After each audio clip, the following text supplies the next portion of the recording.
Purchase through May 31st, 2022 when you use promo code FHB022. Visit any First Hawaiian Bank branch or go to FHB.com/UnitedFairSale10 for more information. Don't wait. Apply today. First Hawaiian Bank. It all starts with yes.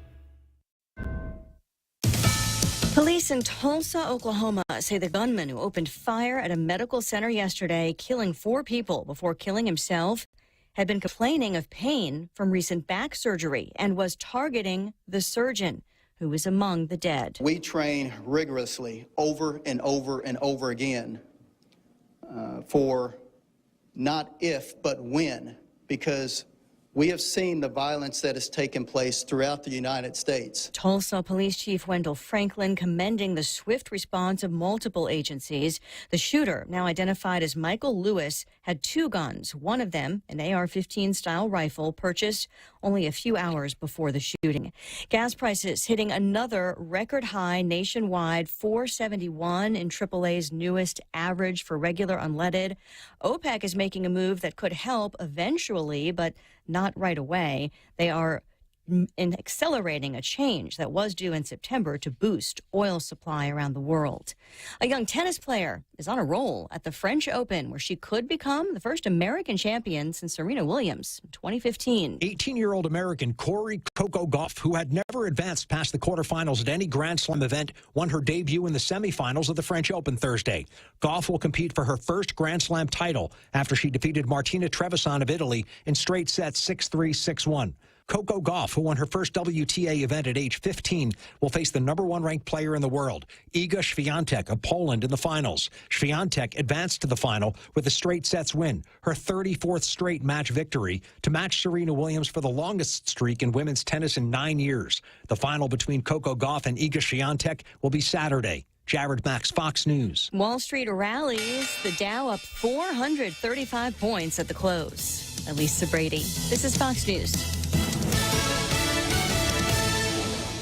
Win a $100 gas card when you purchase Gasolina energy drinks. Be one of 5 winners and enter now when you purchase 3 for $4 Gasolina 8-ounce or 3 for $5 Gasolina 16-ounce energy drinks. Drawing on June 21st. Free gas with 76 Circle K. Take it easy. Ice, baby. Get a 10-pound bag of ice for only 95 cents when you purchase a 12-pack or more of any soda or beer. Only 95 cents for a 10-pound bag of ice. Swing by Circle K today. Some conditions apply. See stores for details. Circle K. Take it easy. Ice, ice. Family Finance has been serving the people of Guam since 1959, and they will continue to be there for you in the years to come. Get a personal loan for that summer vacation or to pay off those long overdue bills. Family Finance has got you covered. Apply for a personal loan from $1,000 up to $3,900 by calling Family Finance in Hagåtña, now at the old Nanbo Insurance Building at 475-4545, Upper Tumon 647-5626, or in Dededo 633-4473. Family Finance, here to serve you. Everyone has a busy schedule these days, and sometimes we forget to schedule our routine dental checkup and cleaning. Don't neglect your dental health. Schedule one today with Dr. Robert Yang and his Smile Team, conveniently located at the East West Business Center on Marine Drive, Upper Tumon. Call us today at 647-8702 or 3. Again, that's 647-8702 or 647-8703. We make smiles happen.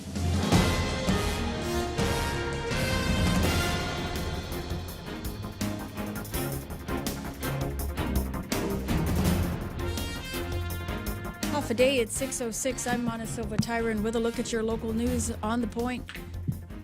New highs as gas prices went up again yesterday, another 15 cents. A regular gallon of gas now $6.34 a gallon. All stations marked that change this morning with $6.74, the cost for a gallon of Supreme. Diesel will cost you a whopping $7.06 a gallon. The search continues for an escaped prisoner who was able to flee the Department of Corrections Magilao compound yesterday morning. Police were seen scouring the village streets throughout the day yesterday on the hunt for the 26-year-old detainee. Juluo Soikin and another prisoner were reported missing from DOC about 6 yesterday morning. One of them, however, was apprehended shortly after, but had made it all the way up to Dairy Mart in Magilao. Soikin remains missing this morning. Anyone with information is asked to call the Department of Corrections or the Guam Police Department. Now, a second prisoner who was identified as 34-year-old TK Umulap, was reconfined at the Department of Corrections. Meanwhile, an investigation will get underway to determine how the prisoner, both of them, were able to flee the facility. It was just a month ago another prisoner was able to flee DOC's compound with an investigation pointing to the negligence on the part of at least one officer. It should also be mentioned that DOC has been facing a severe shortage of corrections personnel and has recently stepped up their effort to hire more guards with a job fair that was held earlier in May. Well, it seems like life was going back to normal with many, if not all, of the pandemic restrictions lifted. The public health emergency will remain in effect another month with an extension that was issued yesterday by Governor Lulian Guerrero. The executive order extending the public health emergency until July 4th, which is Independence Day. The governor has been reluctant to lift the emergency status, saying it is critical to ensure the continuity of pandemic response operations and services, including but not limited to testing, vaccinations, and treatments. The order also asks residents to continue practicing COVID mitigation strategies and get vaccinated or get booster shots immediately if they are eligible and medically able. We'll have more news right after this.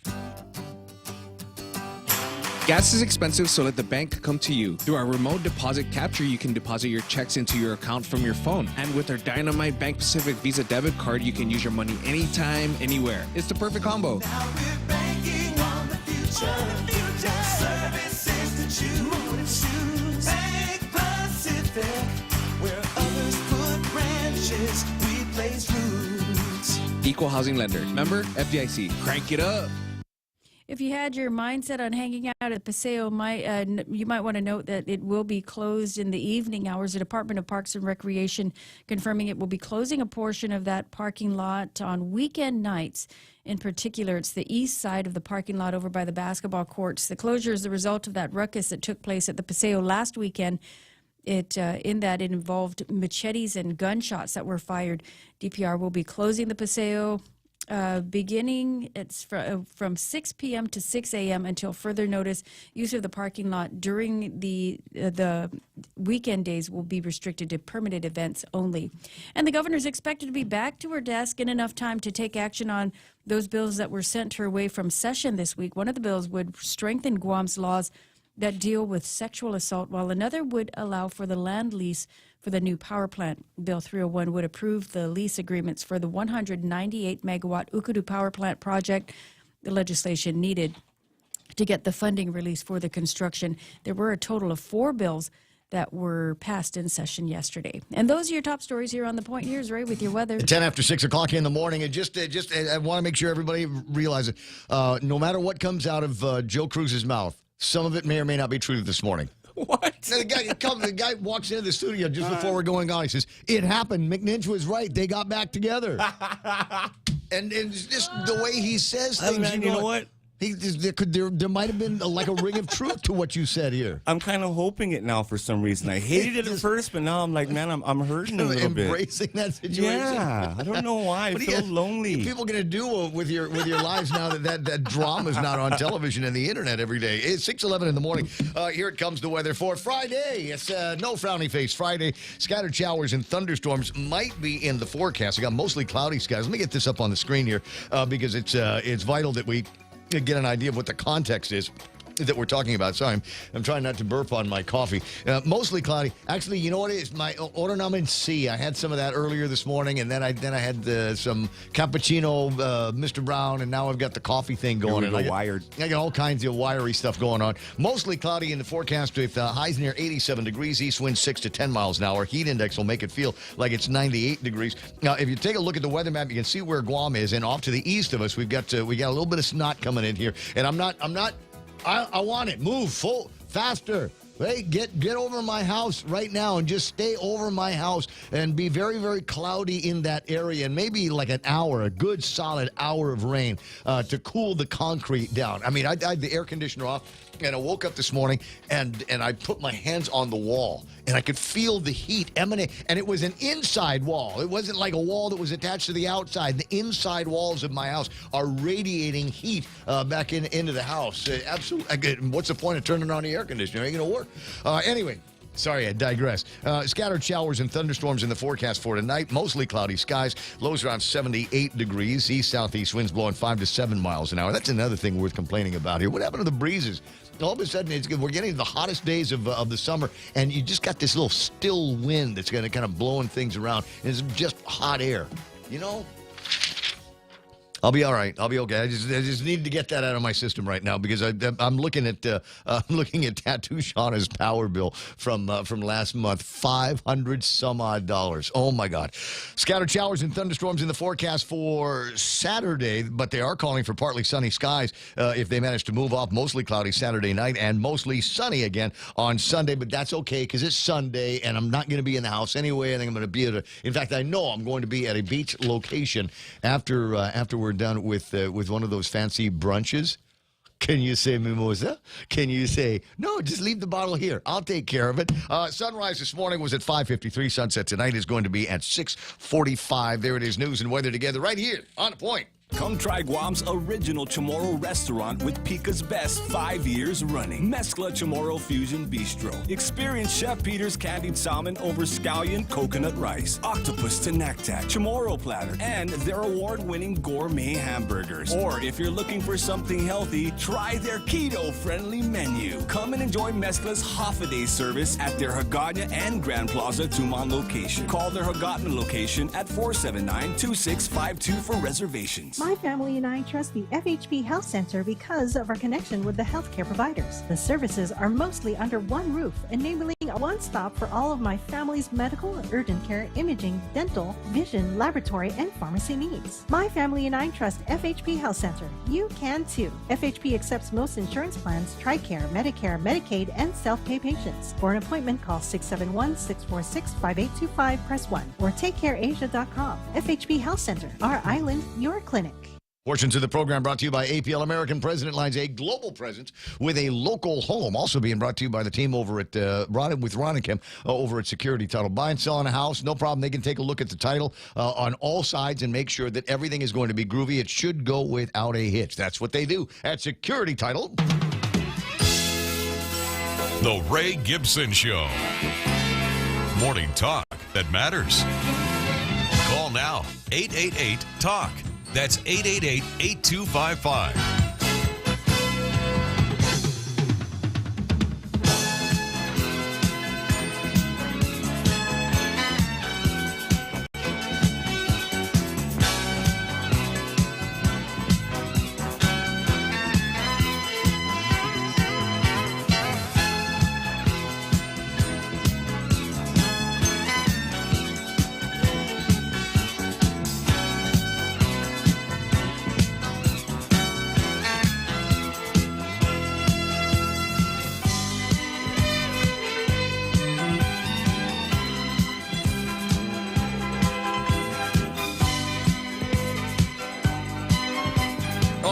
I'll get there in a second. I was looking at celebrity birthdays. Mana reminded me that today is Agate Mayor Kevin Siswico's birthday. And he came to my birthday party and wished me happy birthday. So I want to say, Biba Cumpleaños to you, Kevin Siswico, on your birthday. And also worth looking up here to things to celebrate is the Jubilee, the 70th Jubilee for Queen Elizabeth. Oh, I thought you were going to say Sister Mary Frances or something. No. He's got a Jubilee and feast day and all of that stuff. No. It's the Queen of England, 70 years on the job, almost as long as I've been doing this morning radio show. It seems. All the work. Yeah, putting it in and just grinding it out day after day after day, week after week after week. Hey, welcome to the program. Excuse the mess. It's the Ray Gibson Show on 93.3 The Point. My name is Ray. Thrilled to be here with you on a Friday morning. It feels like, doesn't this feel like the first Friday in a long time? I don't know. Maybe it was the shortness of the week or something like that. Always had something to punch into and all kinds of interesting stuff to talk about, and all of a sudden, bam! It's Friday, and a lot of people got a lot of big plans for the weekend that unfortunately they're going to have to put off because gas now costs $6.34 whopping cents a gallon. What's up with that? I'm on empty right now, Ray. I didn't gas yesterday. You did not gas I yesterday. failed. Yeah. even though you knew, because I told you yeah. where Tapas was. I said brace. It wouldn't surprise me, but if they didn't raise the number before the end of the day, and sure enough they did, and it's another 15 cents a gallon or something like that. Just absolutely ridiculous where we are going with this Biden presidency. They seem to be incapable of doing. Are they going to start flying in like they did with the formula? Are they going to start flying in oil from all of these other countries that will feel sorry for us here because our gas prices are so high? Well, it could be worse. I'm sure in other places the gas prices are ridiculous as well. But anyway, we've got our own ridiculousness that we've got to deal with. Oh, but I have a solution. I was in my head. I was asking myself, what would Carl do? WWCD. What would Carl do? Please give me the bracelet too. It's so does anybody remember there was a typhoon 20 some odd years ago? That was a long time ago. It would be 21 years now, 22 since we had that bad storm. And one of the things that happened in that storm was there was a fire over at the port. And it affected the mobile tanks that they had out there. And all of a sudden, there was no new deliveries of gasoline to any gas station on Guam. I mean, we went into crisis mode immediately. Thing was on, and it put the fire out, but still it wasn't able to get anything out of the port for a time. And there was a time they knew exactly how many gallons of gasoline there were on the island. You just call up all the gas stations and say, what's the number? And then we knew how much diesel there was on the island. They put together a plan now to kind of ration that to make sure that high-ranking government officials, as usual, always had access to gasoline. Judges and what I want to say that the guys in the military, first responders, cops, and ambulance drivers, that they had all of the access to all of the fuel that they need. And naturally, there were a bunch of people that as soon as they filled up their car, they'd get the wife's car and fill that one up. Yeah. Just the way it is, Guam style, right? But that wasn't the magic. The magic was. We knew that people still needed to get around. And so they took all of the school buses and they put them out into the villages and said, okay, and they breathed life into what was actually a very useful mass transit system, an emergency mass transit system. And all you got to do is make your way to the mayor's office in the village, and we've got a bus, and it'll take you to your shopping center or someplace. And from there, you can go and catch another bus. It'll take you to another place, and just figure out how you can get back to wherever the central was so that you could get back to your car and say at Kevin Siswico's mayor's office down in Again. And absolutely. Well, so here's my thinking is it's summer. What are we doing with the buses? How about we get the buses? We get the drivers out there. We got diesel. It's expensive, but we got the diesel for these guys. And let's assemble a good emergency mass transit system and lay that on top of the existing sort of okay for some people mass transit system. Get Selbabauta back into the game. And now that he has access to as many buses as he needs, as many drivers as he needs, and the fuel that he needs, and just lay one on top of the other and make it so that people have got a reliable system. I mean, if it's good enough for the kids, be good enough for you. I'm just saying. And inspired now by wisdom from former Governor Carl T.C. Gutierrez from back in the early part of this decade, and that's how we solved that particular problem. At $6.35 a gallon, there are going to be people, and we're getting close to the minimum wage around here as far as the price of gas is, and there are some people that after we're done with insurance, and after we're done with groceries, and after we're done with power bills, and after we're done with paying the water bills and the cell phones and the internet for the kids, I don't have enough money to be driving around, to be gallivanting. So if you want to go to karate practice, or you want to go to your dance class, you want to do this, then make your way to the mayor's office, catch a bus, go do your thing, and then catch another bus and come back home. They can figure it out on which buses to ride and what days for school. They can figure out which buses they need to ride to get to Ganya Shopping Center, Gibson's, or the Micronesia Mall, or any number Gibson's. of other places. Yes, even we'll go back in time. It'll be that good of a system. It'll take us back in time. And yes, we'll be able to go to the old townhouse in Agana. Just saying. Anyway, 6:21 in the morning. See, she's a lot in my head. This is what happens when you wake up at 3 o'clock in the morning and you have cappuccino, Mr. Brown, and coffee and Oro Nilman C. Real Joe gets the phone. You call it 888-825-888-TALK. The meme machine is online and working here this morning. And one of the pictures that I got, I don't know when she sent it. But this is another example of, I know, it's crazy. It's going to make you frowny face, and that's not what I'm trying to do. But there's a gallon of milk here. That's a gallon, right? Gallon of milk, WIC approved, $13.89. I don't have WIC. Have you tried your cereal with water, Ray? Cereal with water? Yeah, I just drink it dry. I just put, because the price of beer hasn't necessarily gone up. So that's the silver lining in the clouds. So far, I'm not seeing a whole lot of hikes in the price of beer. Still a lot of competition in the field. But for milk, $13.89 for a gallon of milk. And as I said to my buddy who was complaining about exactly that price, I said, listen, when you flew into Guam, did you see any big farms with lots of cows out there that we might be able to milk on a regular basis and make our own? Nope. We don't have that. 6:23 in the morning, and that's our equivalent. We got the milk. It's just expensive. It could be worse. Could be like in the States where there's a formula issue. More on that in a little bit. Montecillo Tyrant taking care of news and headlines and all of that stuff here this morning. There's a big weekend coming up. It's huge. And it's massive. Guess nothing but no. You know what? I just don't have the time to tell you all the things I'm going to be doing. 6:20.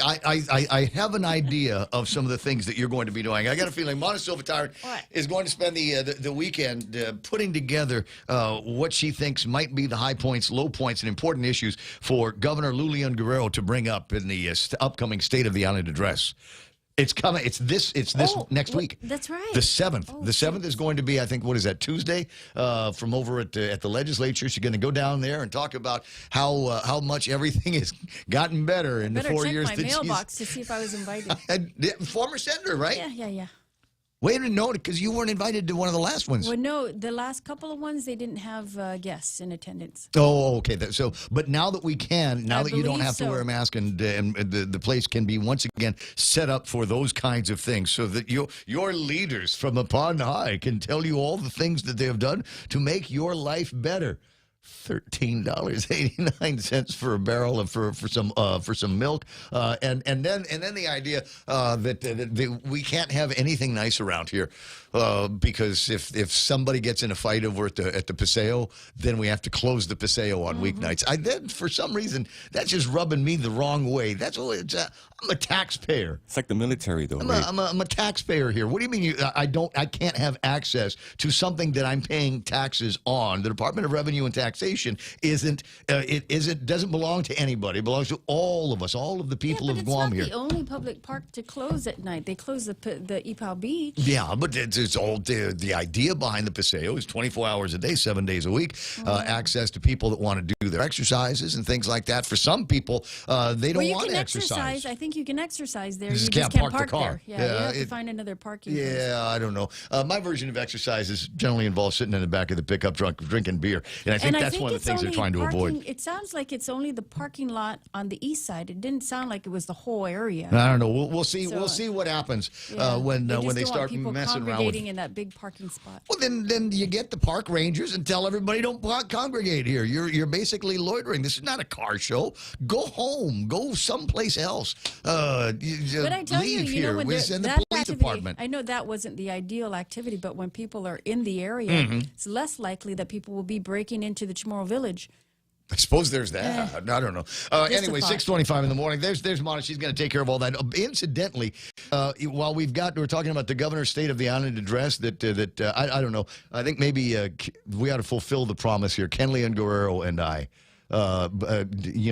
doing the talk over. You remember that old TV show Mystery Science Theater 3000? Yes. That would be great, right? We just have our silhouettes in the screen, and we'd have running commentary on the governor's speech, and just do fact checking or something like that. That sounds like fun to me. But anyway, but we also would have to do it for Mike St. who is going to have his congressional address at the legislature just a few days later. It'll be at 1:30 p.m. on June the 10th. So we got two things to look forward to over at the legislature. Isn't that grand? Life is sweet. 6:26 in the morning. Speaking of sweet lifers. Sometimes you want to go where everybody knows your name. I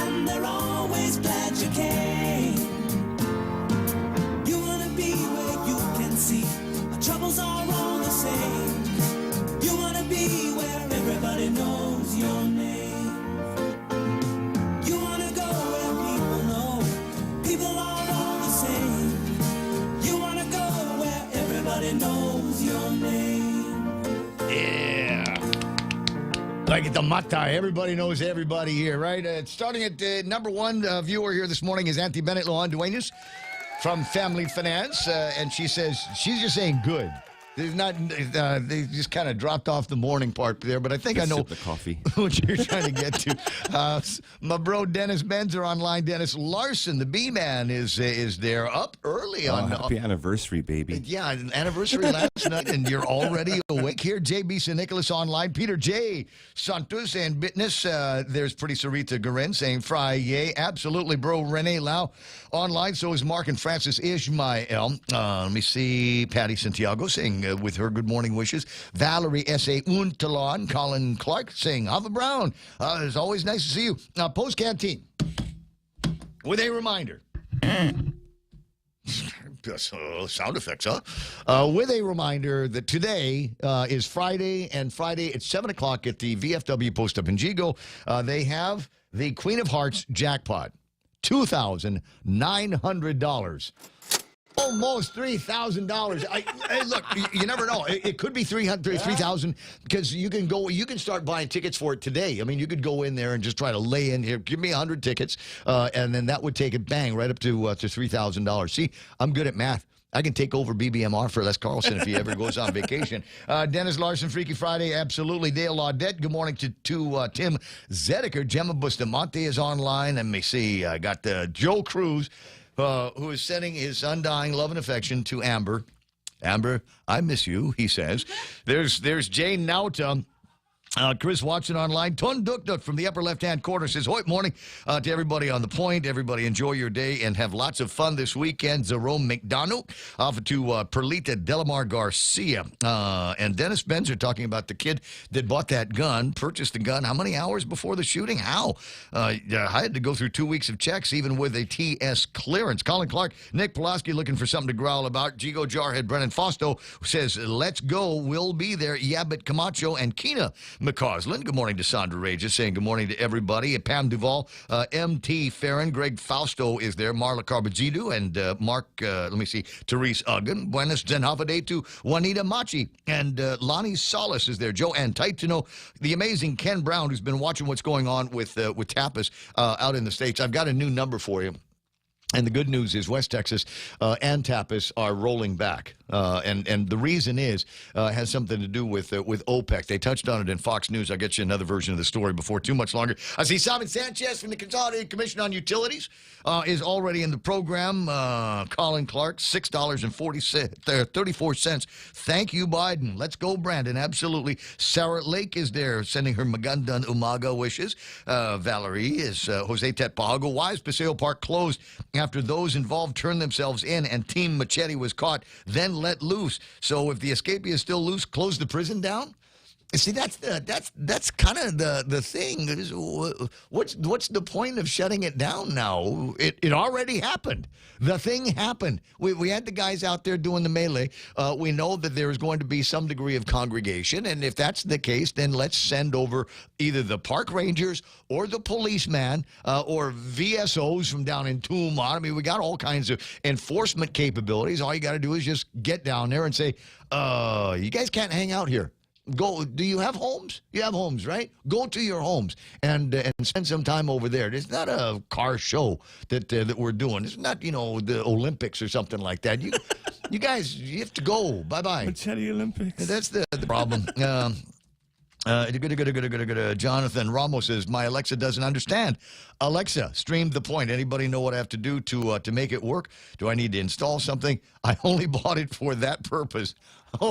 Nice. Thank you. Clear the cache, restart, Control-Alt-Delete. Pam Duvall is online. Let me see. Ismail, the governor, claims that our people have never been safer. My definition of safe does not include weekly escaped convicts and chopped up, burned bodies in the woods.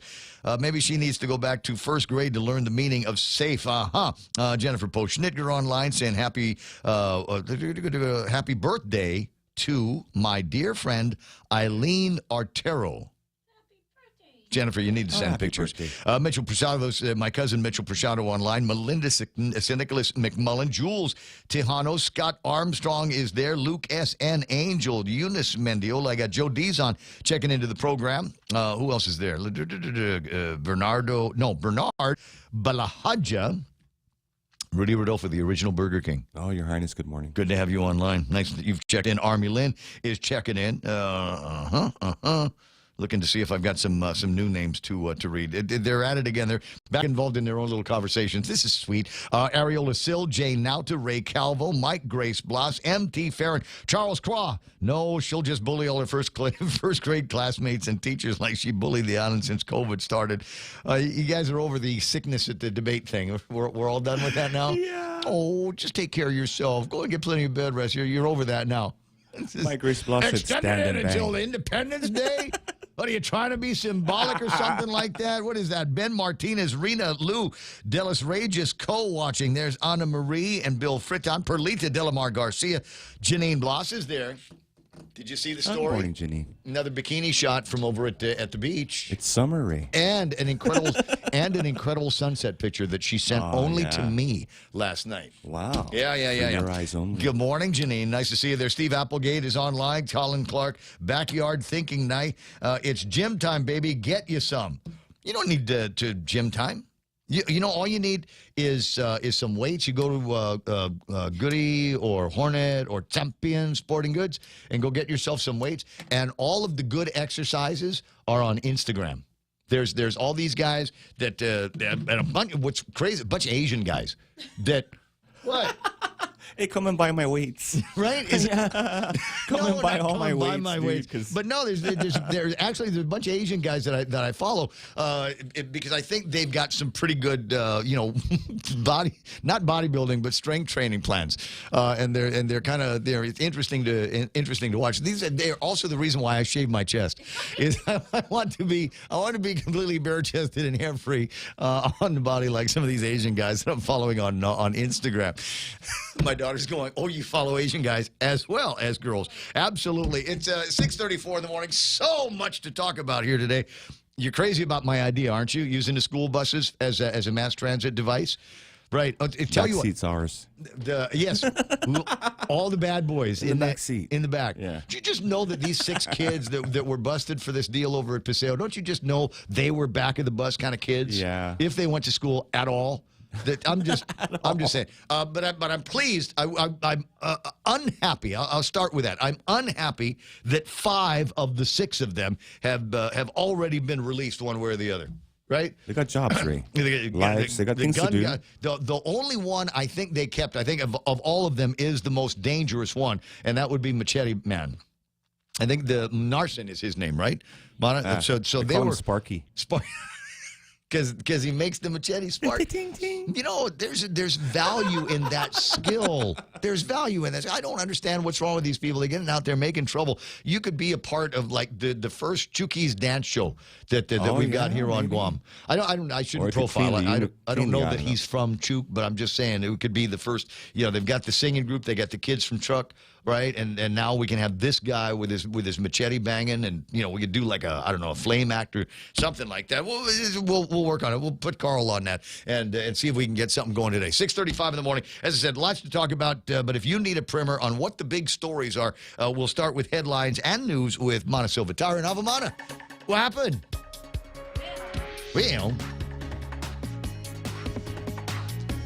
Well, new highs marked at the gas stations this morning, 15 cents up yesterday. It's going to cost you $6.34 for a regular gallon of gas. All stations mark that change before the end of the day. It'll cost you $6.74 if you get Supreme Diesel. Is over $7 at $7.06 a gallon. And the search continues this morning for an escaped prisoner who was able to flee the Department of Corrections Mangilao compound early yesterday morning. There were actually 2 detainees that were able to escape. The second one was caught over by Dairy Mart. The one individual's name is Julo Soikin remains on the loose this morning. Anyone with information is urged to call the Guam Police Department or the Department of Corrections. And the governor has extended the emergency another month that will now end on July 4th, which is Independence Day. The governor signed the executive order yesterday, she has been reluctant to lift the emergency, saying it is critical to ensure continuity of continuity of pandemic response operations and services, including but not limited to testing, vaccinations, and treatments. And those are your headlines right here on The Point. So 6:37, I put this picture up in the first newscast that you did just because I thought it was, so that people could get kind of an image of why who is it he not modeling, Ray? They're looking. You and I, we're thinking this parallel thinking right now. First of all, I love the colors. I love the colors that we've got happening here. We got the operating, whatever yes. the colors in the logo that kind of jump out behind him and make a nice contrast to that kind of burnt yellow red color that he's got in his hair. And he does seem to have these kind of rugged, almost Johnny Depp good looks, wouldn't you say? Yeah. It's the brow line, Ray. And then there is the contrast with the blue gloves. I'm serious. This is one of those things. I actually looked at this for a long time, going, there's something about this picture. You could be a lab tech. That I really like. In lab work. Could you see the guy in scrubs? Maybe a nice little linen pants kind of, linen shirt kind of thing out at the beach. Julio. Yeah, because there's a lot more to life than going into the jungle and trying to get your ice off of trees. It's 6:38 in the morning. More Ray Gibson on the way. Are you looking for a new place to hang out with your friends? Let's go along the sidelines at Sidelines Bar and Grill. Located at 154 Iriarty Road, Unit 4 and 5 in Tamuning behind Royal Bigs. Sidelines, a hidden gem with nothing but great things to offer. Great atmosphere, great food, top shelf drinks, and a great team. What are we waiting for? Let the fun begin at Sidelines Bar and Grill. Open daily from 3 p.m. to 2 a.m. See you there.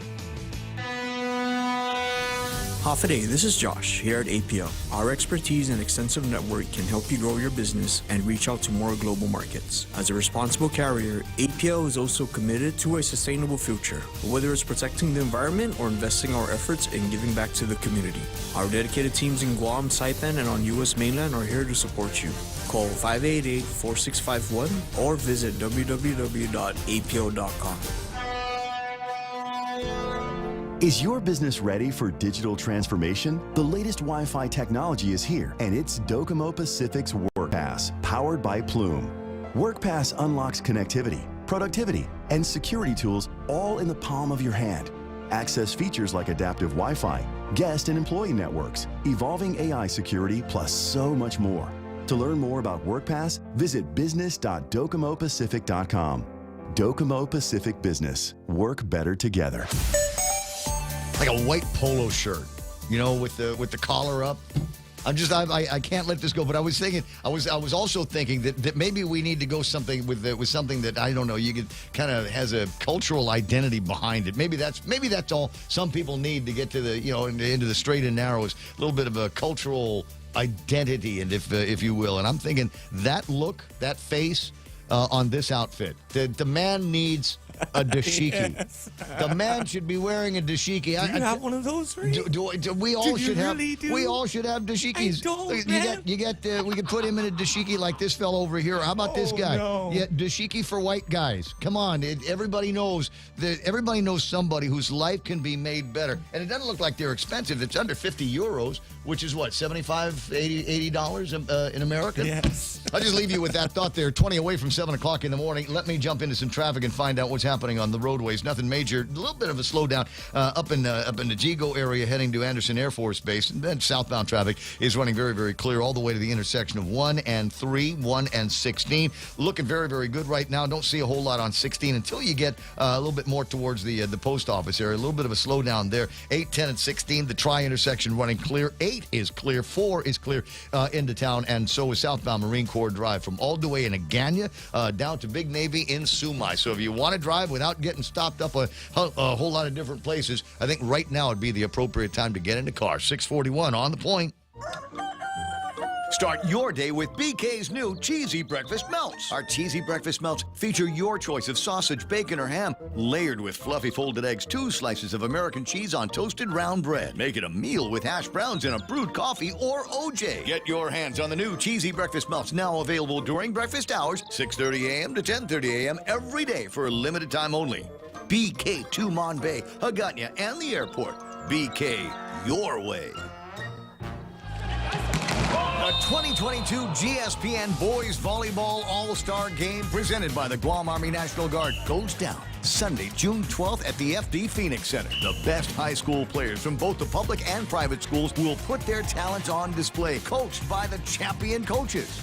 Watch it live at the Phoenix Center or streaming on GuamSportsNetwork.com, powered by IT&E. The 2022 GSPN Boys Volleyball All-Star Game, June 12th.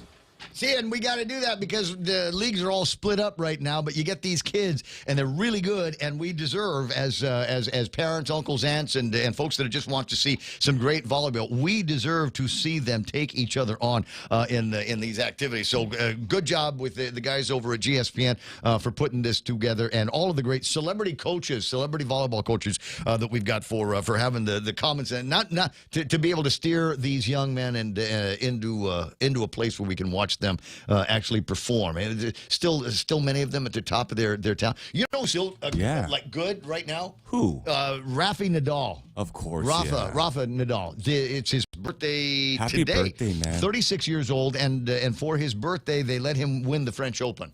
Did you see that? Beat Djokovic. It was not Way necessarily. He won the first match, lost the second. First set, lost the second set, won the third set, and won the fourth set 7-6 on that one. So congratulations to all of the Rafa fans that are out there. I actually watched a little bit of the game yesterday, and I was just blown away at how good he still is against arguably one of the other solid tennis players in the world, Djokovic. It's 6:43 on the Ray Gibson Show. What did you want me to talk about? Sell a car? Is it all right? My friends over at NissanGuam.com on the World Wide Web know that you're stressing about the price of gasoline on top of everything else. And so foot forward, they say, look, we're Nissan, and we've got a whole bunch of cars on a lot that get better than 30 miles to the gallon. Do you know what your mileage is in the car that you've got right now? Do you have any idea what it is? You might want to keep track of that kind of thing. Put some gasoline in the car and restart the mile thing, and then be on the lookout. Figure out how much gasoline that you've managed to use and how many miles you've gotten. But you don't need to do that with the Nissans, because I think they actually tell you 35 miles to the gallon on the Sentra, and they got all of the other rides in there that are 30 miles plus as well. And you're going to enjoy the great deals and the significant technology and the safety that's built into every Nissan on the lot today. It's the Ray Gibson Show. Call now, 888-TALK. That's 888-8255.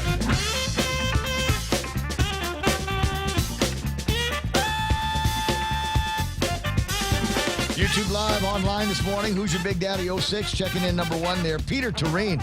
And I am concerned. Peter yesterday, and I can't recall who I was talking to. He says, "Man, there's too many platitudes here. I gotta go. Way too much platitudes. So I will do everything I can in my power today, Peter, to avoid any kind of platitude-ness that could be, I don't know, somewhat offensive to you." Kitsuto in Japan saying half a day changed yesterday, 128 yen to the U.S. dollar. Appreciate the update out there.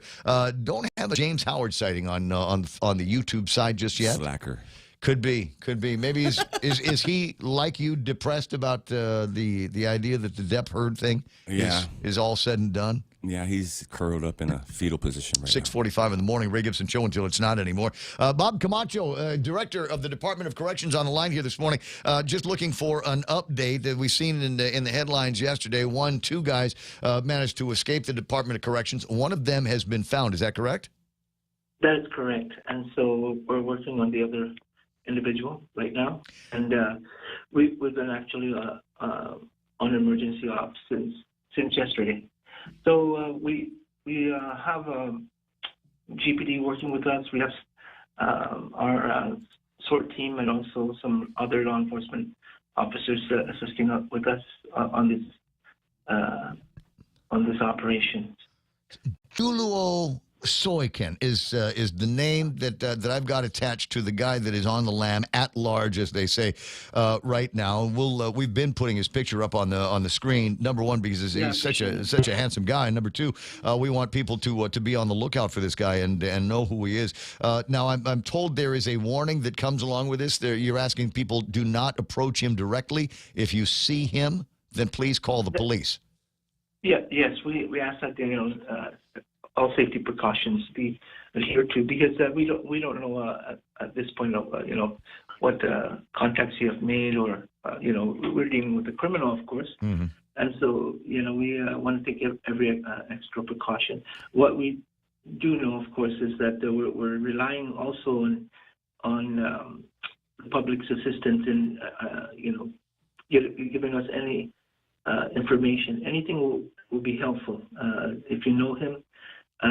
The other warning I would like to put out is that if you assist or harbor or, support this individual in any way, you're subject to arrest and prosecution. And I know that can be difficult sometimes for friends and family, but they need to be aware of that. Offer to take him to the police department or drive him back to the Department of Corrections. That would be the smart thing to do if this guy shows up at your front door. Do you have any idea where on the island he might be? He escaped from the Department of Corrections, so certainly in the Derry area, Maimai, and et cetera. So that's a good place to start looking, right? Yeah. We're checking all areas, and we've got some tips, so we're very thankful for that. So we're working on it. I can't really discuss the operations as where and location. All I can say is that right now we're following all leads. Now he was originally arrested based on a tip. Do you have contact with the individual that left that tip? Is it possible that whoever it was might be able to guide the Department of Corrections and the police department in helping get this guy back under control? Yeah, we're looking at all the different aspects: family, friends, former friends from him prior to his arrest. All those areas we're looking at very closely. And we have our emergency operations center open right now, so since yesterday, and we're monitoring any incoming calls and taking notes and passing it on to our search team. We're talking with Robert Camacho from the Department of Corrections. Soykin and Umulap escaped on the same day. Were they together as escapees? Did they both run at the same time? Yeah, that's right. Yeah, the one individual gave up. We caught him a few minutes after the escape, and the other one. So unfortunately, Soykin was able to find some kind of a way of it. Well, once the other guy's caught, it takes the attention off of him, so he can start moving in different directions. 6:49 in the morning. Obviously, there's an investigation going on at the Department of Corrections itself to determine how it was that these individuals escaped and who's I don't want to say whose neck to grab in terms of who was supposed to be the last ones watching them that let this happen. Well, here's the thing, and I think I've mentioned this before, we can have the best policies and the best training, and we can have the best facilities, but it all boils down to one thing: officer responsibility. And we're looking at all those, whether or not security protocols were followed, and was the officer, vigilant and following all these security steps to ensure that the individual doesn't escape. And so that's still ongoing, and I can't really let you know about what has transpired on that. Well, you've got your work cut out for you as the director. I mean, obviously, you recognize that this is something is going wrong here. Some policy somewhere is not sound enough to keep these guys, incarcerated and apparently found the part of the prison that's got the door on it that they can escape from. So I wish you good luck in trying to find out who the individuals are that are kind of lax in their job, or which part of the security protocols or secure areas are vulnerable to these guys just kind of walking out the door whenever they get a chance. 9 away from the top of the hour. You are in the midst of hiring and procuring more officers for the Department of Corrections, correct? That is correct. And I just want to mention that we are already have begun some adjustments in our security protocols to ensure that, some major adjustments, of course, are necessary. And we will have multiple layers of security in our adjustments. Is the facility on lockdown now? Yes, we will be on lockdown until the individual is captured. But we are still, unfortunately, we still want to get the detainees to the court. So the court operations is still ongoing. Well, they can do that by Zoom now, can't they? Yeah, some of them, but some of them it needs to have in person if they're on trial or something. I don't envy your job there, Bob. Hope you have a good weekend. I know that it's kind of starting off slow with a detainee that is out of touch right now. But hopefully, maybe today he'll turn himself in, or maybe he'll be captured by somebody. 6:52 in the morning. I am very confident. We will catch this guy. Well, it's not like he can. It's not like he can get a car and drive to Saipan or someplace. So yeah, it's just a matter of time before the guy is found. Yeah. It's 6:52 in the morning. Have a terrific rest of the day. Good luck to you.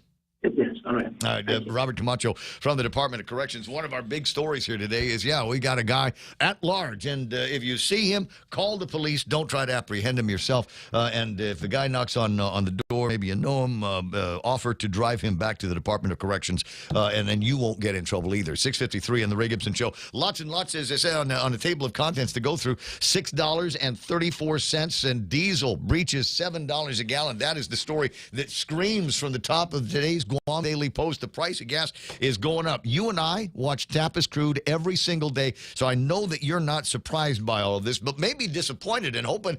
Is there a glimmer of hope in the future? Do we have a single by itself ray of sunshine here? How do we get a better grasp on this? Well, almost immediately after the prices started going up, Jim Moylan sent a note to Therese Terlai asking about what are the possibilities of having an emergency session to talk about at least one of the bills that is out there. I think there's one that's just about ready to come out of committee if they can pry it out of Joe S.'s hands. But there's got to be some give. There are things that we cannot control. Obviously, we cannot control the world price for West Texas crude or Tapas. There's nothing that we can do about that. Can't control the cost of moving the Tapas gasoline from Singapore to Guam. That's out of our hands. That's out of our control. But there are ways, immediate ways, where we can eliminate the liquid fuels tax. They just can't seem to get their heads around what it is that they want to do. Do we want to eliminate it completely? Do we want to eliminate this part of the tax? Do we want to, eliminate it for just a short period of time or a long period of time, or, until things begin to balance?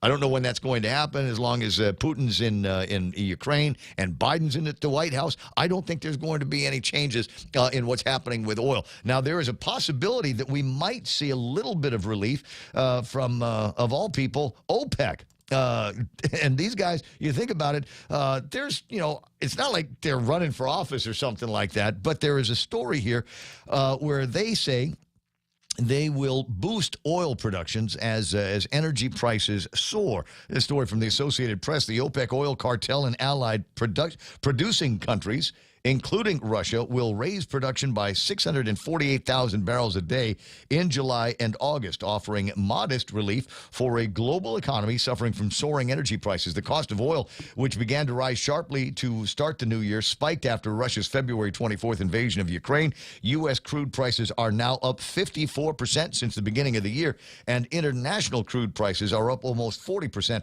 in that time. Gas prices have risen in tandem and hit another all-time high in the U.S. on Thursday. That's become a potential problem for U.S. President Joe Biden in midterm congressional elections this fall. Well, to the degree that the Republicans keep reminding voters that this is it all started with Biden. Putin just made it worse. There's a reason why there are going to be a whole lot of angry voters going to the polls and kicking out as many of these Democrats and Biden supporters as they possibly can, and putting in anybody else that might be able to get a handle on this kind of thing. Now, the problem is they said they're going to be starting to jack up the production in July and August. Well, it's just now the 3rd of June.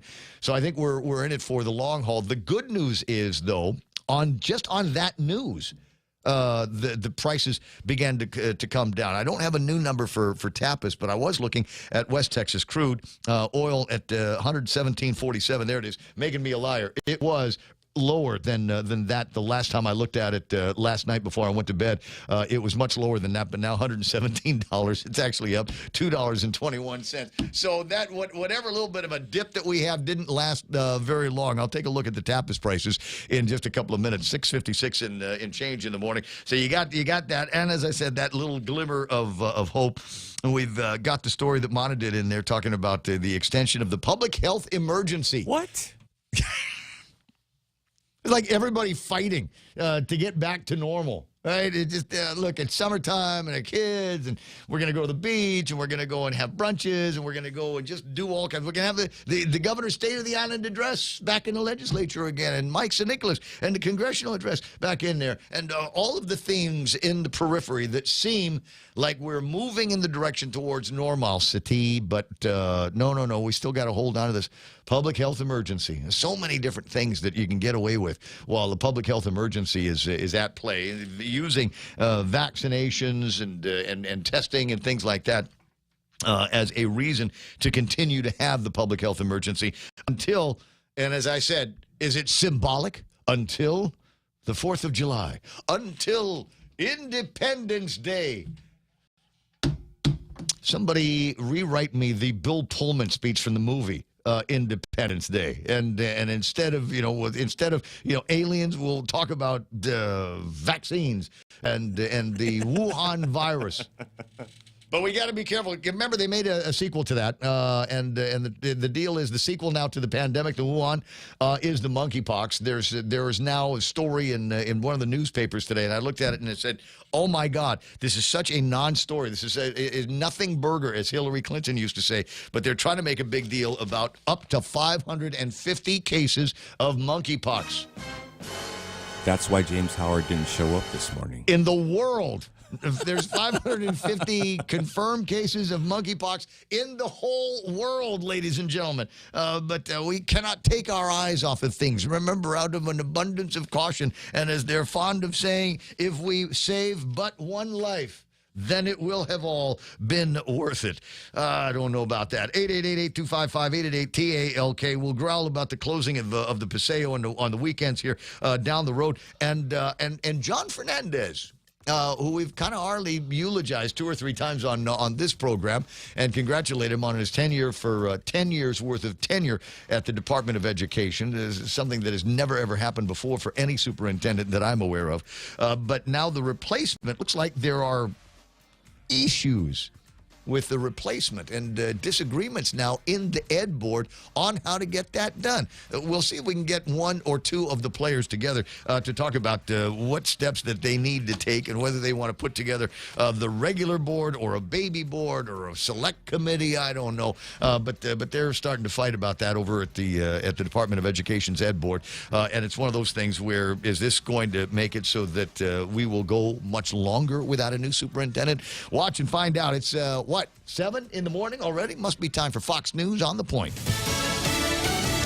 The president addresses the nation tonight. I'm Lisa Brady, Fox News. He'll talk about gun violence the day after the latest mass shooting, and remarks also directed at lawmakers. The president has directed his staff to continue to explore additional actions we can take, but we can't do this alone, and it's time for Congress to act. White House spokeswoman Karine Jean-Pierre says the president is encouraged by what's happening on Capitol Hill. Democrats in the House advancing proposals that could include raising the minimum age to buy an assault-style rifle from 18 to 21, though many Republicans argue the current proposals won't stop mass shootings. No one wants another tragedy. No one wants this to happen again. That's why it's regretful that Democrats have rushed to a markup today in what seems more like political theater than a real attempt at improving public safety or finding solutions. Ohio Congressman Jim Jordan during a House committee hearing today. In the Senate, bipartisan talks continue. Police in Tulsa say the man who killed 4 people at a medical center yesterday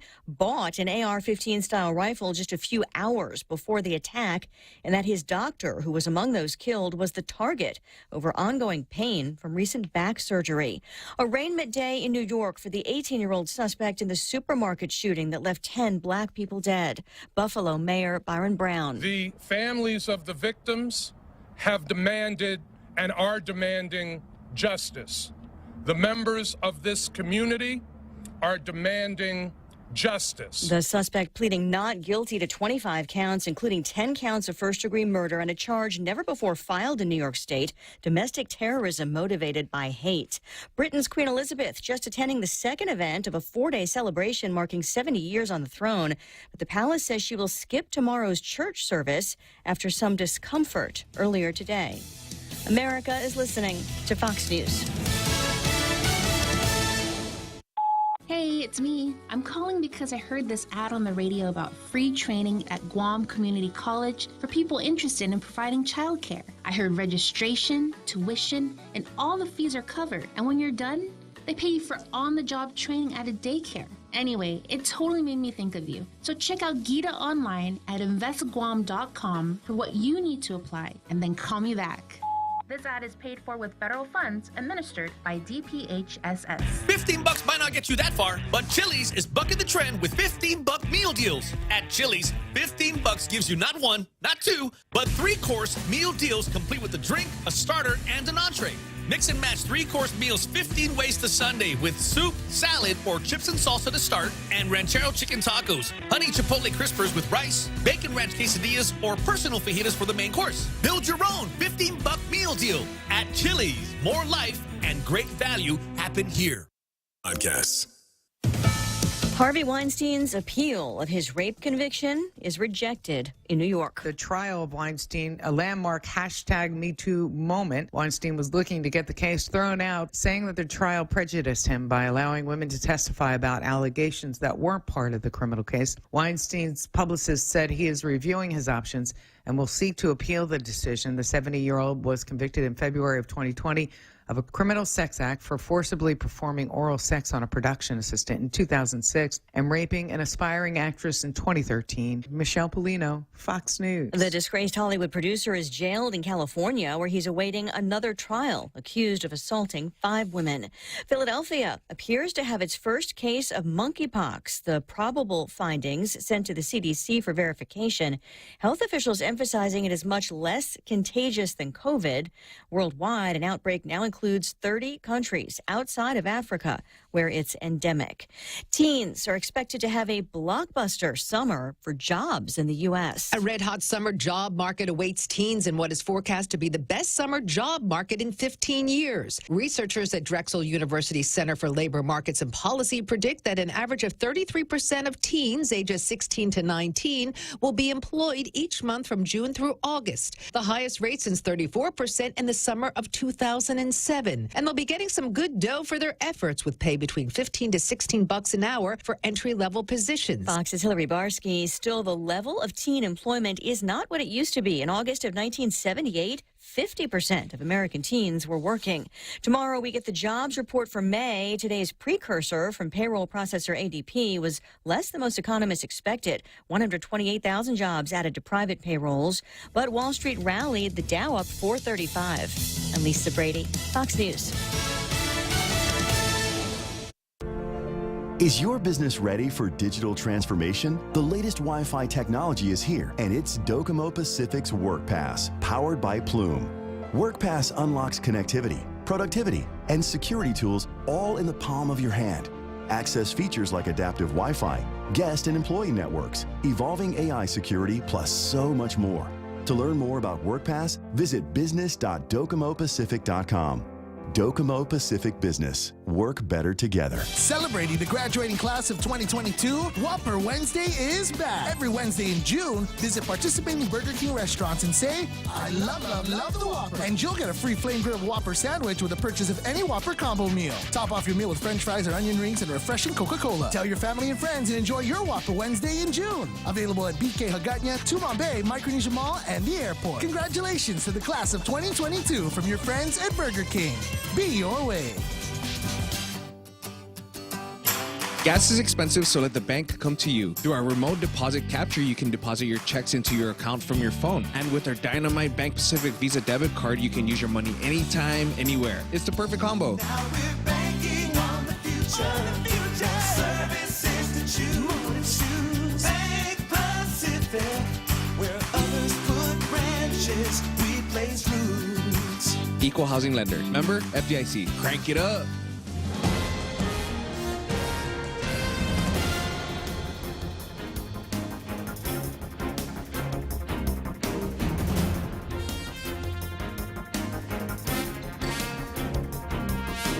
Off a day, it's 7:06. I'm Montesova Tyron with a look at your local news on The Point. The search continues for an escaped prisoner who was able to flee the Department of Corrections Mangilao compound early yesterday morning. Police were seen scouring the villages through the day yesterday, and the department's director does say that the search continues with the help of the Guam Police Department and the Department of Corrections SORT team. Julo Soikin was and another prisoner were able to flee the compound yesterday about 6 in the morning.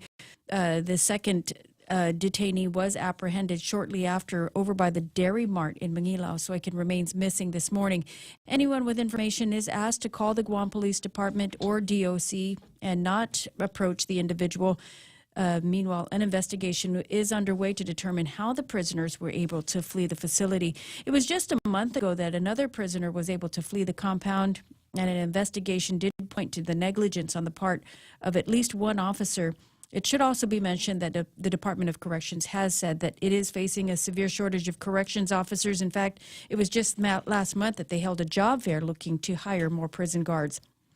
Gas prices at a new high, another 15 cents. It went up yesterday. A regular gallon of gas now $6.34 a gallon. All stations made the change yesterday.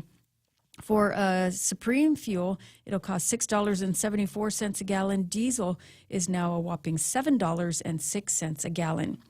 And the governor yesterday signed an executive order extending yet again the public health emergency. It's now set to expire on July 4th, which is Independence Day.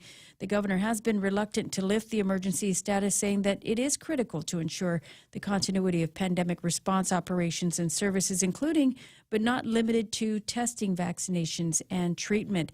Again, the expiration of this public health emergency set for July 4th. We'll have more news right after this. Attention! Lolita Kamet is now with Hoffaday Realty. She'll always be that hardworking and passionate real estate professional who is committed to helping you make a difference in your life and helping you achieve the American dream of home ownership. She also specializes in commercial leasing, land sales, local residential sales leasing, military and corporate relocation. So for all your real estate needs, call Lolita Kamet now with Hoffaday Realty at 688-6743. That's 688-6743.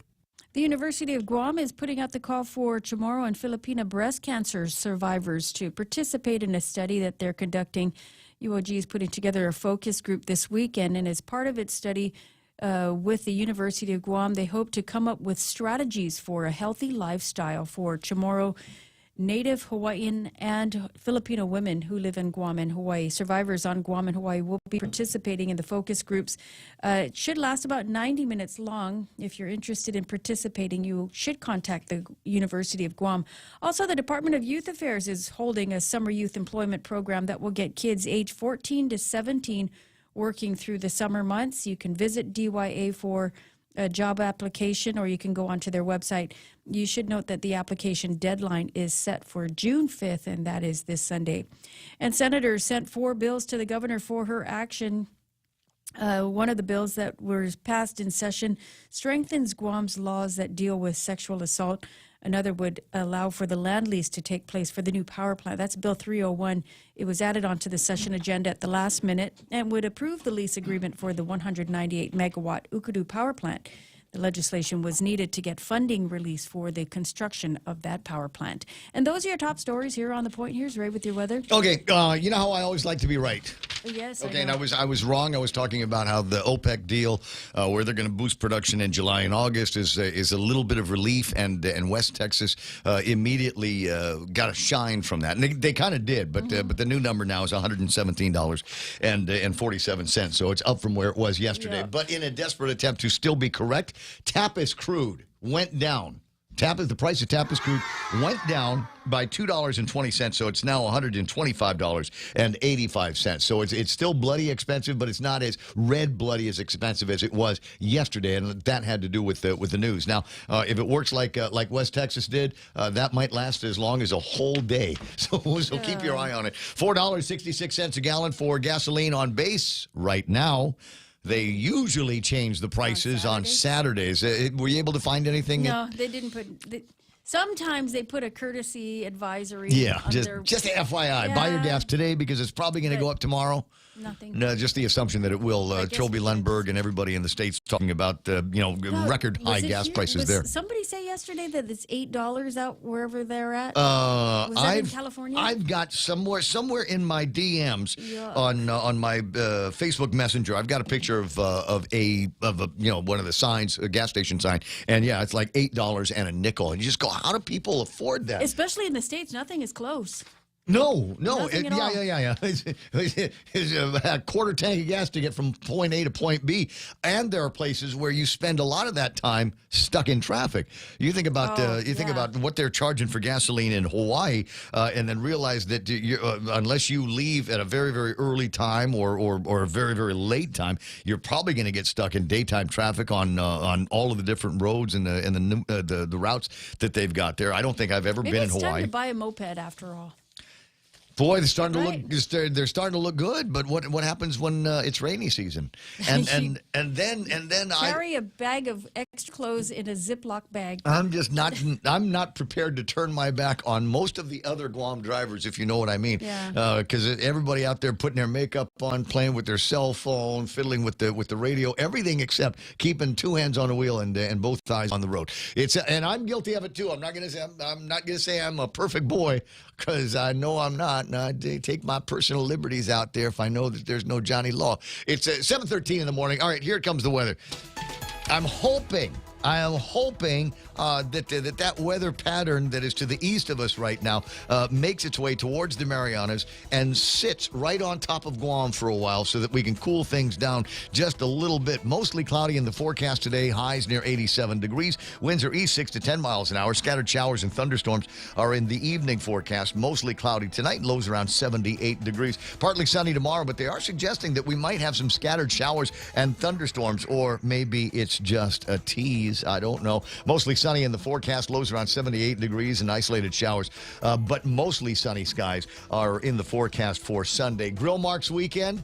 Yeah, it's a grill. You know what? I don't know. Maybe it's not going to be totally a Grill Marks weekend. Maybe it'll be Grill Marks like later in the afternoon. But I'm thinking that there might actually be some binge watching going on this weekend. I started Stranger Things the other night. I knew it. I started Stranger Things the other night, and was already turned on by it because they had "Running Up the Hill" by Kate Bush was one of the songs that they played in just kind of a random spot in a thing. But I could not stay with the program because it was already fairly late when I started it, and then the other thing was it just kind of creeped me out how. Like there's never been a good-looking squad of kids in Stranger Things, and now that they're all like freshmen in high school and everything, they just got now they look even geekier and more awkward in the show. You know what I mean? Yeah. So, and then we're all wondering what the heck happened to the sheriff. So maybe there's that. But I got turned on to this. DDB has turned me onto it because I turned her on to Letterkenny years ago, and there is a spin-off from Letterkenny now. You know what it is? No. Shorzy.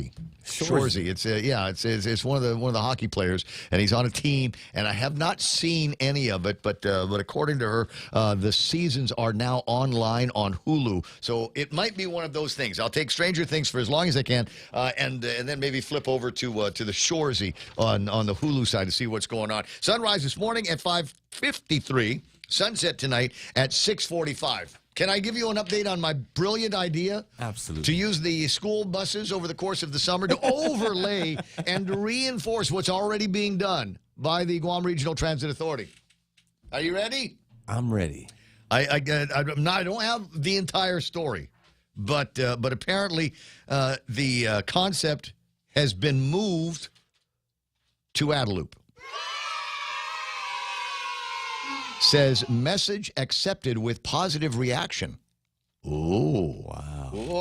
Oh, yeah. All right. I won't take credit for it because, like I said, I was inspired by former Governor Carl T.C. Gutierrez because it's just the kind of thing that he would do, that he would think of, like storing poles standing up. You know what I mean? So if it happens, great. And it was Carl's. It was just me channeling Carl T.C. Gutierrez. 7:16 in the morning. There it is. News and weather together on The Point. As part of our ongoing commitment to keeping you connected, GTA is proud to participate in the Affordable Connectivity Program. The Affordable Connectivity Program, or ACP, provides eligible households with a $30 credit toward internet or mobile services. And now, if you qualify for ACP, you can get internet for as low as $28 a month. We're making it simple for both new and existing customers to apply this credit toward GTA internet and mobile services. To see if you qualify, visit gta.net. GTA, we start with you. JV International Safety Equipment has it all for you. Fall protection, rain gear, traffic signs, speed bumps, custom signs and banners, PPEs, fire extinguishers, plus more. Check them out on Facebook at JV International Safety Equipment Company or visit their website, www.jvisec.com. JV International Safety Equipment, Guam's leader in occupational and environmental safety equipment. Call 688-9524. JV International Safety Equipment, located in Harmon Industrial Park. 7:17, they got the yummy stuff over there, so they got it at Subway as well. The Eat Fresh Refresh continues with their all-new roast beef. They already had good roast beef, and they said, how do we improve on what we got? And somebody said Angus. We'll get Angus roast beef, yeah. And they did, by itself or layered with oven-roasted turkey in the Black Forest ham. They call that the Subway Club. Get your fill, your favorites today over at Subway with the new roast beef on hearty multigrain bread with fresh hand-sliced veggies. I wonder if they'll still do that thing and melt a whole lot of cheese on it for you. Doesn't that sound like a great way to start the afternoon? 7:17, Ray Gibson Show also being brought to you by APL. American President Lines, a global presence with a local home. News to fill your mind. Talk to get it out. The Ray Gibson Show. Call now, 888-8255.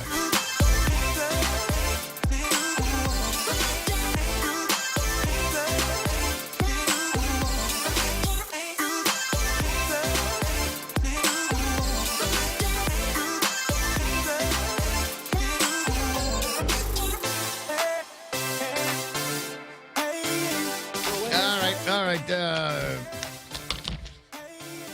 Just trying to sort out where I want to go.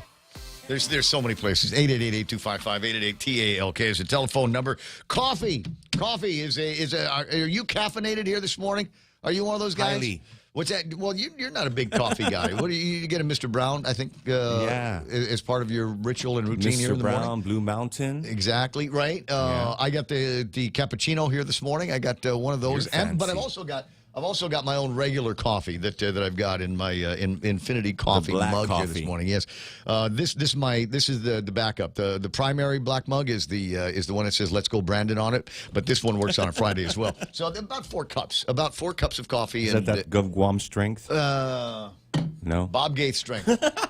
Bob Gates, my old producer from back in the day, he taught me about. One? Yeah. He'd have 2 pots going. He'd have one for us, and then he'd have one for everybody else that worked in the shop that just wouldn't be able to cope with the kind of coffee that we were drinking in the morning. And God bless him, he'd come back from Vietnam, and he'd come back with this Vietnamese blend of coffee that and some people say, oh, it makes the spoon stand up. Screw that, it'd melt the spoon in the coffee. This was high octane stuff back in the day. But there's a more and more recognition now of some of the other positive strengths of getting a good cup of coffee. They say it is a healthy indulgence now. For those of you that maybe were thinking, I'm getting too much coffee, too much caffeine, or whatever, it says coffee is one of life's rarest gifts, a pleasure that's good for you.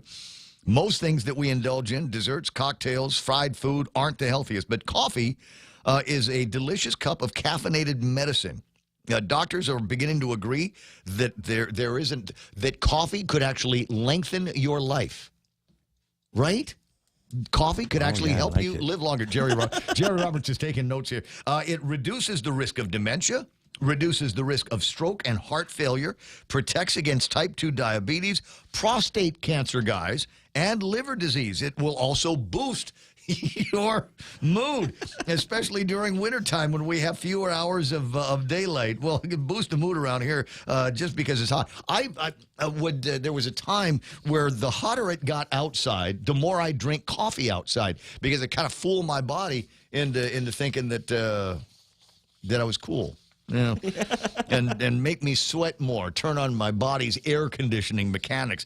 New study from the Annals of Internal Medicine found those who drank 1.5 to 3/4 cups a day, even sweetened with sugar, were 29 to 31% less likely to die than non-drinkers. Another study in the JAMA Internal Medicine looked at people who drank 1 cup a day and those who drank a whopping 8 cups a day. 8 cups a day, and also those who drank regular versus decaf. Researchers found that all of them had a lower risk of death than non-coffee drinkers. So if you're one of those people, it's just kind of a shoe to coffee and just, I like teas. I like teas. I don't know that we're getting the same kind of jump in healthful benefits from what teas. does Extra Joss give you? Extra Joss is okay. So you're gonna live to 110. I gave him on his. We've drank the whole thing. She's been complaining about low energy and biorhythms that are off or whatever. Yeah. So I gave her a sachet of Extra Joss. Extra Joss, something my buddy Renee turned me on to, because at the time I was working with him, it was it was an 8 to 5 job, and it'd be about 3 o'clock in the afternoon. Jerry knows about this, where it was about 3 o'clock in the afternoon. All of a sudden, you come back from work from lunch. Yeah, bam, crash. You're like, what can I take that'll keep me going? I don't want to do any more coffee. And he said, try this Extra Joss. And I've been hooked on this stuff ever since. Hard to find here on Guam, but, and if you go to, if it's a good Sari, you might be able to find it, because generally my connection to Extra Joss comes from the Philippines. Oh, yeah. I got a carton of this stuff. It's amazing. But it is the same, essentially the same ingredients in Extra Joss as crack cocaine.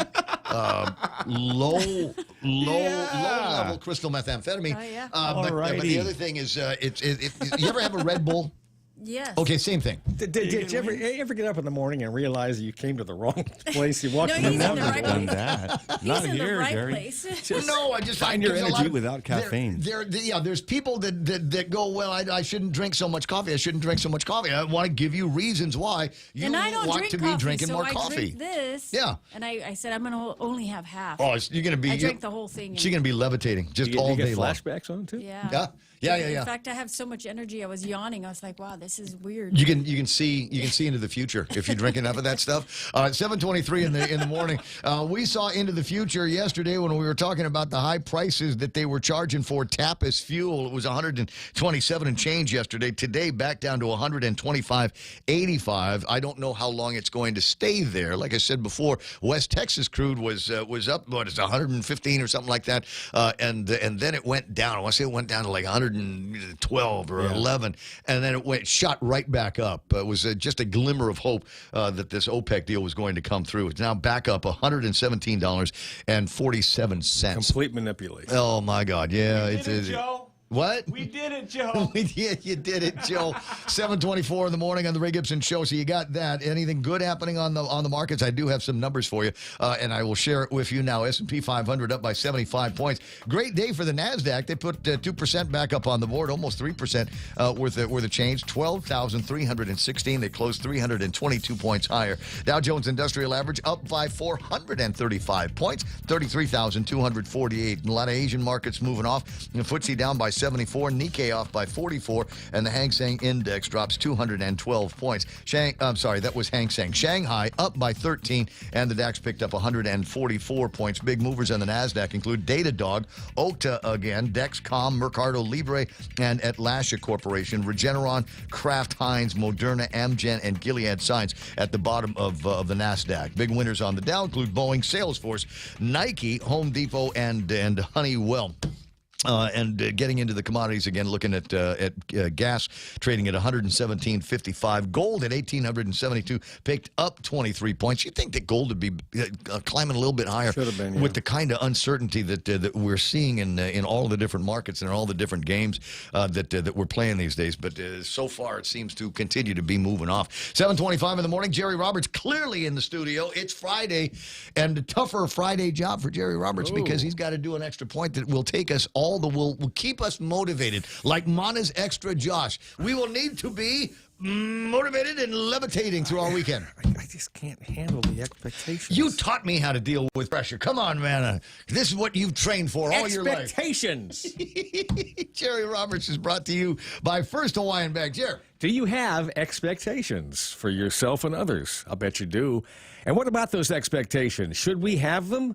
Is it possible not to have them? What impact do expectations have in our lives? Well, let's explore this with quotations on the topic of expectations. Next on the Extra Point. Get big discounts on huge travel experiences with the First Hawaiian Bank United Credit Card. You can travel to destinations in the USA and receive 10% off selected United Airlines Premium Economy or Business Class airfares purchased through May 31st, 2022 when you use promo code FHB022. Visit any First Hawaiian Bank branch or go to FHB.com/United Fair Sale 10 for more information. Don't wait. Apply today. First Hawaiian Bank. It all starts with yes. Expectations. We've all got them, and often they rule our lives. Let's see what an even dozen people had to say about this. Number one, when you stop expecting people to be perfect, you can like them for who they are. Author Donald Miller said that. Author Fonda Lee said expectations are a funny thing. When you're born with them, you resent them and fight against them. When you've never been given any, you feel the lack of them your whole life. Think about that. Now, I think most folks will recognize the next one, anonymous. Nobody is attributed to this one. Expectation is the mother of disappointment.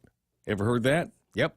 Expectation is the root of all frustration. Playwright William Shakespeare. Cartoonist and producer Jeff Kinney said, you can't expect everyone to have the same dedication as you. And this is for people with small businesses. Nobody will ever care for your small business like you do. Nobody. So if you expect them to, you got the wrong expectations. If you got a kid in middle school, or high school, he or she needs to hear the following quote. Number 6, I do know one thing about me. I don't measure myself by others' expectations or let others define my worth. U.S. Supreme Court Justice Sonia Sotomayor. Number 7, you can't base your life on other people's expectations. Singer-musician Stevie Wonder. Parents need to understand there is a real danger in burdening youngsters with expectations. The expectations of the parents help them build goals and dreams, but they have to be their goals and dreams. Number 8, if you expect great things of yourself and demand little of others, you'll keep resentment far away. Confucius. Motivational speaker Brian Tracy said, number 9, positive expectations are the mark of the superior personality. Number 10, keep high aspirations, moderate expectations, and small needs. Biochemist William Howard Stein. Number 11, expect the best, plan for the worst, and prepare to be surprised. Motivational speaker Dennis Waitley. Number 12, from author and leadership expert Stephen Covey. Treat a man as he is, and he will remain as he is. Treat a man as he can and should be, and he will become as he can and should be. If you want somebody to change, deal with them as if they already have changed. See if that works for you. I bet it will. That's the Extra Point. Be responsible and make something good happen today. For 93.3, The Ray Gibson Show and First Hawaiian Bank. I'm Jerry Roberts. I don't know about expectations. I always plan for the worst, hope for the best, but plan for the worst. That's what the guy said, yeah. Yeah, generally the way things work around here, and I've always been pleasantly surprised when that happens, going, well, it's not as bad as I thought it was going to end up being. 7:29 in the morning, as usual, another great Quote Friday from Jerry Roberts, and today's Extra Point. Should be able to find that before too much longer over at GuamTraining.com on the World Wide Web. We're back to face-to-face training with Jerry Roberts. So if you want a completely, I've been at Jerry Roberts seminars and sessions before, and I've always walked out with something that I could use at work that day or the next day. So I would suggest that if you are looking to motivate your crowd, maybe you've got a crowd of employees that are back in the office working with each other for the first time in a long time. time. There's some new dynamics that you need to be aware of. Hey, did you see that where Tesla, you were going to say Elon Musk? The letter from Musk? Yeah. Come back to work or see ya. Yeah, if you're not back at your desk, we'll consider that your resignation. And this is up to senior level executives. Yeah, so no more COVID-19, and I've decided that I don't need to be able to work from the office to get my job done. And Elon Musk says, yeah, you do need to be in the office. We need to be able to collaborate in real time, and there needs to be, as we've talked about, there needs to be the benefit of management by walking around. And you can't walk around if half of your team is not in the office. Yeah, and I think what Musk did, I think, is good. And a lot of people are going to scream about this and say, well, it's not fair because I really like working gas is at home. expensive, Some organizations may be able to do that. Okay, I'm not saying this works in every case.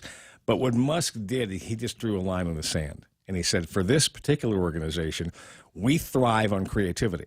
We thrive on making the best products. We need the best minds. We pay the best salaries. So, hey, with all that, we need to have you here. Collaboration. Face-to-face collaboration is more important, and you need to be here because that's what Tesla is all about. So it works for him, and that's the situation for Tesla, and he wants it done, and he's going to stand by. But don't all major companies and all of these, there needs to be a certain degree of skunk works and think tank going on, and it's hard to do that when you're just by yourself in the office. Yeah, so I'm absolutely with him. I think that should work for Tesla, but I think there's all kinds of other companies. If your company's stuck in a rut, maybe that's one of the reasons why is everybody's in their own. Even if they're in the office, everybody's there. They've siloed themselves into offices and cubicles. Yeah, and companies now who were kind of on the fence with it and say, well, maybe we'll let them stay at home, and well, I think we can make it work. Some of those people are now going to take this letter and say, aha, yeah, it works for Elon. Good enough for works Elon and us. his gazillion dollars worth of companies. Sure. 7:32, Jerry Robertson, this morning's Extra Point. About right now is time to break away for news and headlines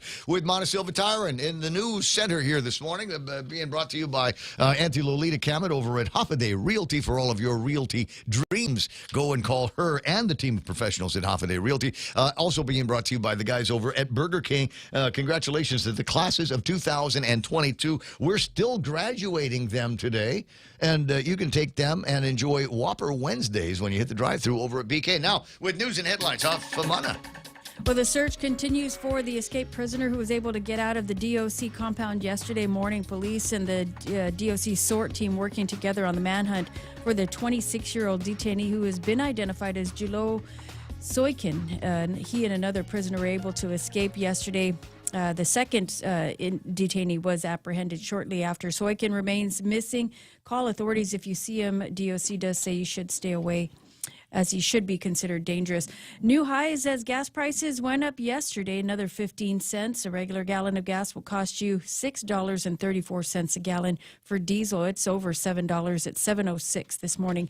Meanwhile, the governor has signed an executive order that extends the public health emergency another month. She says that in doing so, that it's critical to ensure a continuity of pandemic response operations and services.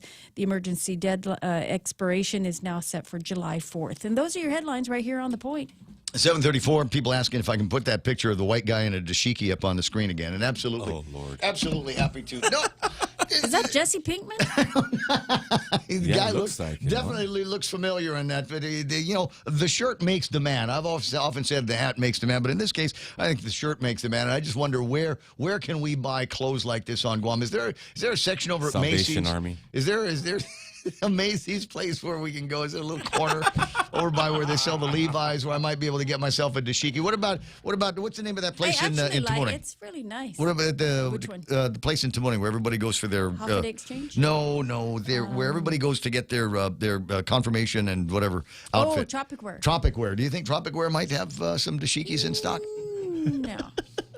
I'm just, I'm trying to help out But the I'm sure fashion industry. if you Amazon it, you can find it. So, well, you know what? I might could get me something like that because I'm pretty sure it's not. Nice, it's not expensive. Oh my God, your dad used to wear those things all the time. Of course he did. you get and wear white polyester slacks and white patent leather shoes. Absolutely. So you've seen that meme, right? If your dad used to wear this kind of shoes, you've got siblings you don't know about somewhere. 7:35 on the Ray Gibson Show.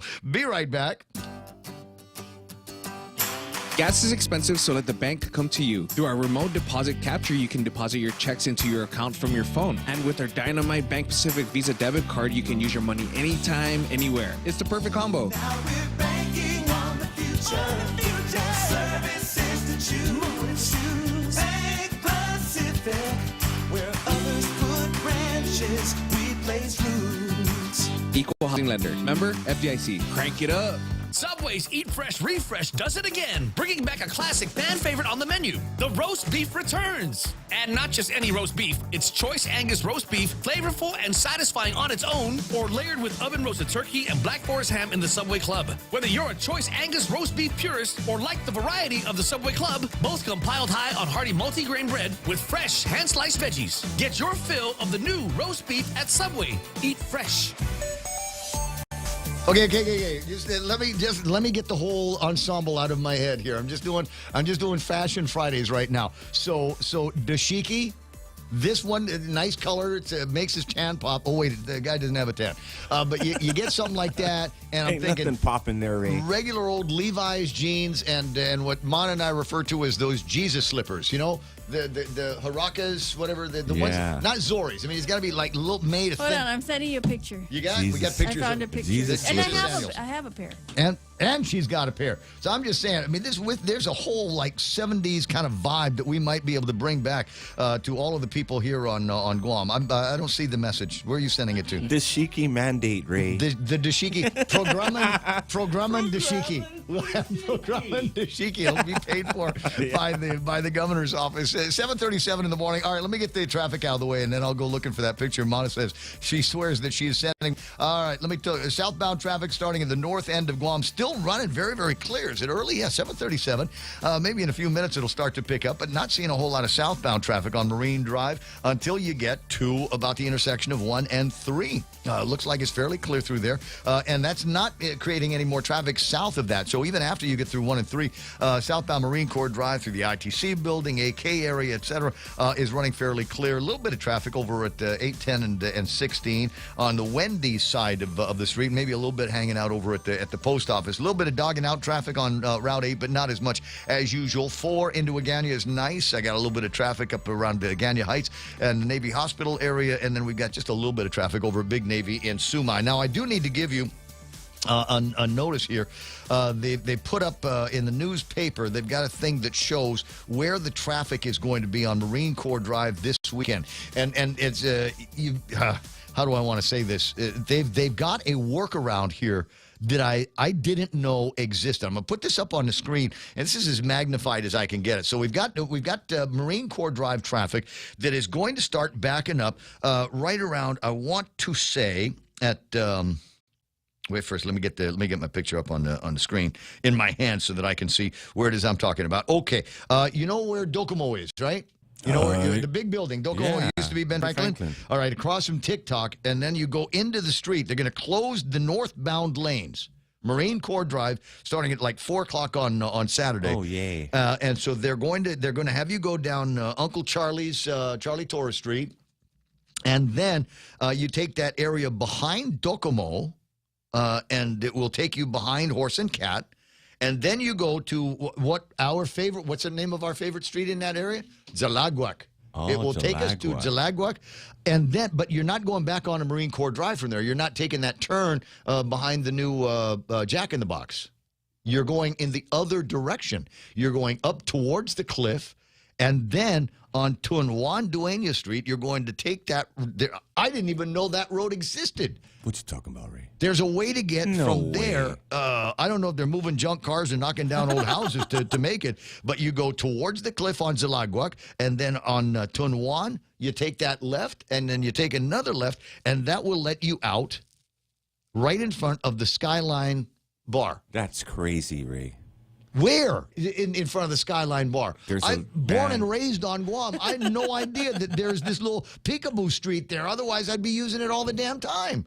There's a... Wait, what? It's on the people that screen. live back there, man, be aware. Yeah. You're going to have a whole lot of company. Okay, so you go... It takes you out by Skyline. You know Skyline, right? Yeah. Oh, yeah. But I think there's a fence up there now. Is that the one that takes you over to the Pizza Hut? No, that's Jalagwak you're talking about. So instead of going to Marine Corps Drive by the old Pizza Hut, what is now the Onigiri 7, you go in the other direction towards the cliff, and then there's this street, Tunwan Dueña Street. You know what? It does. There's some apartments and stuff back there. So there's a road that'll take you, and then you come out over by Skyline, the old Donsons. Ignite is there. When did they put that road there? We were children together in that area. I had no idea that there was a road that connected I only know Jalagwak. it because Lenny used to live there. Remember? Unreal. 7:40 in the morning. It's called Conchita Lane. Conchita Lane? Yeah. Is that what it is? Okay, because in the thing it says it's Tunwan Dueña Street. But Conchita Lane, whatever, somebody's already, you're second guessing DPW? I mean, who do you think drew the map? Actually, Tom Camacho drew the map. It's 7:41 on the Ray Gibson Show. There it is. Now you are noticed. Marine Corps Drive northbound is going to be ugly starting on Saturday, and it is going to be one of those things. And unfortunately, that is also kind of in that area.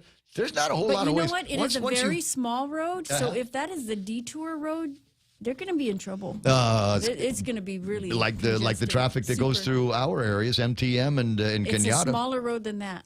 Even smaller. 7:41 on the Ray Gibson Show. Reconnoiter and then make plans to avoid the area all weekend long. Kings Guam World Tennis Tour, presented by GTA, is bringing international tennis back to Guam. 4 weeks of international play will swing into action with 2 weeks of juniors, followed by 2 weeks of pros, May the 15th through June 12th. The Guam National Tennis Federation will host world-ranked players who will be coming to Guam from all over the world. Netters will compete for ranking points and cash to improve their position among the world's best. Matches will be played daily at the Guam National Tennis Center in Harmon, starting May 15th through June 12th. Special thanks to our platinum sponsors, Dimension Systems, New Gen, American Medical Center, and Morico Equipment. Half a day, this is Honey. Here at APL, our expertise and extensive network can help you grow your business and reach out to more global markets. As a responsible carrier, APL is also committed to a sustainable future, whether it's protecting the environment or investing our efforts in giving back to the community. Our dedicated teams in Guam, Saipan, and on U.S. mainland are here to support you. Call 588-4651 or visit apl.com.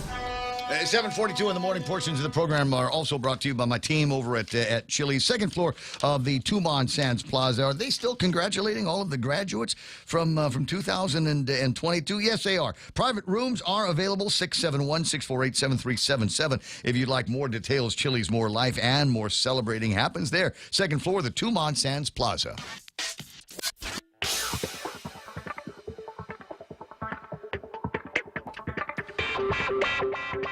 Like I said, just indulge me.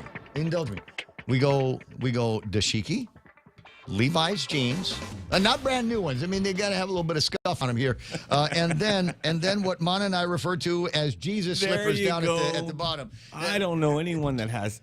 Maybe I do. Apparently, Mana has 2 of those. Yes, apparently, I have it Mana in has silver and in brown. Didn't realize they come in silver. They call them the Indian sandals. Like Indian leather. American Indian sandals or Indian sandals? Sandals from India. Can we buy them here? Are they available buy them locally? on Amazon. You know, I bought my brown pair here at a store. It was a little mom and pop store across the street from Ordot Dental. It's not open anymore, but I bought it there. That used to be, and they're leather, so you know they last forever. Yeah, those used to be kind of an alternative. They were big sellers. They were big hits here, and virtually everybody that I knew had at least one pair of those in the house. And it's one of those things like everything else that goes on your feet.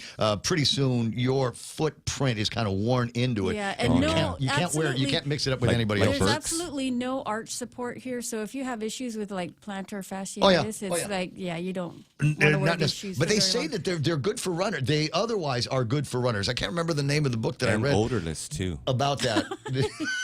They're made from yak parts.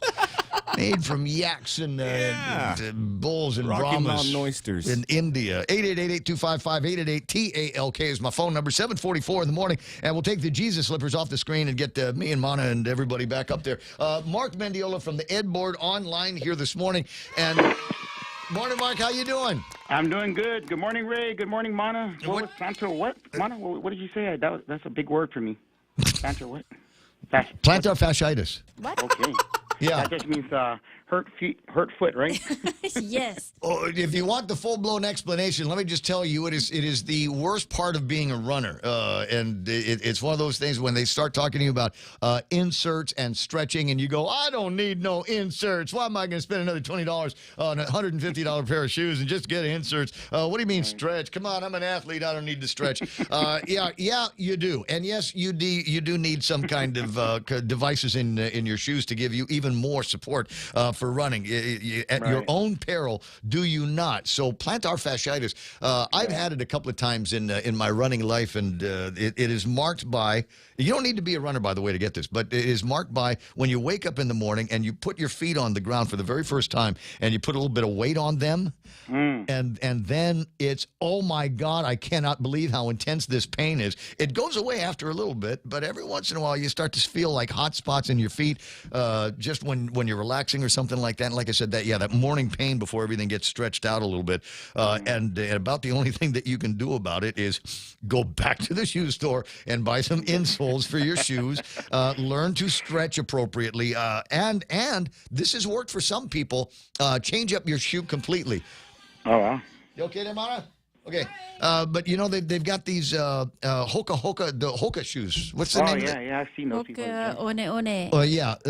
And those, I'm told, have helped out a lot of runners with plantar fasciitis issues. Of course, they're expensive and quite ugly, but if that's if people wear Crocs, what the hell? 7:46 in the morning. Mark Mendiola online from the Ed board, and it sounds like there's disagreements on how to take the initial first steps even in putting together a replacement committee to make sure that we've got somebody that is just as good as John Fernandez was.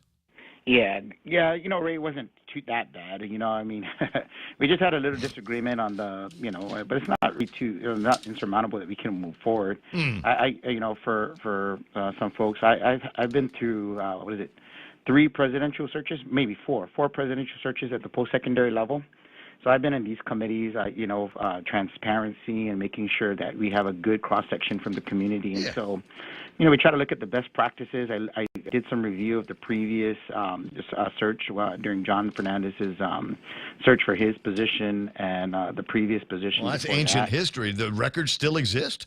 Yeah, you know, so I was able to take a look at that, and, you know, I reached out to some of my friends that are of course, in higher ed, also in the primary and secondary school level, and just, you know, put things together. I looked at the policy, and, you know, it just basically said that, you know, the chair has the authority to appoint. And so I wanted to create a special committee, and I wanted to ensure that we got a good cross-section from the community. Of course, you know, when we set committees up on the board, we also have to be cognizant of the fact that, you know, five board members at any given time constitutes a quorum. Yep. And even though it's a discussion, it can be, you know, a violation of law. I remember when I was on the Board of Regents, we got sued by the Attorney General because we had by chance meeting lunch at one of the restaurants in Tuma. I remember the Attorney General's people coming in and serving us papers saying, hey, we're in violation of the open government because we happened to meet each other at a restaurant. Yeah.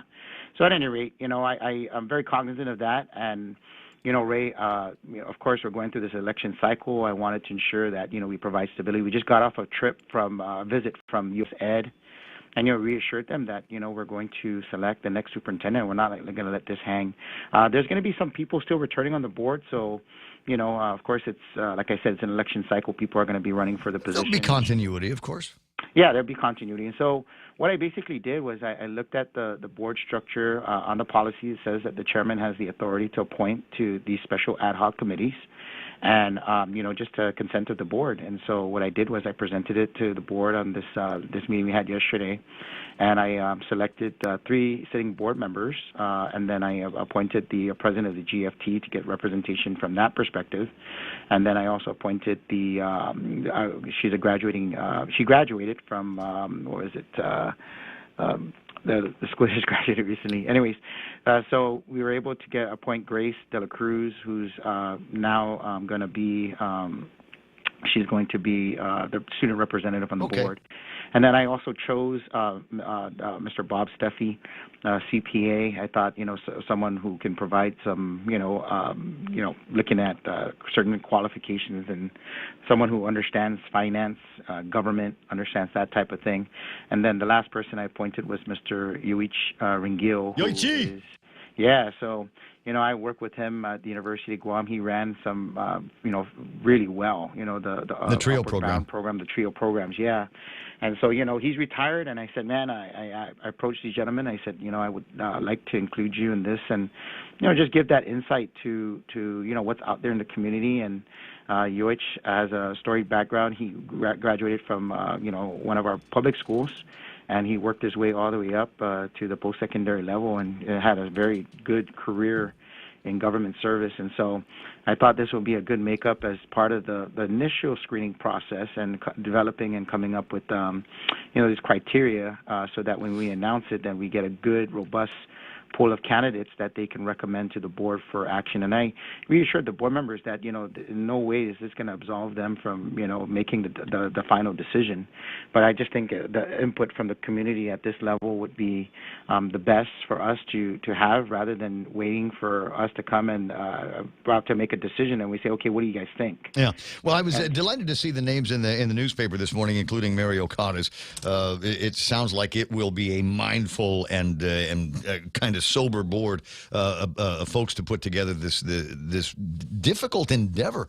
We have been spoiled in the last 10 years by having somebody like John Fernandez, knew and understood the value of the role that he plays as superintendent, knew and understands the value of the relationship between him and the Ed board, among other things. And so, you always look at it in terms of who are we going to find that has those same almost angelic qualities as John Fernandez had. And it might be one of those things where, it's the replacement initially is going to suck, and we're going to have to endure some suck until we find somebody that can do the same job or do the job approaching the same level as John Fernandez did. You see that in many industries and in many cases where you got somebody that at the top of their game, and then they decide that they're going to do something else. A replacement is brought in, and then nobody likes that replacement, but it's something that you've got to endure while you find what you're eventually going to be, who you're eventually going to be accepting in that position.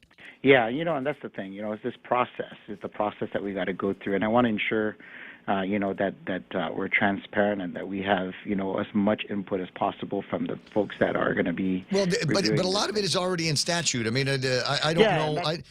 And so we begin the filter now, the same way you guys put the budget together with using the Adequate Education Act as kind of a filter, as a guide for everything. That's part of the other process is that you got to go take a look at the Guam Code Annotated and see where the guardrails are on this position, because there are criteria set in law on who can be the next superintendent. Yeah, that sets the minimum qualifications of it, and then that's the reason why minimum qualifications are pretty maxi, if you ask me. Yeah, kind of extra. And that's the thing, I mean, when this group gets together, they're going to set the timeline. I charge them to basically set the timeline, look at the qualifications, and if there's anything else that they as a group, they think is important that, like you said, traditionally John is not, he's not an educator. He didn't come from the classroom. He actually served in government leadership roles. And, he was fortunate enough to make a decision to come back home and, contribute back in a way that has been meaningful. But he had the qualifications to be able to take on that role. Right. 7:53 in the morning. Now, I want to say, hey, no rush. Is it possible that this is something that we ought to massage for a while? I mean, we've got good people in place that in the deputies, superintendents that we've got in the Department of Education. Is it possible just let Joe and what's her name? Erica. Erica, yeah, just let Joe and Erica run things for a while. I think that ought to give you the breathing room that you need, so that you've got people that are watching operations, you got people that are watching curriculum. Yeah. So, I mean, those are the things, of course, we take into consideration, right? The continuity of service. We're going to be opening school up around this time. So, obviously, I charge the committee come up with the timeline that they think is going to be appropriate. Sure. There's a whole process. Of course, you do the interviews, you do the selection, and then once you do the selection, you go into negotiations, and we got to make sure that people are comfortable. And if it breaks down in negotiations, what's the next steps? Yep. And so That's the reason why I charged this committee. I think they're going to come back with good good work, and the board will make the final decision on that. And once they make the decision, then we stick with it. But you're absolutely right, Ray. Those guardrails that are there, we got to follow the law. Make sure that people are following the law. Darn it, we got to follow the law. But I just thought it was kind of catty. McNinch, I'm reading from the article in today's Post. McNinch expressed his dismay that not all board members were given the opportunity to sit on the board. I would have felt better if you'd have asked me, McNinch said. Intern Mendiola, that's you, said, I would have felt better if you didn't send the letter to media without consulting me about a special meeting on the transgender issue, but you went and did that. Yeah, we talk about collegiality, and that's the thing, So I just had to, make sure that, it specifically says that the board has the authority to make the appointment. And I wanted to make sure that, I was doing, what I thought is in the best interest of the organization. That's the reason why we had the meeting. So I brought forth my proposal, and it says in the policy the consent of the board. And so, that's where I'm consulting with them. I consulted them at the board meeting, and I said, here, this is what I'm planning on doing. This is how I'm going to lay it out. And if you disagree with me, then so be it. Let's talk about it. But I'm still the board chairman, and somebody's got to be the boss. 7:56 in the morning. Mark, you have a great weekend. What slave driving things are you going to be doing with the boys this weekend? Well, my kids, we're enjoying each other's company and stuff. I came out to the beach and stuff like that. But we're planning a little trip together, and the boys are like, Dad, we want to put money in our pockets, so when we go on a trip, we can buy what we want. So in the last 4 days, man, I've been proud of the boys, man. They've been doing a lot of work. They're able to generate some good money for what they want. So it's good when they're coming to me now. All right. Well, let me see if we can help out, because more money in their pockets, that means less money from your pocket. So what kind of stuff are they doing? Water blasting, yard work? Blasting. We cut 2 yards. So we made a good amount of money in the last 2 days. And don't forget my order for my Jenga. Yes, I got that. I'm working on that. That's going to be one of my that first, was for real. Woodwork products, for sure. Awesome. No, it's fun. Those things are great when you make them out of 2x4s. The cutout there for the shots. Yeah. Absolutely. But I'm just trying to figure out if Mana's going to have the small shot or the big shots, because the one she sent me was huge. I'm like, Mana. One small shot, one big shot. 7:57 Okay, got it. Outstanding weekend, folks. If you want to get a hold of Mark, but don't know how to find him because you want to get help his kids with their spending money in the States, it's in exchange for work. Get a hold of you call Real Joe 888-8255, and we'll pass along some information one way or the other. All right, buddy. I'll talk to you later. 888-8255. As I said, Melbourne, Australia, online with us this morning. Hey, mate. Listening to the stream. I'm wondering if Melbourne is where we're getting the. I think it's Johnny Depp. Is in Melbourne? I think he's in Australia. That's not a knife. 7:57, but that's one of the places where they were airlifting formula into the United States from. Well, thank you. Thank you for the formula, Australia. Mate, but there's another story along the same lines that involves our hometown airline. United Airlines is flying baby formula to the United States for free.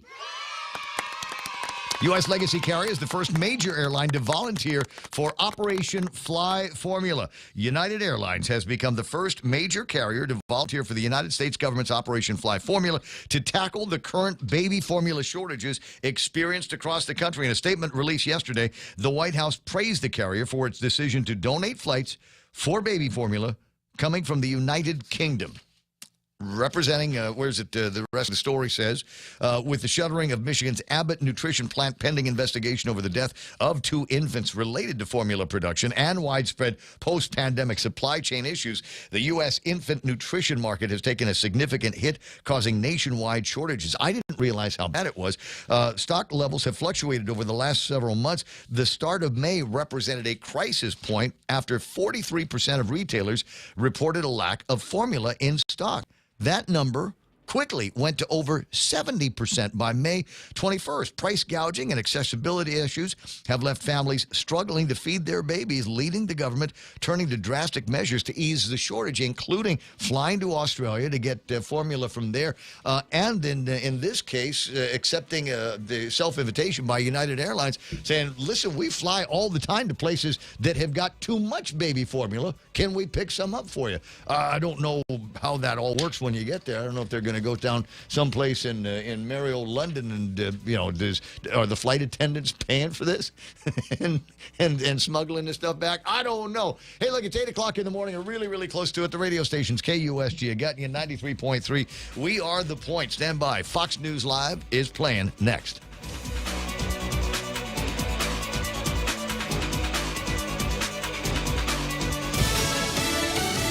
We can't do this alone. I'm Lisa Lacera, Fox News. That's the message from the White House on gun legislation as President Biden is set to address the nation about 90 minutes from now.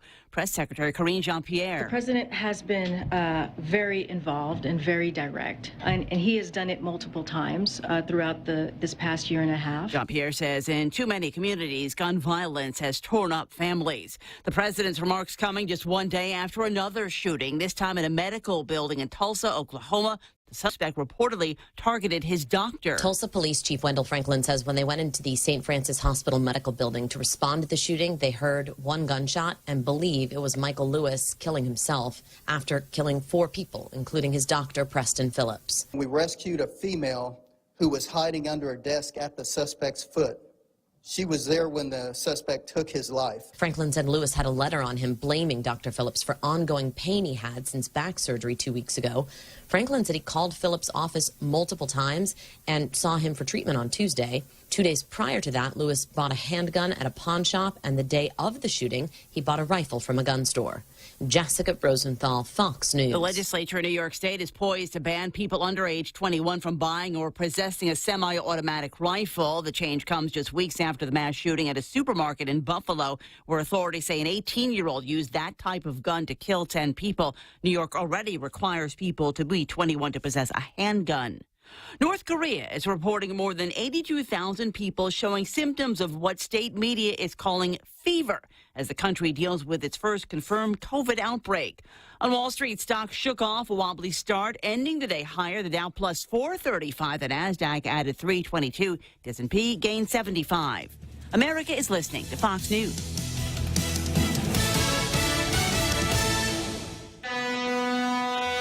Half a day, this is Honey. Here at APL, our expertise and extensive network can help you grow your business and reach out to more global markets. As a responsible carrier, APL is also committed to a sustainable future, whether it's protecting the environment or investing our efforts in giving back to the community. Our dedicated teams in Guam, Saipan, and on U.S. mainland are here to support you. Call 588-4651 or visit apl.com. Hey there, folks. It's me, KFC's Extra Crispy Colonel. My KFC Extra Crispy Chicken is freshly double-breaded and fried to a luxurious, mouth-watering bronze. You see, Extra Crispy KFC Chicken isn't just a product, it's a lifestyle. And for a limited time, KFC's delicious egg tarts are back. Pick up your KFC Extra Crispy Chicken meal and an order of egg tarts at your favorite KFC today. KFC, it's finger-licking good. The world's leading oil producers agree to boost output. OPEC nations and their allies offering some relief to ease the energy squeeze.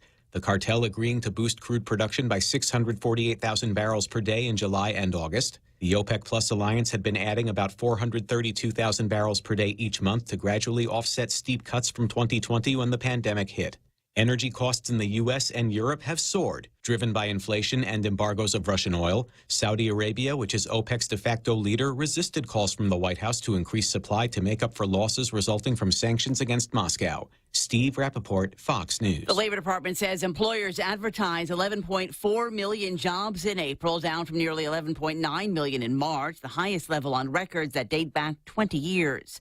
A virus outbreak among birds impacting poultry prices and supply. Americans grappling with ever steeper grocery bills are now faced with another factor driving prices up. A bird flu outbreak, which has hit farms across the country. Hormel Foods expects the disease, which has already contributed to a surge in egg prices, to weigh on industry-wide poultry supplies in coming months. Saying its own Jenny O turkey brand in particular is facing a rocky period ahead. The company also anticipating large supply gaps. Manufacturers are already hiking prices significantly, citing worker shortages as well as higher transportation and feed costs. Lillian Wu, Fox News. Researchers raising alarm bells about a rise in poisonings in children involving melatonin, including a big jump during the pandemic. Poison control centers say they received more than 52,000 calls about children consuming high amounts of the sleep aid, a six-fold increase from a decade earlier, with most calls about young children who take the pills accidentally. The lead author of the study from the CDC warns parents should remember melatonin is a medication. I'm Lisa Lacera. This is Fox News. Win a $100 gas card when you purchase Gasolina energy drinks. Be one of 5 winners and enter now when you purchase 3 for $4 Gasolina 8-ounce or 3 for $5 Gasolina 16-ounce energy drinks. Drawing on June 21st. Free gas with 76 Circle K. Take it easy. Get a 10-pound bag of ice for only 95 cents when you purchase a 12-pack or more of any soda or beer. Only 95 cents for a 10-pound bag of ice. Swing by Circle K today. Some conditions apply. See stores for details. Circle K. Take it easy. Check out the newest hydro and garden center to hit Guam, Crop King Hydro. We have a huge selection of plant nutrients, soils, hydroponic mediums, organic pest control pumps, plant support, tools, and so much more. Call 635-4769. 635-GROW. Open Monday through Saturday, 10 to 6 at the Dededo Satina Mall, right across from Payless and Paradise Fitness. For whatever you grow, think Crop King Hydro. Crop King Hydro. Is your business ready for digital transformation? The latest Wi-Fi technology is here, and it's Docomo Pacific's WorkPass, powered by Plume. WorkPass unlocks connectivity, productivity, and security tools all in the palm of your hand. Access features like adaptive Wi-Fi, guest and employee networks, evolving AI security, plus so much more. To learn more about WorkPass, visit business.docomopacific.com. Docomo Pacific Business. Work better together. Your local news is brought to you by Nambo Insurance. Skip the line, pay online. It's fast, it's easy, and it's secure. Visit Nambo.com for more information.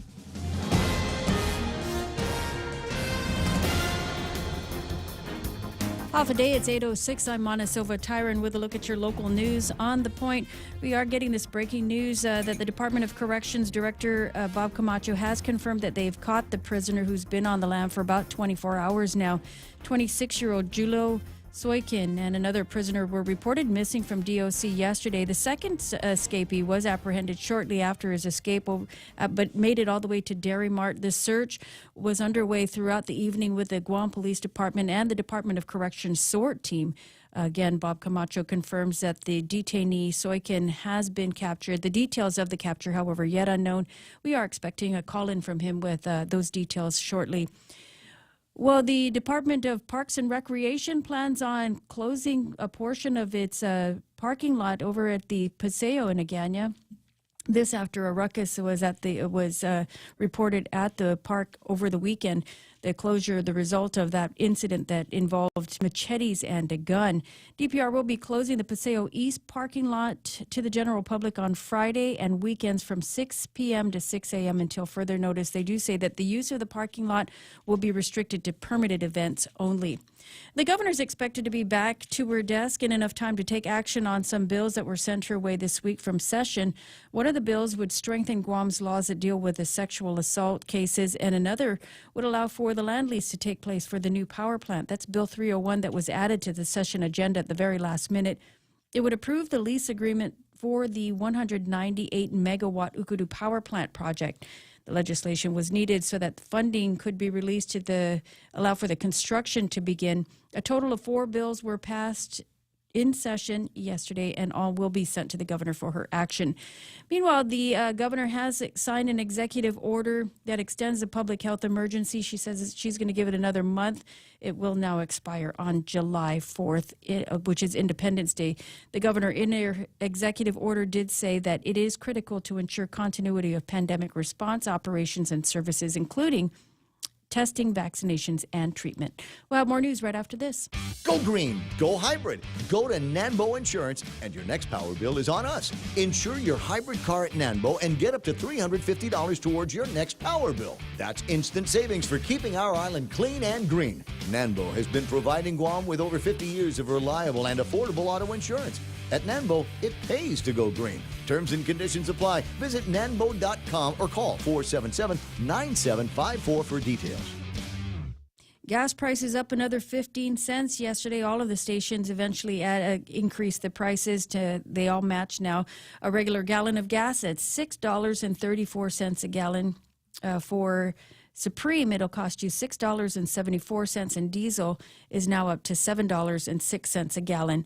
The University of Guam is calling out for Chamorro and Filipino breast cancer survivors to participate in a study that they're conducting along with the University of Hawaii. They want to come up with strategies for healthy lifestyles among Chamorro, Native Hawaiian, and Filipino women living in Guam and Hawaii. Survivors on Guam and Hawaii will be participating in this focus group that will be conducted this weekend. If you're interested in participating, you can contact the University of Guam. And if you have teens aged 14 to 17 and you want to get them a job, the Department of Youth Affairs is holding a summer youth employment program that will get kids working at least through their summer months. You can visit the DYA website, or you could go to DYA for an application. The deadline to apply is June 5th. And just recapping our top story, the Department of Corrections has confirmed that they've captured the detainee who made it out yesterday from the Manila facility. The details of their capture, however, not yet available. The 26-year-old Julo Soikin was able to escape the prison compound yesterday morning.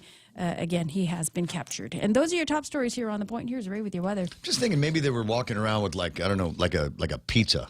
He's going, anybody want this? Are you hungry?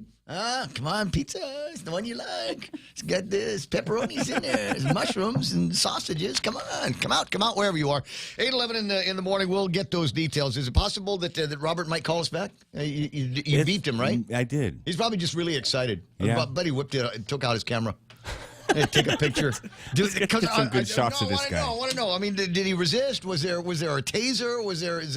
Will there be interesting pictures? When this is all done, I don't know. He kept falling in the tree.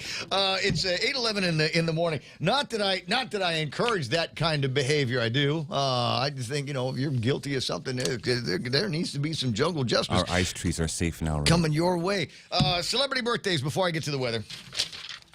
Russell Brand, who is my favorite pundit now. I'm one of 6 million people that follow this guy on YouTube.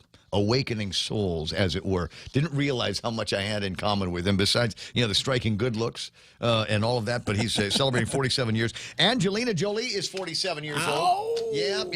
Everybody got a favorite movie? I think it will always be the Tomb Raider movies that she was in, but I remember her getting my attention when she first came out and did that movie called Hackers. Oh, yeah. Back in the early 90s. That was when Angelina Jolie got my attention. Mr. and Mrs. Smith, also excellent. And if for no other reason, just the chemistry between her and Brad Pitt in that movie, and the soundtrack. That song that they play when they're getting shot at by all these different guys, the commando raids at the end of the movie. Those two need to go to court, man. Kenny G is 66 years old. And without Kenny G, we would never have had that song that played at every fashion show, every women's club's, get-together that they ever had. That's it, Ray. You got it, man. Yeah, that's exactly what it sounds like. Mark Wahlberg is 51 years old. Mark Wahlberg is my favorite of the Funky Bunch. The Funky Bunch. Marky Mark and the Funky Bunch. It's still worth listening to, guys. And everybody's got a favorite Mark Wahlberg movie. Move it. Everybody's got a favorite Mark Wahlberg movie. And I'm not going to remember the name of the last one that I saw. Nope, not going to happen. But it's they're all good. You know what? Yeah. You know what he's big in? I was just looking at him on Twitter. He has these regular prayer get-togethers. Yeah, he's in with Jesus, man. And so he gets into these things, and you can find out when they are and how to get involved in them. Just follow the guy around on Twitter. 51 years old. Might be a couple other people that are celebrating birthdays. Twitch and YouTube star Ninja is 31 years old. Do we know who Twitch is? Yeah, Real Joe? Ninja. No. Okay, Is gotcha. Twitch the one from Ellen? The sound guy? What? The dancer, the music mixer. Twitch? I don't know. I feel bad. This is going to be one of those things. Like, how can you not know that? You know why? Because there's certain parts of what's happening in pop culture that I don't pay attention to, like the Amber Heard Johnny Depp trial that I wasn't aware of, completely until like 2 weeks ago. And it's like I've missed out on this whole cavalcade of fun in the court. No, I'm not lying. It's not one. I don't have cable. All right. If you're looking for something to celebrate today, is Love Conquers All Day. Are we supposed to? There's a rainbow motif on that, isn't there? Let me see. Chocolate macaroon day, egg day. It is donut day, and you're going. Wait a second. Don't they have donut day in November as well? Hey, don't get all judgy. Every day should be donut day. Go ahead. Yeah. Every day should be hang out over in front of Crown. Could every day be like Main Street Donut Day? The Main Street Donut Day is good. Man, tomorrow Donut Day. Yeah, but it's the most disappointing thing in the world when you get there and they're closed. I know. I go on the weekend. I'm like, Be open. There needs to be I ran extra so I could eat those donuts. Yeah. Other things that are worth celebrating tomorrow: Hug Your Cat Day. Cheese Day. Don't cut the cheese tomorrow. Learn to row day. Pineapple Day. And pineapple does go on pizza. For those of you that are concerned about this and wondering, where does Ray Gibson fall on the pineapple on pizza controversy? I'm okay with pineapples on pizza. A little bit of Canadian bacon on that, and have them cut it nice and thin. That, my friends, is pizza heaven. National Trails Day, Shopping Cart Day, Turtle Races Day, and then Sunday, Hot Air Balloon Day. Cancer Survivor Days. Give yourself a pat on the back. Frozen Yogurt Day. Veggie Burger Day. Let's scratch that out. There's no such thing as a veggie burger. Stupid concept. It's like when they say, "Oh, come on, we're going to have meatless lasagna." You can't. You know what it is? It's flat noodles. That's all there is. There's no such thing as meatless lasagna. Lasagna has meat in it, period. Anything else other than that, please rename whatever it is that you're cooking. And Apple II Day. I don't know why the 5th of June is Apple II Day. I might have to look that up. But it reminds me now that an Apple II was the very first household computer that we had. Went to Mariana's Electronics and bought it. And they gave us the upsell. And I want to say we must add 64 kilobytes of memory on this thing, and 2 floppy drives, an A drive and a B drive. And I said, what's the advantage? And they said, well, the old way of loading programs was with a cassette. Back in the old Apple II days. So Apple II Day to you, 8:16 in the morning. Is that Rob Camacho? No, it's not. Who is it? It's Doc Mack. Dr. Mack from the Free Zone. In the Free Zone. Yeah. It's early.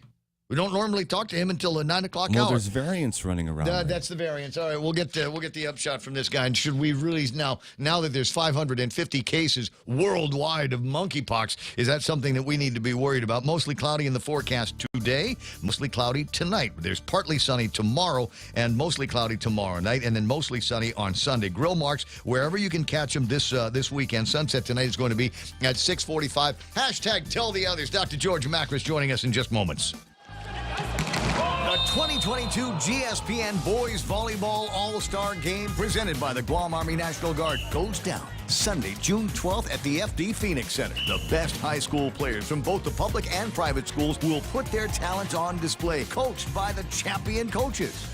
Watch it live at the Phoenix Center or streaming on GuamSportsNetwork.com, powered by IT&E. The 2022 GSPN Boys Volleyball All-Star Game, June 12th. Family Finance has been serving the people of Guam since 1959, and they will continue to be there for you in the years to come. Get a personal loan for that summer vacation or to pay off those long overdue bills. Family Finance has got you covered. Apply for a personal loan from $1,000 up to $3,900 by calling Family Finance in Hagåtña, now at the old Nanbo Insurance Building at 475-4545, Upper Tumon 647-5626, or in Dededo 633-4473. Family Finance, here to serve you. It's 8:18 in the morning, and coming up, not advice, but early warning on what could be the next shortage might affect us here on Guam.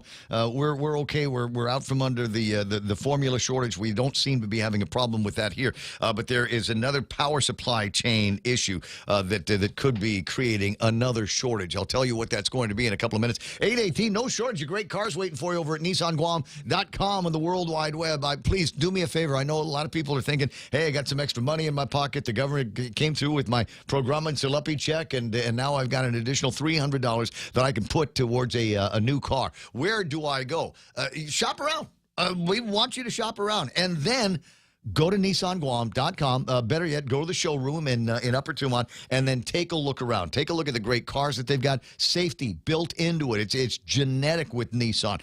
Incredible technology. Come on. It's a Japanese car company. Of course the tech is going to be great. But the other thing is, and again, hey, Japanese car, these things sip gasoline. There's a whole bunch of cars on a lot over at Nissan that will get you better than 30 miles to the gallon, about 35. A Nissan Leaf gets the electric equivalent of 111 miles to the gallon. Find out more by visiting NissanGuam.com. Rediscover talk radio here. Your FM News Talk Superstation. This is The Point. 8:19. I think can I drop that? I don't know if we want to be a superstation anymore. You know what I want to be? I want to be an AR-15 type radio station. Yeah. They got the AR-15 type guns that scares the hell out of liberals out there, even though basically they're just dressed up pistols, guys. Calm down, would you? But you know, it's got a stock. It's got a folding stock. It's got little scopes on it and scary looking things in the front. They look mean, Ray. Those guns just look mean. And that's all they're good for is killing people. Hello. That's what guns are for. That's exactly kind of the point, is to be able to protect ourselves from deer and pigs and wayward governments. What was it? There's a meme out there somewhere. I was looking at it earlier today. I might put it up on the screen if I can get my hands on it. I said, oh, yeah, I saw a movie where the only people that had guns were members of the military and police. What was it called? Schindler's List was the name of the movie. 20 after 8 o'clock in the morning, and we take our attention to the free zone of the United States of America, and that would be Florida, USA. Good morning, Dr. George Macris. Hey, good morning, Ray. Good morning, Guam. Thanks for the call. Well, it's always nice talking to you. And I worry, Doc, that now that we're not, deep into coronavirus and the Wuhan, that I will have fewer and fewer opportunities to talk with you if I don't make them up. At least every week, I'm going to find an excuse to get some reasonably good doctor advice from you and your colleagues out in that part of the world. Well, I always want to call you, but I listen in and calm down. I get triggered a lot. Yeah, Omicron, just a couple things to keep in mind. It's even milder. The few cases we're seeing now, even the sore throat is gone. It's just like, do I have an allergy? It's extremely mild. Well, I know of at least one person, senior citizen, who's already had COVID-19. It's already been through it. In fact, I think it was the Omicron variant, the original Omicron variant that he had. But he's got a breakthrough case now. But he says the only way he found out was, I think on a lark, he took a test and it managed to come out positive. Some very, very minor symptoms, but just the idea that positive again for COVID-19. Things have changed now in that if you are positive for COVID-19, they still want you to stay at home, even though it's mild. And I'm hearing about some business guys that I know that have had to deal with changes in their businesses' schedules as a result of people being out sick with COVID. Not necessarily, super heavy knockdown, drag out symptoms, but they tested positive. So out of an abundance of caution, we're staying home. Well, Ray, I think we have to remember that, out of common courtesy, even if you have a regular upper respiratory infection, you shouldn't come to work. You shouldn't spread it to other people. They may be planning trips. They may have things going on. So as Omicron, as you get the new variants, and by the way, I think there was almost zero detection of Delta. I think it's been extincted. It would be wonderful if these tests were designed such that we can even, have inexpensive tests to decide if you have some of the other types of upper respiratory infections going around, so you can stay home. All right. And not make other people sick at the bar. That's fine. I don't know. I'm just, we're gentlemen from a different era, and it's a macho thing. Yeah, I'm feeling sick, but I'm still coming to work because there's a job to do. Somewhere around here is a job that requires a man of my talents and skills, and I don't care whether I'm sick. I'm coming to work. And now all of a sudden, not as it bad manners, but what are you trying to do? Kill everybody? Well, I don't think we have to worry about it. Anyway, I updated the statistics on Guam, which had a 0.7% fatality rate, if you're going to believe that all those cases were caused by Omicron, and the U.S. 1.2. So Guam is almost 60% less than the U.S. Remember, you look at Guam in the context of the rest of the world, and you're way ahead of them, which is why I still remain shocked and numb as to why you still have a state of emergency. Because there's a whole lot of bureaucratic red tape that we don't have to worry about cutting through because we're in this so-called public health emergency. And we want to be prepared, of course, Doc, in the event that we have to mobilize the National Guard again or go back into mass vaccinations and mass testing and put people in hotel rooms and keep them quarantined. Just in case. Yeah, or give your friend a contract. Monkeypox. Monkeypox, okay, yeah. Monkeypox. You stand corrected. There's 778 global cases. Oh, it was 550 in the newspaper this morning. Okay, but this is a newspaper that's always a day late on news. Right, 778 cases. It's still there. I have friends who actually went racing through. We're in both areas. I obviously didn't see anything. But total cases in the U.S., we're basically, it's nothing. But what's interesting, what is very interesting, is to find out that there are two places where they have live monkeypox and they're working on it, aside from where it's endemic, and it was the Wuhan lab and the NIH. Okay, so that's not conspiracy theory stuff. That's for real. Oh, that's for real, yeah. They've confirmed it. And the Chinese tried to say, oh, well, we synthesized the virus, and the Americans, of course, had it. And it's not, like we don't have monkeypox in China. We synthesize it. But basically, how much would they have to pay to take a skin scraping from somebody in another country, give them a few bucks to just fly to China and get? Anyway, the point is, who knows what's going to happen with this? Hopefully, the fear is that there's so much Omicron fatigue, people don't care anymore, that they need to have something to scare people if they can. And, remember, the elections are coming up, and you really have to stay home so you don't get monkeypox. Yeah. Monkeypox is, it's a real nothing burger in my mind, but I don't know that people will gravitate towards it the same way that they allowed themselves to get skittish and scared with COVID-19. COVID-19, oh my God, it's a full-blown worldwide pandemic, and we've got to lock the borders down, and we've got to push people over and force them to isolate. We need to do vaccinations worldwide on a high percentage basis. Whatever. And I think even though there have been deaths in the millions in comparison with other worldwide pandemics, I don't know that COVID-19 was as deadly as we were sold to be on. So I think the CDC and the WHO, FDA, and these guys come back and say, well, there's still monkeypox. I think there's a lot of people that are going to take that with a grain of salt, saying we're not going to do that again. Well, there's some information coming out about monkeypox that there may be a reason to to make it the new to get people excited about it, but I'll defer that for another time. Yeah. So really, in the healthcare arena, there really isn't much going on globally to be concerned about. But I do want to give a shout out to one of your advertisers. Please. All right. So people don't realize Dr. Lansom is actually one of the most qualified microsurgeons, not just in the U.S., in the U.S., not just, and probably the world. And, I sent somebody close to me to him, flew him to Guam to get fixed, and he got fixed. And then there's somebody close to you he's going to fix. The point is, I just want to say the individual was very satisfied, and it was a flight to Guam from Australia to get fixed on Guam. I just want to say that. Should Jerome have taken a look at Johnny Depp's finger? I'm sure he would have. taken a piece of his toe. I don't know, he would have done something and made him another finger. Listen, and that's not far-fetched.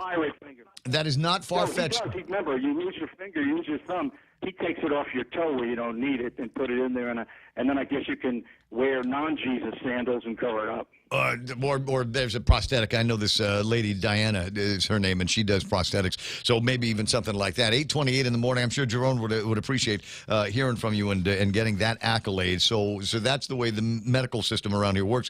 A doctor in Florida working with a patient in Australia was able to get him to come to Guam, go see Jerome, have Jerome do some surgery on him, and thrilled with the outcome.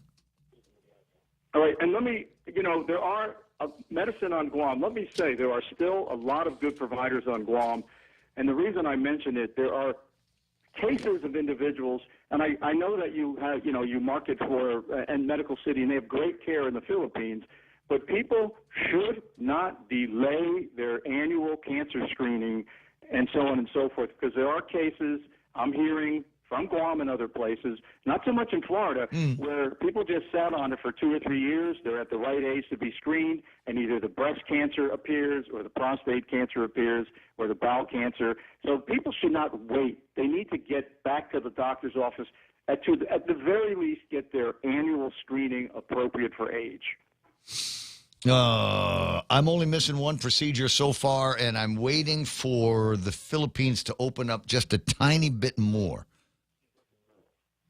I know, and I am too, and I had to cancel trips, but by the way, I do have 2 confirmed trips to Costa Rica, of which we'll try to do a call or a camera view. Ooh. But listen, 2 more little health things I want to reemphasize. One is the value of olive oil. Again, 2 tablespoons a day. It'll probably work for Guam. And then one of your listeners once mentioned about K2. I just want to say you start replacing your vitamin D tablet with vitamin D plus K2, because on a place like Guam and the Mariana Islands, where people get blood vessels that look like pipes, when you look at them, they look like you gave people contrast. It turns out the K2 with the D may be taking the calcium, opening up the arteries, and putting it into the bone where it belongs. So replace your vitamin D3 when it runs out with vitamin D3 plus K2. They come out in tablets. I got, I think, 300 for $22 on Amazon. I was going to say, can I get that on Amazon? Anyway, it looks like something I don't. You know me. I don't take any pills. It's just supplements, occasional iron pill and fish oil. I can't see you eating a pile of kale every night. No. And then, of course, you get sunlight. No, I get plenty of sunshine. So the D is the easy part. It's the K2 that goes in there. I'll work on that. I'll go check out Amazon today and set myself up with a bottle. Right. All right, Doc. And always remember, I practiced on Guam for 30. I practiced on Guam for 30 years. These are diseases of microvascular nature, which we want to fix. So I know I won't recommend things that aren't appropriate for Guam. But it sounds like it might be something that will help me as a runner. If anything that opens up the pathways between my lungs and my heart and the muscles where the blood and the oxygen is going to get used is a good thing, right? Absolutely, but it also is an inflammatory modulator. Your joints feel better, and your allergies are decreased as you push up. So we're actually looking at the docs are lower now. We're looking at D levels of about 60 and higher. It's not just it was something that was looked at for COVID, but now we're finding other value. But this is incredible because you don't see calcium disappear from the heart like it happened in this study. You just don't see it happen. And this was amazing, and that's why it's off the shelves around here. I had to get it on Amazon because it's not in stock. They're running out. Well, now I got to go and compete against my listeners to make the order as well. My friend in the Philippines, Ricardo, is asking about Centrum. He's a man of a certain age, and they market vitamin supplements to guys like us, and Centrum Silver in particular is the one. All right, Centrum or One A Day have come out with 2 different varieties. They come out with the below 55 and the over 55. I think that while you're trying to decide which particular supplement to take, and your doctor could help you with that, Centrum is a good all-around. But if you can find the age-appropriate over 55, over 65, and in the Philippines, I don't know if they have the same guidelines as the U.S., they are completely different. They're quite different formulations because I read the labels and I try to see what is available in the community before I tell patients to go buy it. And because obviously it makes no sense if they take this if it's not available. Well, he's an Just airplane like I know guy. you would not eat a bowl of kale every night. Yeah, he's an airplane guy. So if need be, I'll buy it for him, and he can pick it up from me the next time he's flying into town. Okay, Amazon.com, they have their Amazon's Choice Vitamin K2 Plus D3 2-in-1 support. And I want to say there's 120 pills or something like that for $15. Yeah, look for the 300 pack. It's a good deal. But these are anyway.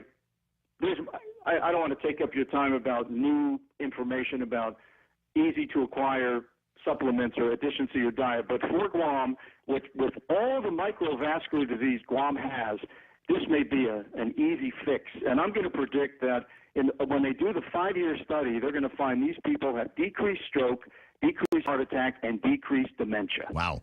That's saying a lot, Doc. I'll take a look. I'll look for it. So it doesn't make that much difference. As long as it's got the D3 and the K2 in it, that's all I'm looking for. I mean, it doesn't, no major manufacturer issue. It doesn't have to be Chalks. It doesn't have to be Flintstones.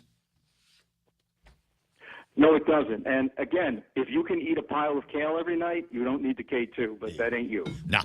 Okay, gotcha. 8:34 in the morning. Montesilva is going to take care of big news and headlines. Doc, I appreciate the time. I even more appreciate pictures of you and your friends, your colleagues in the Costa Rican area here. Mona's going to take care of news and headlines, her last one for the day, after these.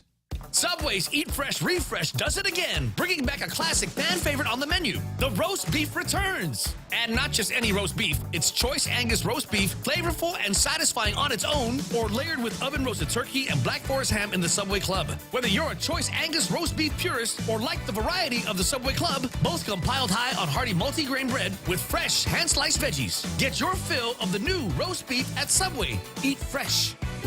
Hafaday, Patsy Gogri from Security Title here with information about what a title company does. The title side of our business determines who owns a property and guarantees your ownership with a title insurance policy. The escrow side acts as an independent third party, managing the transfer of money and documents between the buyer, seller, lenders, and others. Security Title has the management of real estate closings down to a science. Give us a call. We are here to help.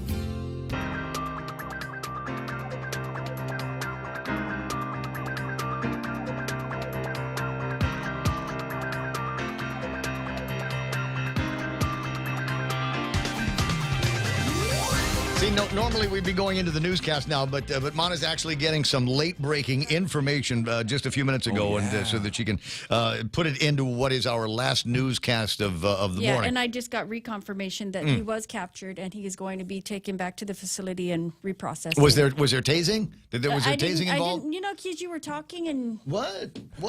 Pepper spray in the very least. You were right, Ray. They lured him in with a pizza. He was hungry. That would be the way to do it for me. Just walk around. Hey, Little Caesars. Pizza. Just walk around and say pizza, and see what happens. He was captured at Kmart, so maybe that's wow. I might not be too far. You Really? might not be too far off. They busted him at Kmart. No. Initially. Initially. When he was first arrested, he was arrested at Kmart. After he found the drugs hanging from the tree, remember? Yep, 8:36 in the morning now. These are cool stickers. Out looking for a dashiki. Are these the campaign stickers from John? John Savars' campaign stickers in studio now. But these... but I don't... Cool. Did he... They're not really campaign stickers, so I mean you can... They're just cool stickers, but I mean, did he give you any indication of what it's supposed to be about? This is about weed. Yeah, the green cross. Weed, a green cross. Come on, you know this. That's a medicinal. You don't know this? Well, maybe he can call in a little bit later on. It's weaved in. So, I mean, this is the new style to do if you're going to do weaves. Mm-hmm. So now it's time for news. Viva John Savard. Viva. There it is, the 300 count soft gels. 1995 D3 and K2s. Okay, that's the one I'm going to get. Because it looks like it's lemon flavored. Oh, yeah. I don't know. What the heck? 8:37, you want to do that news? Sure. Okay. Well, after 24 hours on the run, the 26-year-old escapee has been captured Police and DOC SORT officers were out hunting for the man since he fled the Mangilao compound yesterday. He's 26-year-old Julio Soikin and another prisoner. They were both able to escape, but the second escapee was apprehended shortly after. Details of the capture aren't completely known, but we have confirmed that he is back in custody. And the police public health emergency will remain in effect another month with an extension issued by the governor yesterday. The governor extending the executive order to extend the public health emergency until July 4th. And the last thing today is gas is up 15 cents. A regular gallon of gas will cost you $6.34 a gallon. Blah. Those are your headlines. Blah. And what can be done about that? What are our choices? Your choices are walking. Yeah, how about that? It's hot on Guam. I don't want to. People don't want to walk. You could get your exercise and run. I just want to be able to walk from the front door of the house to the car and drive to the front door of my work and then just walk as quickly as possible from one place to the other. You could get arrested and have the police transport you. Have them do all of that stuff. I'm hoping that there might be some positive traction on an idea that I gave to former Governor Carl T. C. Gutierrez. Yeah, that was cool. Do the bus thing because the school's out. It's summertime. We've got the buses. They're in the inventory. I'm sure that we can find some rescue plan money to buy the fuel that we need and pay the bus drivers. And they could join the Guam Regional Transit Authority and become a bus service over the course of the summer. Hopefully by then the war in Ukraine will be over. Hopefully by then we'll have a new president or at least a whole bunch of new people in Congress and the prices of oil and all the other commodities are going to be going down. In the meantime, you know what you could do? I don't even know if you'd need to charge for something like this because I don't think they did it when we had that typhoon that knocked the thing down.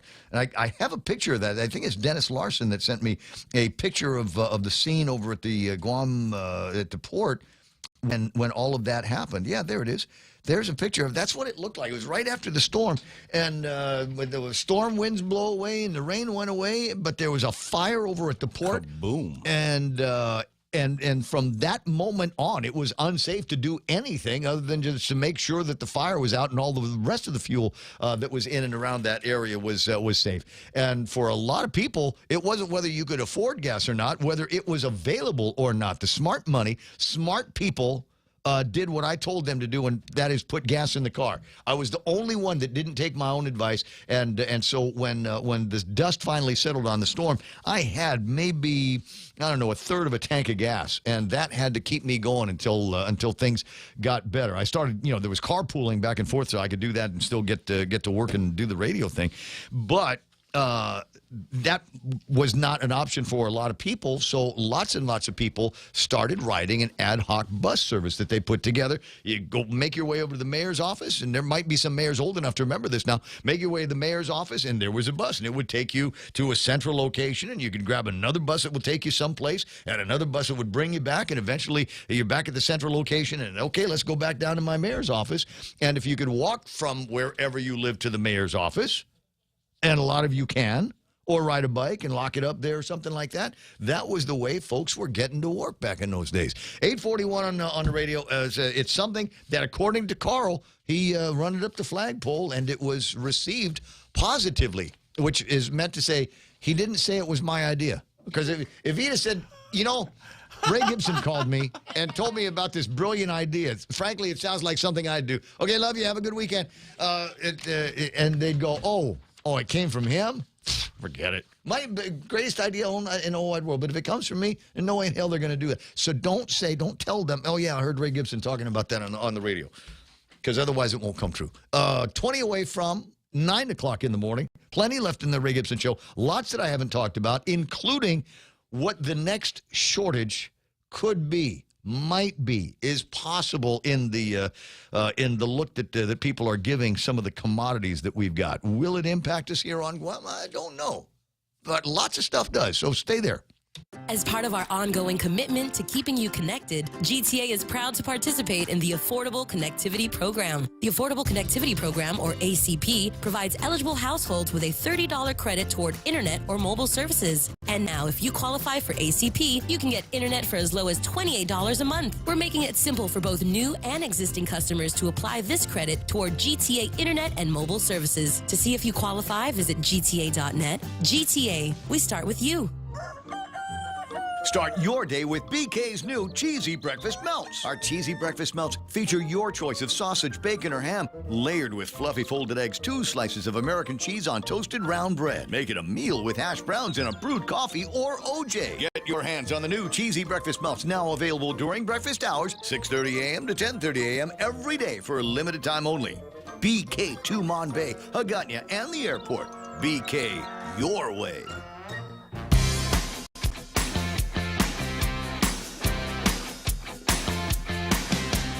All right, here it is. The pandemic, supply chain issues, and inflation have meant we've had to deal with shortages now for a couple of years. And the latest shortage might be seen at the movie theater. Popcorn could be in short supply. And the CEO of major popcorn suppliers, Preferred Popcorn, I think is the name of it, says popcorn supply will be tight. It's not just popcorn itself that might be hard to find. Those grease-proof paper bags are already in short supply. You know the one, if you're not careful how you open it, will literally burn your fingers to a toast? Yeah.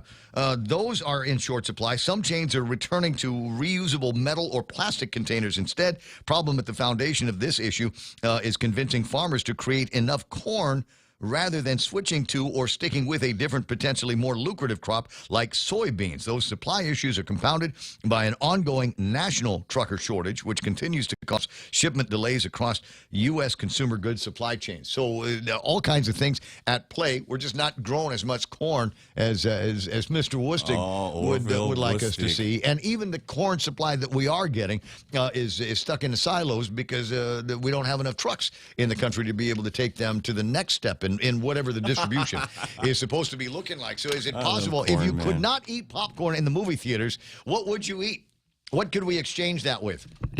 What on Guam could we, that we have plenty of, don't say meth. I know, because it's all, we got plenty of that already. Popcorn, man. Yeah, if we couldn't eat popcorn in the God, it would all be from the same thing, right? It all comes from the same place. But I'd say corn tortillas, right? Yeah. You take that and Iba. Yeah. Yeah. I don't know. Ponder. Somebody on the Facebook Live we'll get it. Somebody will come up with a suitable replacement for popcorn. I don't know what it could possibly be. Nothing is popping into my head, which is crazy because I'm a super creative guy, right? I should know. Yeah. Is that Jimmy on one? Yeah, he knows. All right. 8:45 in the morning. Jimmy Craig Moylan, that is Senator Jimmy Craig Moylan, soon to be Congressman Moylan. God, I like didn't that sound great? Congressman Moylan. Great, yeah. This is going to look good on I'll visit him in his office out there. Business cards, whatever. Good morning. Are you there? Good morning. Yes, I am. Good morning. You're just letting it echo around in your head. You like the sound of my voice saying Congressman Moylan. I've been called that so far, but of course I'm still a senator in the 36th for now. And I'll need that votes to come on out to make that a big difference. So I appreciate it. Thank you. No problem, Jimmy Craig. Like I said, as long as you're around often enough so that you and I can have beer summits and talk about what I consider to be important. At any rate, so one of the things that obviously we all consider important is transportation here on Guam, and the price of oil is it's through the roof. There might be some glimmers of hope with OPEC saying that we're going to try to replace the output that Russia is unable to sell these days because of all kinds of sanctions. But even that isn't going to take place for another 60 to 90 days. So in the meantime, Joe Biden continues to be the president. In the meantime, Putin continues to be waging war in Ukraine. And that's going to lead to all kinds of other shortages, not just oil and energy. But having said that, what are the things that we can control here on Guam that would be able to provide some kind of relief to all of the taxpayers, all of the people that need transportation dollars and to spend? And one of them easily is the elimination of any liquid fuels tax on gasoline and diesel. Why, Jimmy, does it seem beyond possibility for the legislature to do something? Right. It feels like the rules and regulations and attitudes have painted everybody down there in a corner. Right. And we don't need to. We're the legislature, and we have the power to call an emergency session with or without public hearings on certain bills. Call in the committee as a whole, call in the body, and have us all there with those in charge in the government administration in front of us, ask the questions, put these bills on the floor. No, never mind. We already know the answer. This is going to be the suck for parts of the government of Guam because there are certain accounts and certain funds that live or die based on the liquid fuels tax. But we've got bigger fish to fry. We've got people that we're talking about gasoline now that seems to rapidly be moving very, very close to what is minimum wage. People, after they pay their electricity, after they pay their water, their internet, health insurance that they cannot live without, are now having to make a choice on how often they're going to be able to put gasoline in the car. I bet you the words least heard these days by gas station attendants are fill her up. Right. Yeah, exactly. It's too painful to do that. So we've got there's measures that are out there, including one that has had a public hearing, and then there's a couple of one or two bills that are stuck in committee because Joe S. doesn't like them. Well, they're using the committee based on the core meetings, right? And looking at moving that forward, but we don't need to wait for that. We don't need to call. Les Carlson doesn't need to come by here. Ed Byrne doesn't need to go by there. We know what the answers are going to be, and for some reason they might not like the original legislation, but they're okay with Joe S's because it's a temporary thing, just like the 5% business privilege tax. So I'm just saying that the people need the relief immediately. Now I know you went to the speaker yesterday asking for that emergency session, and she sent you a response that was all policy gobbledygook. well, her response was correct. That's right. There are procedures, but still, the speaker has the authority just to bypass that stuff, call the emergency session, but on her own. Here are these 4 bills, 2 of which are hers, one is mine, and the other is Joe S.A. Right? We can iron it out with the proper government officials in front of us, representing the administration, and then build something from there. Men here. If the administration already has the power to do it, why bother? Just go in. Here's the bills, and let's amend our way into something that provides immediate relief to the people of Guam. I mean, it's an election year. It should be easy to find 10 people that say, "I am for the people of Guam. I want to lower the burden of paying for gasoline on Guam for however long we decide that we're going to do this." And I cannot see anybody voting against this legislation or any kind of legislation that could come out of the body here. You could go with a veto-proof bill like today if you wanted to. We certainly can, and that's why we have to put our feet up there, and we've got to roll up our sleeves and get it done and call for the emergency session. Let's not wait to next month to whatever bills are also on the floor. Let's just deal with this now. We could have done it already, but we haven't. So that's what I'm asking the speaker to take action on. So it's still possible. We just got to make the push. We apply the pressure. We need immediate relief on the pump for these hardworking folks before this gets. It's already out of hand. It's ridiculously out of hand, and it just seems like, as a 36-member in the Guam legislature, I'm not doing enough because these bills aren't making it to the floor. So that's what I'm fighting for, to ensure that we get this done. Because by the time some of these bills started, at that time it was $5 a gallon. Yeah. Now we're almost up to $6.50. Yes. Oh my God. Diesel is at $7. So, and some have been introduced since February, March, and a few have had public hearings.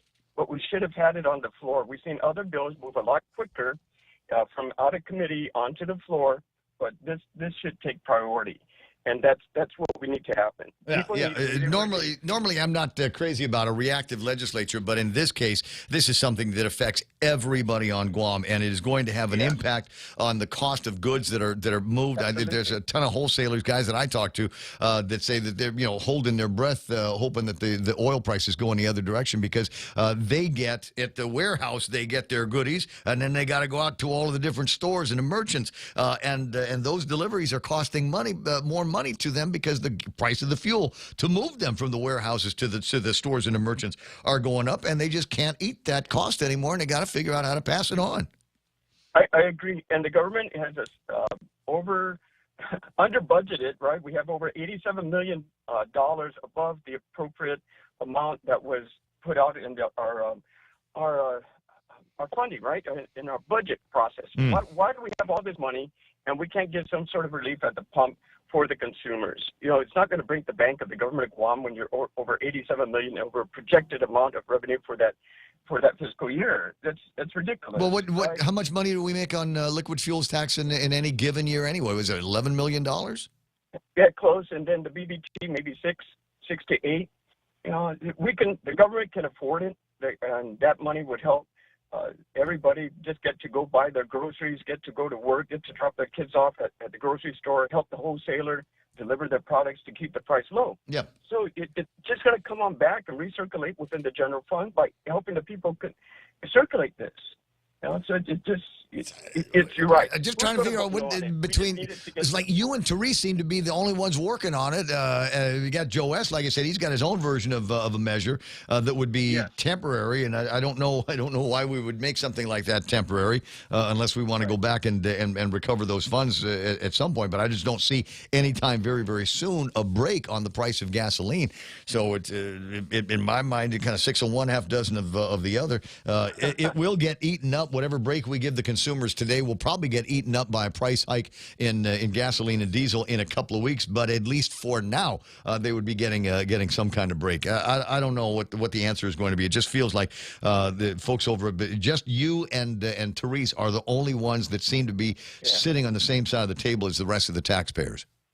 Right, and we can compromise as senators diplomatically and discuss this. Whichever bill is most can get across to the floor and give some sort of relief. We can build it. We can take from here and add to there. It doesn't matter, right? The people just want to finally do something, right? I appreciate that you postponed the brown paper bags for another year, but what have you done for us to help us find our gas, right? Roger How that. are you helping us get to work? How are you helping me drop my kids to school, right?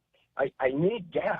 All right. Well, here comes criticism. Donna Mila says, work harder, Senator Moreland. You're running for Congress. There's only 14 people you need to work with compared to hundreds in House of Representatives in Washington, D.C. So you're gonna have to convince these guys to get their heads out of their butts. Priority bills like this is Bunker saying now. Priority bills like plastic bag bans are taking $500,000 from the Advanced Vehicle Fund for travel expenses for the UOG employees. That happens in the midst of COVID. Looking out for political elites. That's what's happening with the paperwork here. And 8:55 in the morning. Hold on just a second, Jim. I got somebody wanted to chime in on the conversation with you. Is this going to be fun? Tim wanted to join the conversation. Tim, you're on with Senator Moreland. Go.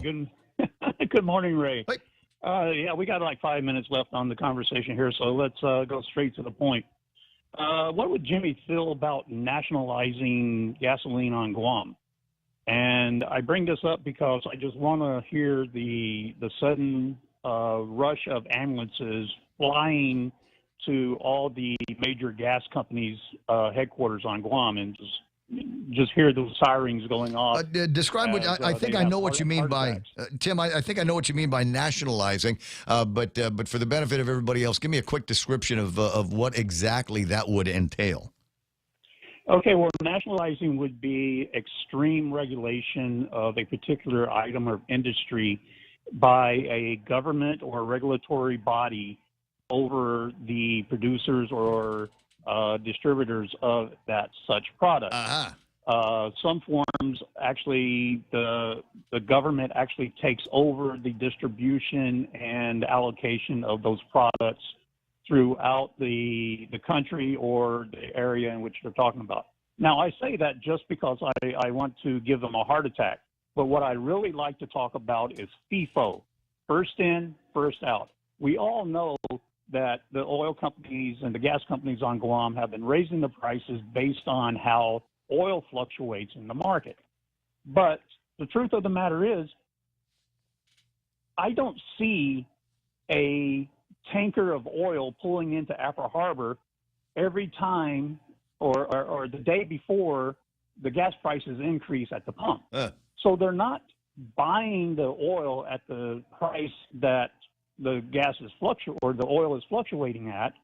They're raising the price at the price that the oil is fluctuating at. Yet we still got millions of gallons of oil sitting in the tanks that were bought at lower prices. I hear that. So a regulatory act in which the gas companies must sell the oil that is already in the tank before they can raise the price on the for the oil that they just brought in. That's what I'm getting at. Ray, I'm gonna get off the phone and let you take care of it. All right, that a fun conversation, and I'd love to hear the debate, and I'd like to see the debate over at the legislature. Jimmy, what do you think?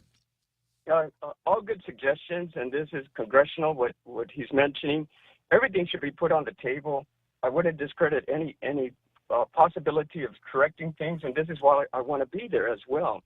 And then for the last comments on the working really hard, I understand that. But let me say that the Democrat Party has been in control of this legislature for quite some time. The control is dependent upon who has the committees, right? You want to move things fast, you got to be in charge of that. Mm-hmm. Same thing in Congress as well. That's why this red wave is going to come.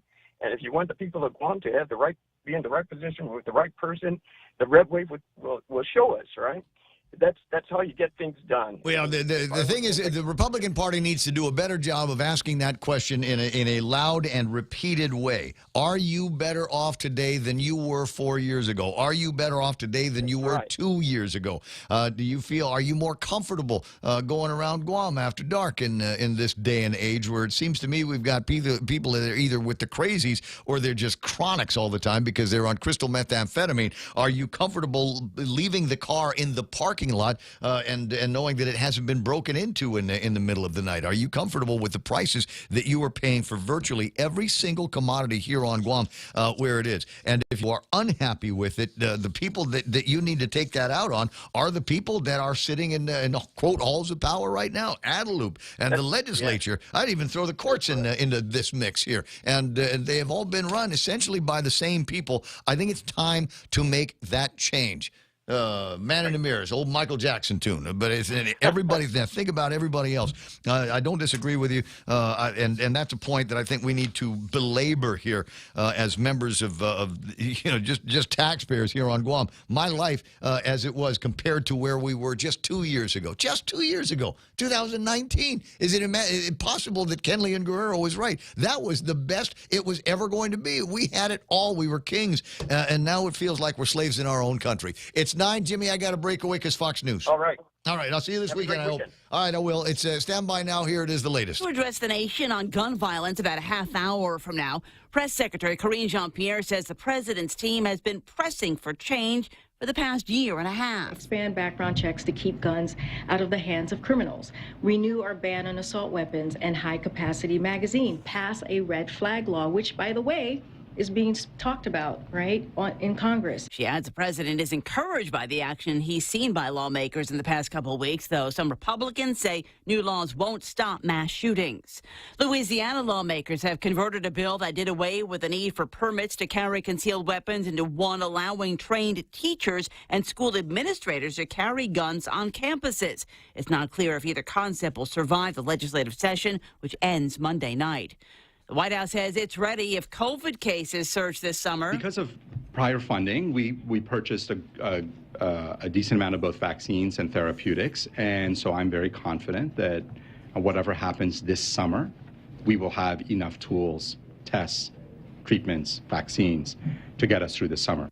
White House COVID response coordinator Dr. Ashish Jha, but he warns if there is a significant surge, we will run out of vaccines and testing. And Dr. Jha says children under 5 may soon be able to get their first COVID shot as soon as June 21st. The annual Social Security and Medicare trustees report says a stronger than expected economic recovery from the pandemic has pushed back the go broke dates for Social Security and Medicare, but officials warn there are economic pressures on the programs. The report says Social Security's trust fund will be unable to pay full benefits in 2035 instead of last year's estimation of 2034. The projected depletion for Medicare for hospital care is now 2028. America is listening to Fox News. Is your business ready for digital transformation? The latest Wi-Fi technology is here, and it's Docomo Pacific's WorkPass, powered by Plume. WorkPass unlocks connectivity, productivity, and security tools all in the palm of your hand. Access features like adaptive Wi-Fi, guest and employee networks, evolving AI security, plus so much more. To learn more about WorkPass, visit business.docomopacific.com. Docomo Pacific Business. Work better together. JV International Safety Equipment has it all for you. Fall protection, rain gear, traffic signs, speed bumps, custom signs and banners, PPEs, fire extinguishers, plus more. Check them out on Facebook at JV International Safety Equipment Company or visit their website, www.jvisec.com. JV International Safety Equipment, Guam's leader in occupational and environmental safety equipment. Call 688-9524. JV International Safety Equipment, located in Harmon Industrial Park. A decades-old Florida cold case is heating up. The skeletal remains of a Florida teenager who went missing nearly 50 years ago have been identified with advanced DNA technology. 15-year-old Susan Poole went missing around Christmas time back in 1972. Palm Beach County Detective Bill Springer believes she may have been murdered by the convicted serial killer known as the Killer Cop. Gerard Schaefer is the best suspect. Due to the location, the fact that she's in the mangrove. Schaefer was a Florida deputy convicted of murdering 2 teenage girls in Port St. Lucie, but is suspected in more than 24 other killings. He was stabbed to death in prison in 1995. Tom Graham, Fox News. The man who shot President Reagan in 1981, John Hinckley Jr., is saying thanks to those who helped him gain unconditional release. A WNBA star sitting in jail in Russia is finally able to make contact with the outside world through an email her agent set up. Reportedly, Griner has received hundreds of emails from WNBA players after the emails got vetted by Russian officials. Griner does not have email access. The letters get printed out, delivered to Griner by her lawyer. Her responses are either dictated or she writes a letter on paper, and her lawyer photographs the letter to share. One WNBA player said Griner jokes in her letters. Los Angeles Sparks forward Amanda Zawi B said Griner is an amazing soul. She brings light in a situation like this. I don't think a lot of people could manage to do that. Jared Max, Fox News. That's WNBA star Brittany Griner. Police in Gastonia, North Carolina say an 8-year-old boy drove off in his mother's SUV with his infant sibling in the back seat after the boy's mother handed him the keys and asked him to start the vehicle as they were leaving a relative's house. The boy, once police caught up with him, was not hurt. He told police he was scared and drove in the middle of the street to avoid cars. He won't be charged, but the matter has been turned over to social services. I'm Lisa Lacera. This is Fox News. Gas is expensive, so let the bank come to you. Through our remote deposit capture, you can deposit your checks into your account from your phone. And with our Dynamite Bank Pacific Visa debit card, you can use your money anytime, anywhere. It's the perfect combo. Now we're banking on the future. Services to choose. Bank Pacific, where other good branches replace roots. Equal housing lender. Member FDIC. Crank it up. Attention! Lolita Kamet is now with Hoffaday Realty. She'll always be that hardworking and passionate real estate professional who is committed to helping you make a difference in your life and helping you achieve the American dream of home ownership. She also specializes in commercial leasing, land sales, local residential sales leasing, military and corporate relocation. So for all your real estate needs, call Lolita Kamet now with Hoffaday Realty at 688-6743. That's 688-6743. As part of our ongoing commitment to keeping you connected, GTA is proud to participate in the Affordable Connectivity Program. The Affordable Connectivity Program, or ACP, provides eligible households with a $30 credit toward internet or mobile services. And now, if you qualify for ACP, you can get internet for as low as $28 a month. We're making it simple for both new and existing customers to apply this credit toward GTA internet and mobile services. To see if you qualify, visit gta.net. GTA, we start with you. 6 after 9 o'clock in the morning on screen right now for the benefit of people watching Facebook, YouTube, ThePOINT.gu, etc. Members of, I'm going to assume SWAT. What do you think? SWAT sees? Yeah, SWAT. Those guys, special weapons and tag. Do you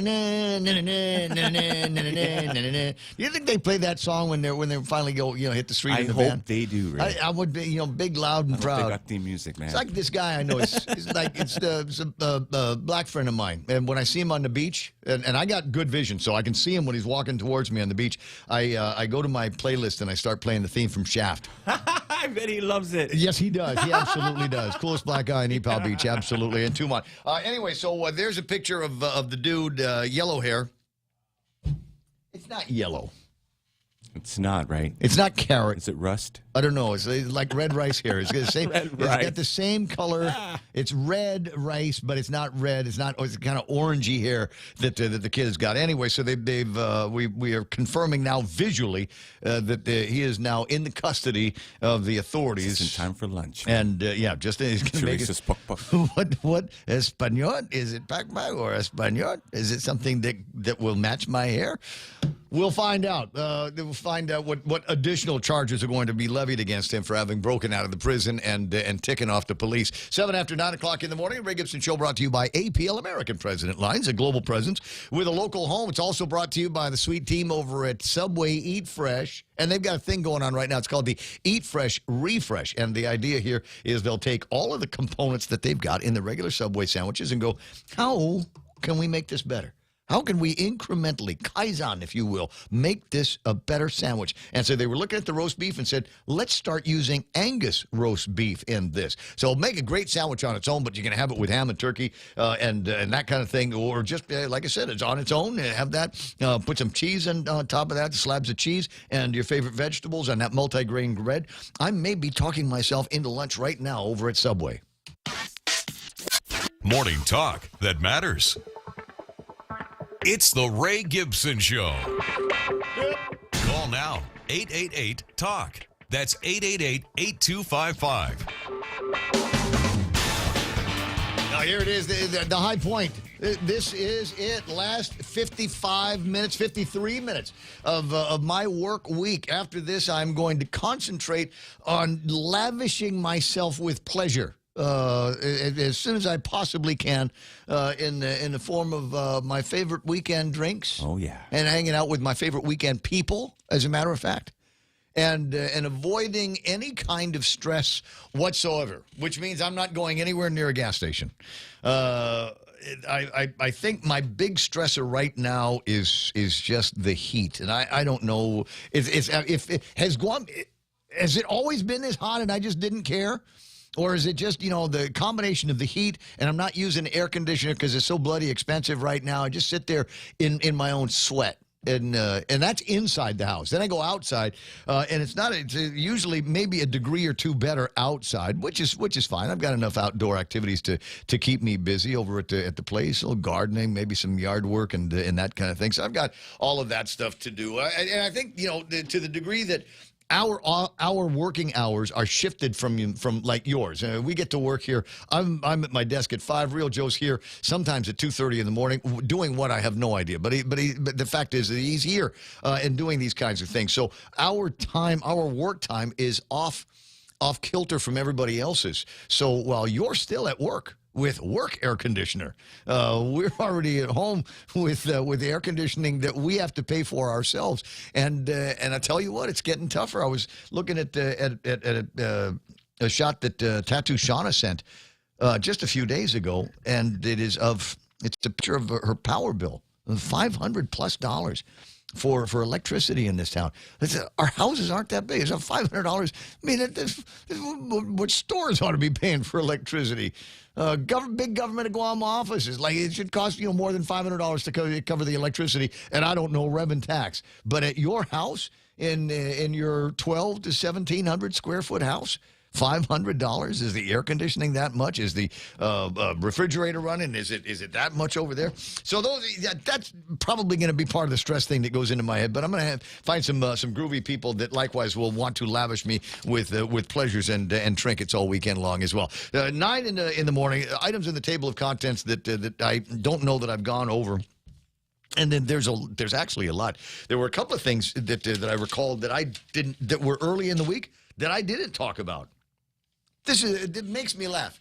Guys over at PDN they're going to be coming out now with the 2022 Typhoon Guide. Oh, nice.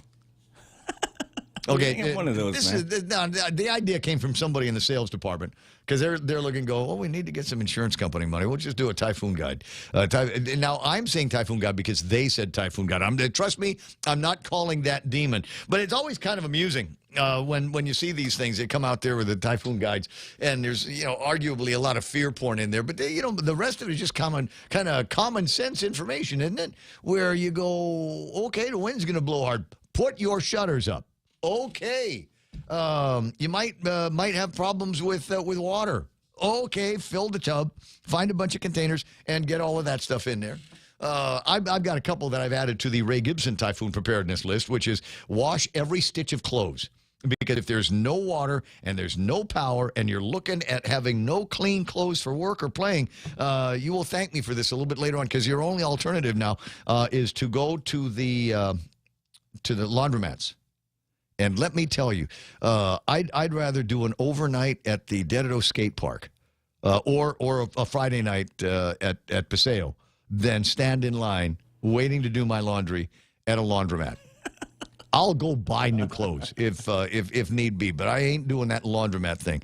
They're just wow is about the only word I can. So there's that one, and always put gasoline in the car. Top off the tank, even at $7 a gallon. Top off the tank. You'll thank me for that as well, because a lot of people might not, and sometimes those things like gasoline can be in short supply after a storm. 9:13 in the morning, and one of the things that's going to be coming to an end, I guess, is the big Kings tennis tournament that they had over at with the Guam Tennis Federation. Torgan Smith on the line. Good morning, Torg. How you doing?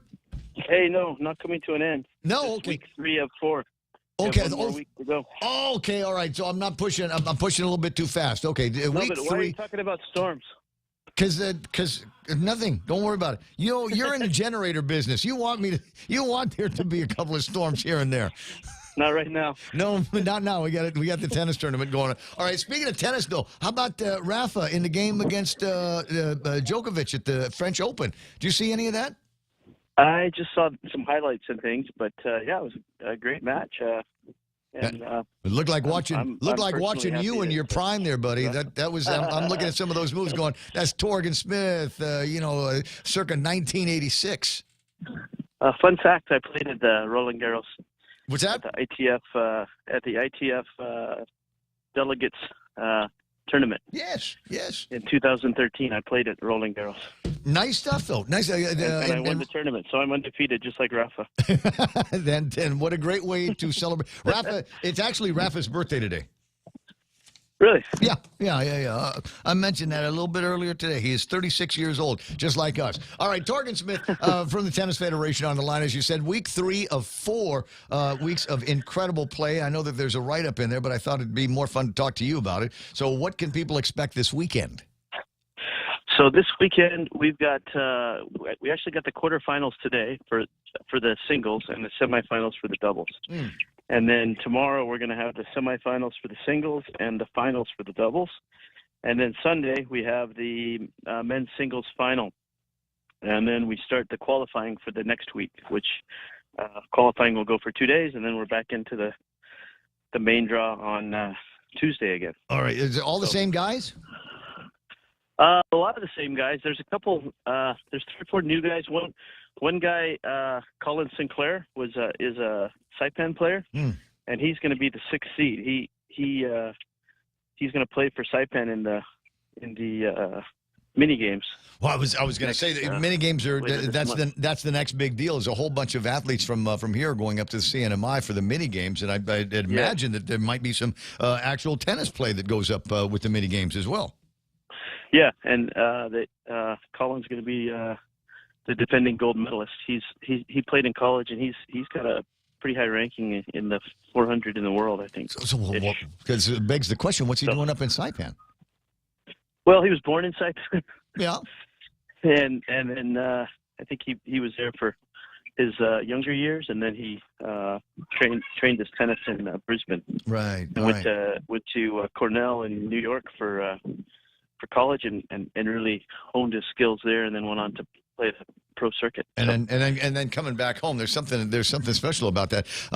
Possible that I've seen this guy play as a junior back in the day. And I tell you what, and you know this, but I was always kind of impressed with the junior tennis program that they had up in the CNMI. It feels like they were just like they dived into the thing with both feet. Yeah, they do a good job there, and Colin is going to be one of the seeded players here, actually. So he plays for the Pacific Oceania Davis Cup team, and he's helped them, move up a couple notches in the Davis Cup. And yeah, he's a very strong player. Plays tennis full time, and proud that he's. Will it help him? Torg, will it help him that he's from around these parts?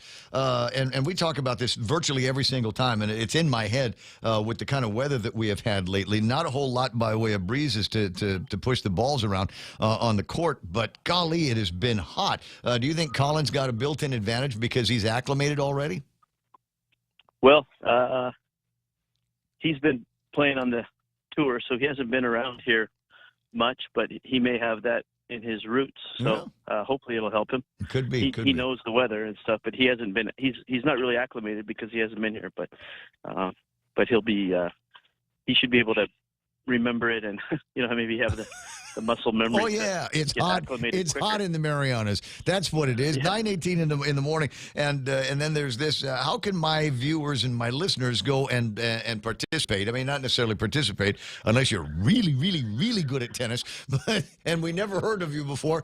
But how can people go and be spectators? What times everything happen? Where can we find a schedule? All that. We start at 10 o'clock. The schedule is on the ITF. ITFtennis.com website. I'm not sure if it's on our GNTF website, but we are streaming Dusatani Court, our exhibition court. We're streaming it live on GNTF.org, and Kent Shea has provided that for us, and we're going to try to be streaming all the match courts, courtesy of GTA. We just need the broadband to get it done. Yeah. And we have cameras on all the courts, so it's just a matter of getting the upload speed. Sweet, I guess. Yeah, sweet technology. It's got to be asymmetrical, 100 this way, 100 that way. I don't know. I only halfway understand it when my IT guy talks to me about things like that. I just go, look, I just want to broadcast from Canada. Can I do that? Yeah, okay, fine. And it's only generally just the one signal or just the audio side. When we start talking about moving multiple cameras and multiple sources of audio or video through one pipe in Dededo, that might be a little bit more of a problem. Not a major problem. Is GTA, I want to say they've got a central office kind of right around the corner from where you guys are at. Yeah, I'm not sure. I mean, the streaming on the one court that we're doing now is working really good. Mm-hmm. You can watch the match live. We had a kid here from South Africa, and he said his parents were watching his match. He was really appreciative that we had the live stream. He was one of the guys who got his first world ranking point here. Yeah. We've been able to keep that tradition. Every year, one player gets their first point here in the Guam tournament. So, and he did it. 20 after, and he was able to see it on the stream. 20 after 9 o'clock in the morning. Torg, a busy guy, and got to sell generators and all kinds of other parts and signs and that kind of thing. So I'm going to let you get to it. I'll talk to you soon. Thanks, Ray. Always appreciate the help with the coverage and the ads you're giving us. You're the best, man. No problem. We'll take it too. We'll get another call and update next week for the last weekend of action over at the GTF. I'll see you soon. Torgen Smith. Really good. Thanks. All right, buddy. Bye-bye. It's 20 after 9 o'clock in the morning, and that's the way to do that. Nice that they've got those things going on. We're working on another one where basically I'm giving my buddies some more free ads. I'm working with Patrick Lujan over at GSPN. I'm a big fan of Patrick Lujan. Yeah, we all love Patrick Lujan. And if for no other reason, the occasional kind of last minute, what are you doing right now? Phone call. I don't know. What should I be doing? Just come to the house. Just come. You don't have to bring anything. Just come to the house. I got some wine. I got some beer. I got some cigars. We're just having a think. Just come on over. And it'll be like that. And I'll get there, and there's already 75 people there. And I'm going, okay, this is kind of cool. But Patrick. Obviously with GSPN over the years, and one of the guys that I think was instrumental in turning around what sports looked like in Guam news. This is a lot of people go, well, why is he such a big deal? All right, so back in the day, we were just loading into the Pacific News Center, and Patrick was our guy. And Patrick was a sports guy, but instead of just doing what every other sports guy ever did on Guam, and that is just take a look at rip and read, wait for guys to send in the scores and whatever. This guy actually went out there, took the camera, took the camera out to the games, and focused on the players. And that became the most watched part of the newscast. Why? Because moms and dads, aunties and uncles, grandmas and grandpas knew that their boy or their girl was going to be, Mom, Patrick saw me. I'm going to be in the news tonight. Better watch the news.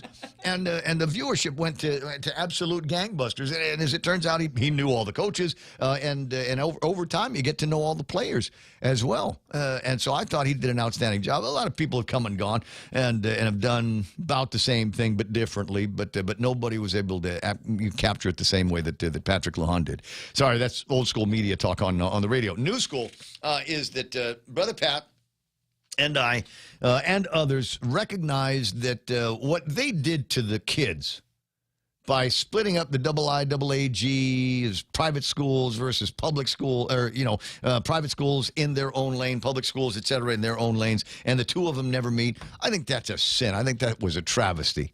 I think, I think the kind of competition that we had, what was it? Everybody was scared to play against Father Duenas? Is that what it was eventually ended up being? In a bunch of different sports. Yeah. So you get all these guys, well, I don't know. How about we just be the champions of the Department of Education? They can be the champions of the private schools. But the thing was, it bothered me because there was not the kind of competition that we would normally see. It's like AM over here and FM over there. No, we just get all the talent, all the skills in the same courts and let them play together. And so this is what, the second season we've had to deal with this nonsense. So one of the things that Guam goes crazy over, if you're just kind of getting over here and wondering, okay, what are the big high school games and stuff like that? Obviously, we got basketball. Obviously, we got football. And then there's volleyball. It's boys volleyball, which is competitive as hell. And volleyball is one of those sports that if you like watching the action, and a lot of times, just get it over the net, just get it over the net. That was 25 years ago. Just get it over the net. Smacked by the ball. We see that all the time. We see that, and these guys, the coaching has gotten so incredible over the last few years in volleyball, just absolutely amazing. And you see now things on Guam that you only ever saw like at the collegiate level in the States, and seeing kids do just some amazing stuff and whole different view on strategies and tactics on the court that we'd never seen before, that I had never seen before. And we've got it now. And unfortunately, like I said, DOE is down in their one lane, and you got the private schools down in the other. So what GSPN is doing, and we're helping them out by way of giving them some ads and some attention, is helping them promote all-star teams that we're going to have. So there's going to be all-stars from the public schools mixing with the all-stars from the private schools, and we're going to have public school coaches facing off against private school coaches, and this ought to be some really, really exciting volleyball. You get the greats from all the different schools and all of the different skills that they're going to be bringing, and I think that's going to be fun to watch. You got the promos running. We'll play one for you in the next little bit. In the meantime, 9:25, so much to look forward to. So much to look forward to in the next coming days. On June the 7th, according to my calculations and the blurb in the newspaper, we will be treated to Governor Lulian Guerrero's State of the Island Address. It'll take place at 6 o'clock from the legislature. Naturally, I'm sure the legislature will carry it on their YouTube channel, and PBS maybe will carry it on their deal. But you know what's going to be missing? Comments. What's going to be missing is going to be comments. And I don't know. I haven't had a chance to talk with Cousin Troy to find out if he is going to run it. I believe they are, which would be great because it will allow for commentary from people that are watching that. And I will, maybe over the weekend while I'm thinking about it at the beach or wherever, maybe I will put together the Lulian Guerrero gubernatorial address drinking game. But I haven't decided whether I want to make it a bingo or, when she says what, then you got to take a shot. Like out of an abundance. If she says COVID, it's one shot. But if she says Wuhan, then it's got to be like two shots. If she says it's affordable again, I'm going to do a whole bottle. If she says that unity or united, There going to be a shot for all of that. I'm approachable. Exactly. Yeah, I'm approachable. I'm flexible. Forever. If she says forever, there ought to be one there, right? I'm trying to figure out what. What would go in the free space? 927. So you got that coming up. Now, Ken Leon Guerrero wants me to call him after the show. Not going to happen. To share ideas on Adeloop's Magical Mystery Tour commentary. I screwed up, guys. I said it would be great if Ken Leon Guerrero and I could provide some kind of a running commentary to the governor's State of the Island address. You know, she'd say something, we'd pause, and then we'd say what we were going to say, and then we'd unpause it and then take her to the next deal. You know, kind of like Mystery Science Theater 3000, just drop in smart-ass comments. So I said that on the radio, and now he's like, okay, we're going to do it. So I'm trying to figure out how I want to approach this. There's a part of me that says you should approach this in almost an academic fashion, Mr. Gibson. You have to take a look at it and be armed with your own facts and your own figures and be able to almost do it like it was a live, real-time debate where she says something and you drop a counterpoint right in the midst of all of that. And I don't know about you, baby, but that sounds like work to me. I can think of 100 other better things to do with my weekend than go over what will essentially be gaslighting of the last 4 years. I'm not interested in doing that. So this is the way I would like to approach it. How many beers can I drink over the course of the gubernatorial State of the Island address? What is it going to be, an hour? Maybe an hour, 15 minutes? An hour. Right. So how much can I consume 12. And just pound these things down and then jump in, not only with my own version of facts and figures, but also, I don't know, a little slurry, smart alecky kind of snide kind of thing. I don't know. Could be fun. And so Ken says, yeah, for sure, mandatory and on camera too, dark beer for you. No, you're a keto guy. You have to drink that tasteless stuff that they have out there. You know the one that is like near beer or something like that. Low carbs. No, no. So I'm thinking, well, I'd go with a lower carb beer. I'd go with the Michelob Ultra, but primarily because it still has some kick behind it. So. That is among the things that we can look forward to. Now, Peter Santos is probably still lurking on the feed somewhere, right? So for Peter. we should do that. Peter should be allowed to do his own kind of response. He should be able to, on his own Facebook feed or his own YouTube feed or whatever, pick out some way to keep the feed going, and then you can have your own running commentary in there as well. Because Mike St. Nicholas is going to be doing his on the 10th of June. But this is weird though. Because the governor gets to do hers on the 7th at 6 p.m. Mike St. Nicholas is on the 10th at 1:30 in the afternoon. What? Wow. People still at work, bud. People are napping from lunch. Napping from lunch at their desks at work. What are you going to do? Like I don't know. There's something off about that schedule, and I don't know why that is. Was it at his request? Or was it the legislature saying, no, that's the only time? Sorry, Mike, the Democrat-run legislature says, I'm sorry, that's the only time that we have available for you, non-loyalty pledge signing fool. So there. Yeah, come by 1:30 in the afternoon. No, don't worry about it. We'll try to set up the good chairs for you, with the nice little cloth. God, how much did that cost? Those little cloth diapers they put on the folding chairs over at the legislature. Right, with the bomb logo, the legislative logo and stuff like that on it. I'll bet that impresses the hell out of people, that come here from other island nations going, man, did you see what they got there? It's like at the hotel and be.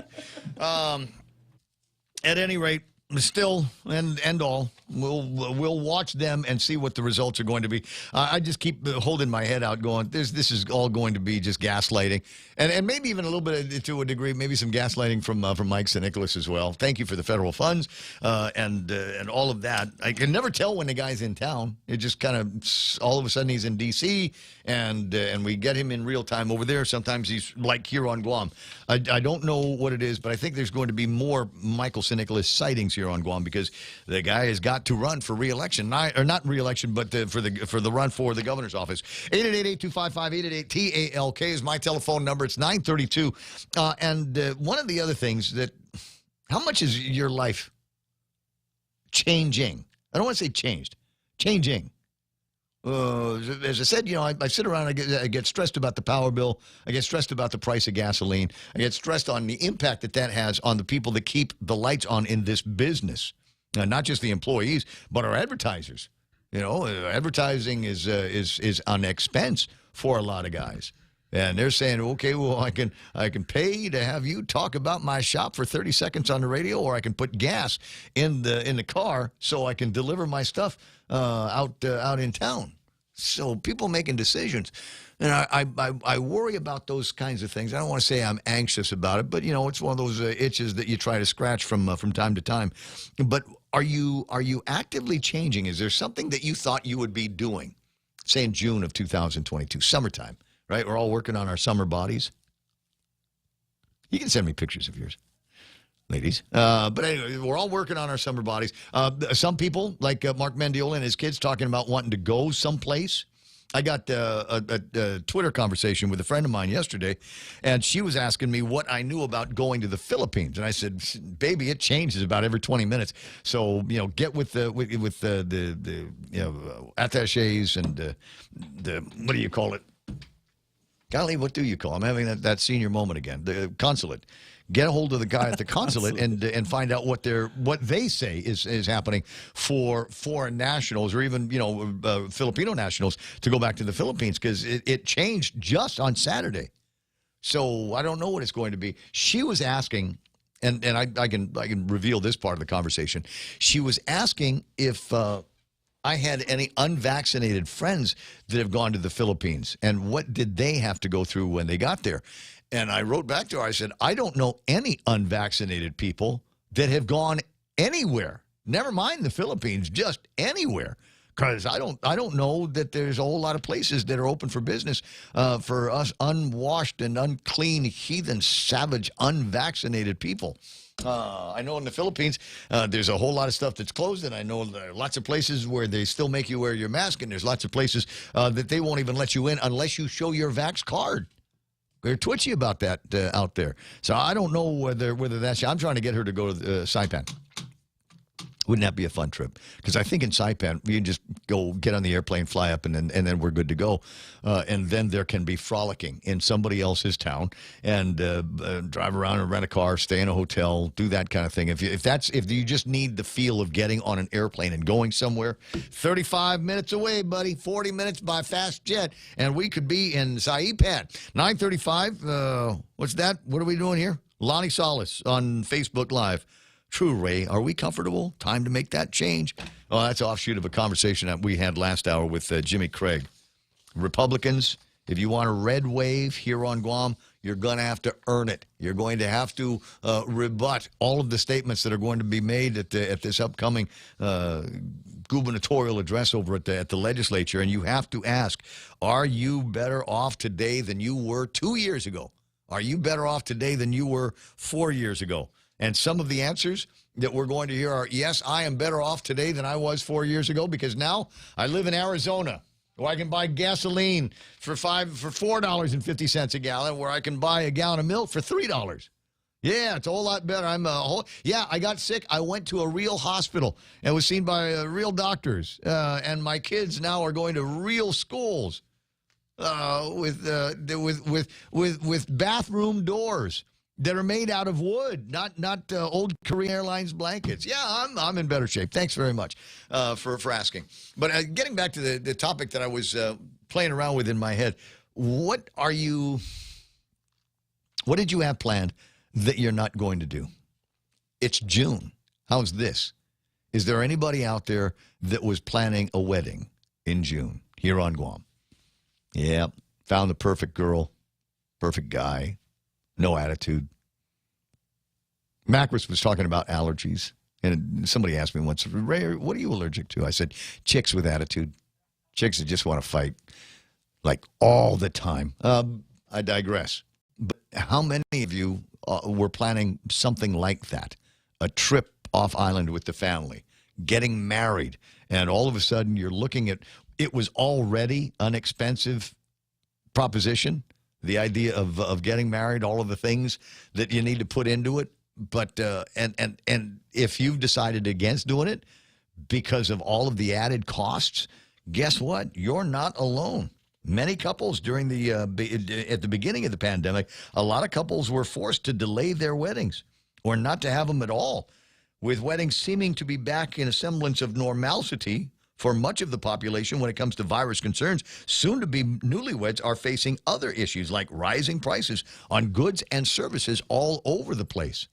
All of those little trinkets and baubles and bangles and invitations that cost this much 2 years ago are now this much. So there are a lot more people that have already put off their weddings and just aren't going to do it now. And then, of course, you've got the population that have been watching the Johnny Depp and Amber Heard case and are now saying, oh, my God, screw it. I'm never getting married. If that's what it's going to be like, forget about jumping the broom. Nope, I love you. We're just going to have to live in sin. Know what I mean? It's 9:38. Ray Gibson Show continues after these. Subway's Eat Fresh Refresh does it again, bringing back a classic fan favorite on the menu. The roast beef returns. And not just any roast beef. It's choice Angus roast beef, flavorful and satisfying on its own, or layered with oven-roasted turkey and Black Forest ham in the Subway Club. Whether you're a choice Angus roast beef purist or like the variety of the Subway Club, both come piled high on hearty multi-grain bread with fresh hand-sliced veggies. Get your fill of the new roast beef at Subway. Eat fresh. Everyone has a busy schedule these days, and sometimes we forget to schedule our routine dental checkup and cleaning. Don't neglect your dental health. Schedule one today with Dr. Robert Yang and his Smile team, conveniently located at the East West Business Center on Marine Drive, Upper Tumon. Call us today at 647-8702 or 3. Again, that's 647-8702 or 647-8703. We make smiles happen. Come try Guam's original Chamorro restaurant with Pica's best 5 years running. Mezcla Chamorro Fusion Bistro. Experience Chef Peter's candied salmon over scallion coconut rice, octopus to naktak, Chamorro platter, and their award-winning gourmet hamburgers. Or if you're looking for something healthy, try their keto-friendly menu. Come and enjoy Mezcla's half-a-day service at their Hagåtña and Grand Plaza Tumon location. Call their Hagåtña location at 479-2652 for reservations. Oh, no, you don't. I see what you're talking about there in the Facebook Live comments. I was talking about the gubernatorial address that's going to take place June the 7th, 6 p.m. at the legislature. It will be on display for all to view. Will we declare victory over something that comes back the next day, as has happened in the past? And I said, there ought to be some kind of drinking game. Every time Lou says this, have a drink. Every time Lou does that, then you got to drink. You have to quaff for 2 or 3 seconds or something like that. And that led to a conversation about me. Do I have crutch phrases? Are there things that I say from time to time that I repeat?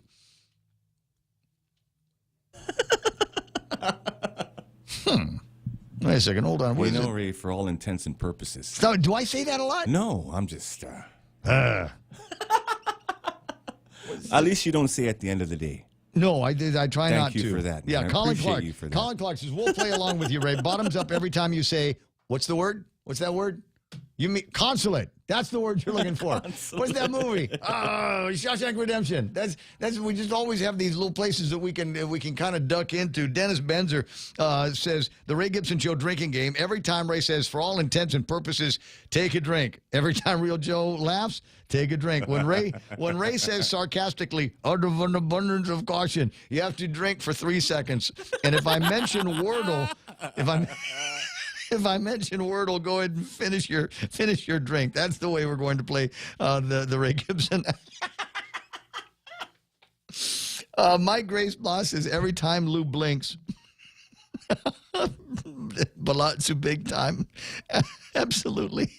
I told you that joke when she ran with Tom Atta. That was their slogan. No, it's true. She ran with Tom Atta a few years ago for governor, lieutenant governor, once upon a time. No. And yeah, the joke was their slogan is the eyes and ears of Guam. I get it. 941. Cousin Troy's on the phone. Hey, cuz. Hey, Cousin Ray. Good morning. Hey, good morning to you. A couple of things, so I can plan out my life next week. Are you guys going to be carrying the governor's address on Candid? Yes, most likely. Yes, most likely. So all you got to do is just refeed what they're sending out, right? Well, you know what I want to do is have guest commentary, and I was actually going to call you and see if you were willing to do that. Yeah, but I've already made it clear with Kenley and Guerrero. The only way I'd do that is if I can drink. Oh yeah. You can drink. We'll have gasolina. Or beer, whatever you want. I don't know. I'm thinking about. I'll either bring my own stuff. You know what? I've got a couple of extra bottles of that amaretto that I like to drink. So maybe I just and it's sweet, it's tasty, it's a good shootery drink. And then no matter what, I'll be the happiest guy out there doing the thing. But yeah, it could be interesting to have a running commentary of one kind or another on all of that. Glad that you would prefer to have me and others in the room to do all of this, because I don't know. I got that feeling there's going to be a whole lot of pillow talk and gaslighting that comes from that address. Then of course our buddy Mike St. Nicholas has got his address to the community, but that's not going to be until June the 10th, and it's at 1:30 in the afternoon. Why the difference in times? At 1:30, that's like a school day, isn't it? Aren't people working? I don't. That's probably when the legislature invited him. I don't know how that works. Normally, if the legislature invites you at a date and a time, but governors often get deference when they say, I want to have it at this time instead of this time. Sorry, that's my dog. I'm taking him to the vet, and he's hyperventilating. Okay. But no, he's okay. But yeah, normally governors get deference when it comes to the time, and maybe this is one of those things where. Well, I mean, they're different days, I guess, is the thing. So you're going from the governor's address at 6 o'clock at night, and then Mike's address, which arguably should be a nighttime thing, is going to be playing at 1:30 in the afternoon. And I'm wondering, Special moments may only. Easy now. I'm wondering if that's one of those cases where the other members of the Democratic Party said, yeah, that's the time you're inviting him, at 1:30 in the afternoon. He's not getting drive time like Gov. That's likely what it is. Don't give him prime time. From now to the election, it'll be do everything humanly possible to prevent Michael St. Nicholas from winning for governor. But I mean, that doesn't sound like it would be something that would fly over at Therese Terlai's office. I always found her to be kind of a neutral, in the very least, kind of neutral when it came to the politics of the Democratic Party. I think when it comes to reserving the legislature, it's the Rules Committee, not the Speaker's office. Ew, rules. Okay, who's in charge of rules? That would be the Vice Speaker. And who works for her? Is Chirag?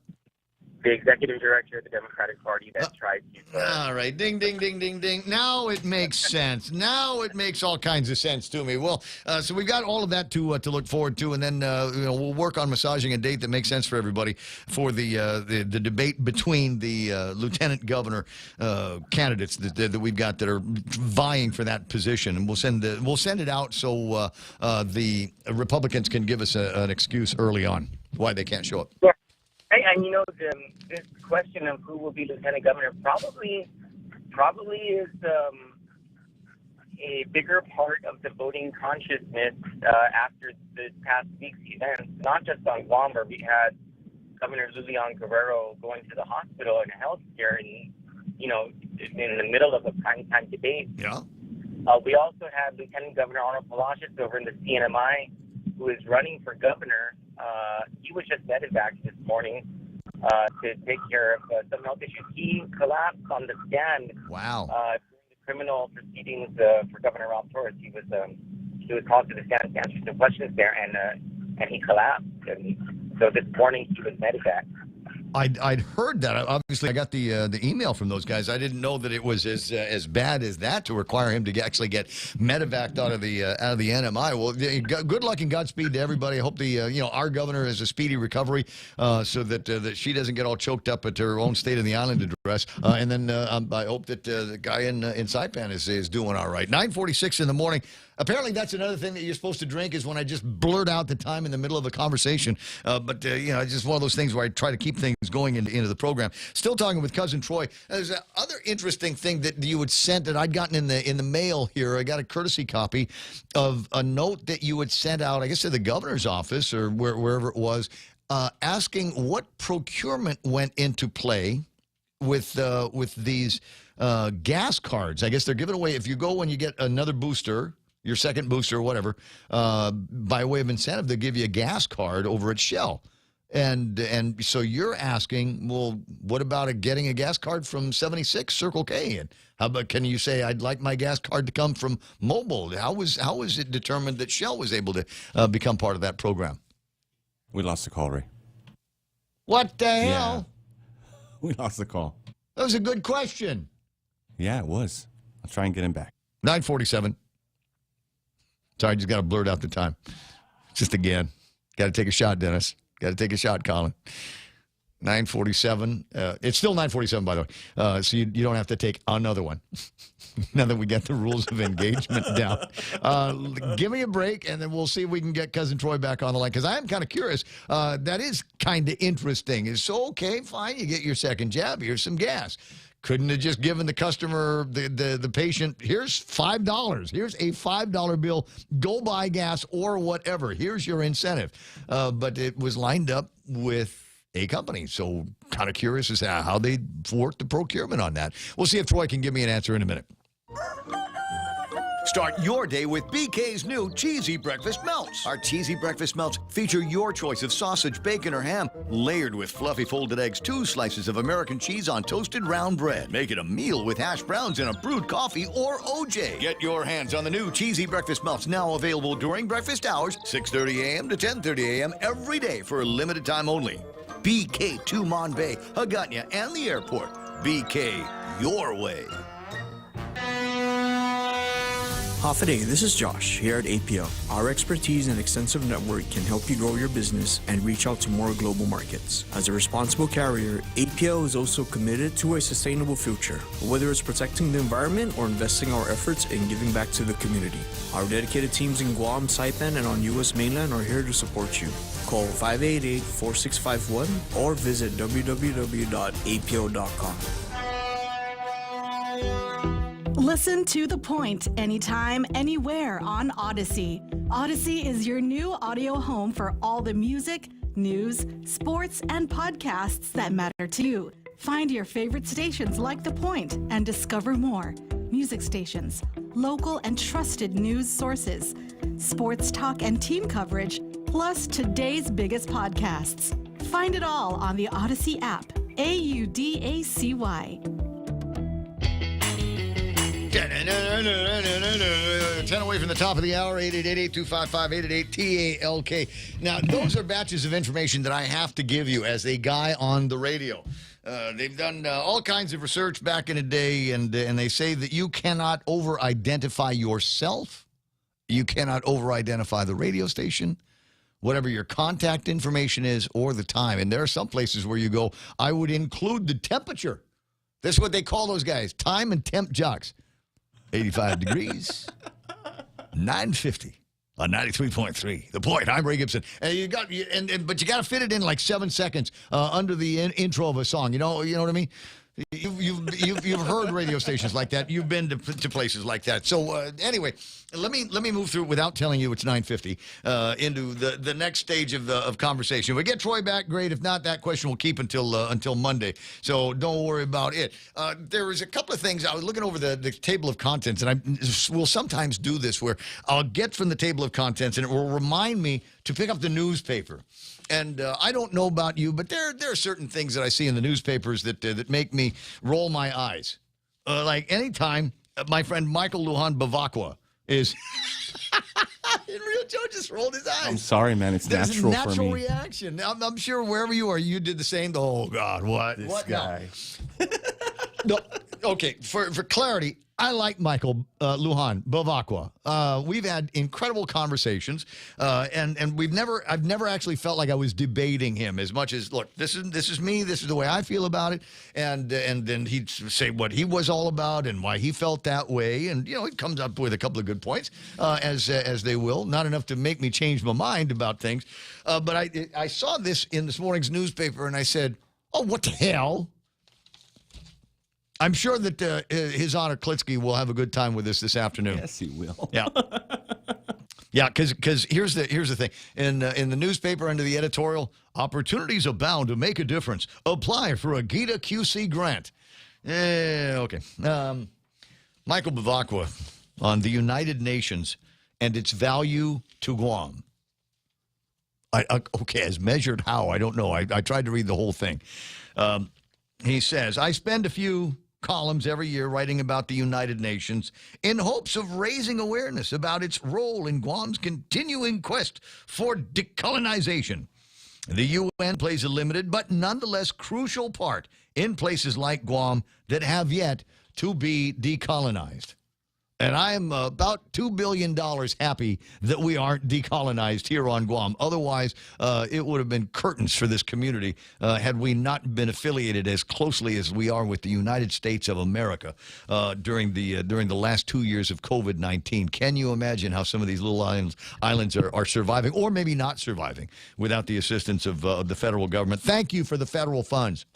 He goes on to write, unfortunately, in island media and on social media, there is a fair amount of misinformation or misconceptions about the UN, what it is or isn't, and what it is or isn't supposed to do for territories like Guam.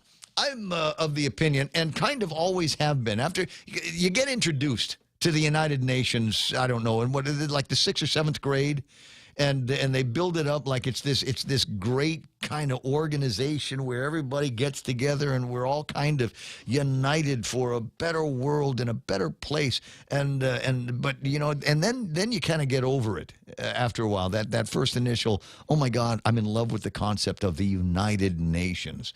Hasn't seemed to have prevented a whole lot by way of wars and suffering in the world.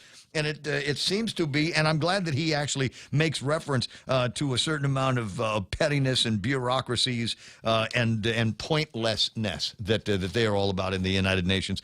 I just don't know why it has any bearing whatsoever. It just seems to be one of those deals that allows certain people that are connected to a certain way of thinking here on Guam access to airplane rides to New York City. Oh, yeah. I'm going to eat a $500 steak while grinding on some $400 wine, and then we're going to go watch Cats or Grease or whatever the play du jour is going. I just want to be on Broadway. I want to be on Broadway. I want to hold the Guam flag in front of the United Nations like all my other activist buddies. Yeah. And then we're going out. Then we're going to Broadway, baby. What do you think, Ken?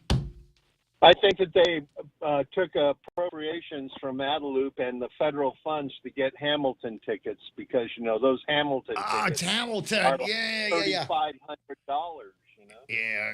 I'm sure that's what it is. But you've got to be in a special elite crowd to be able to get there all the way to New York City and be able to say words like rapporteurs.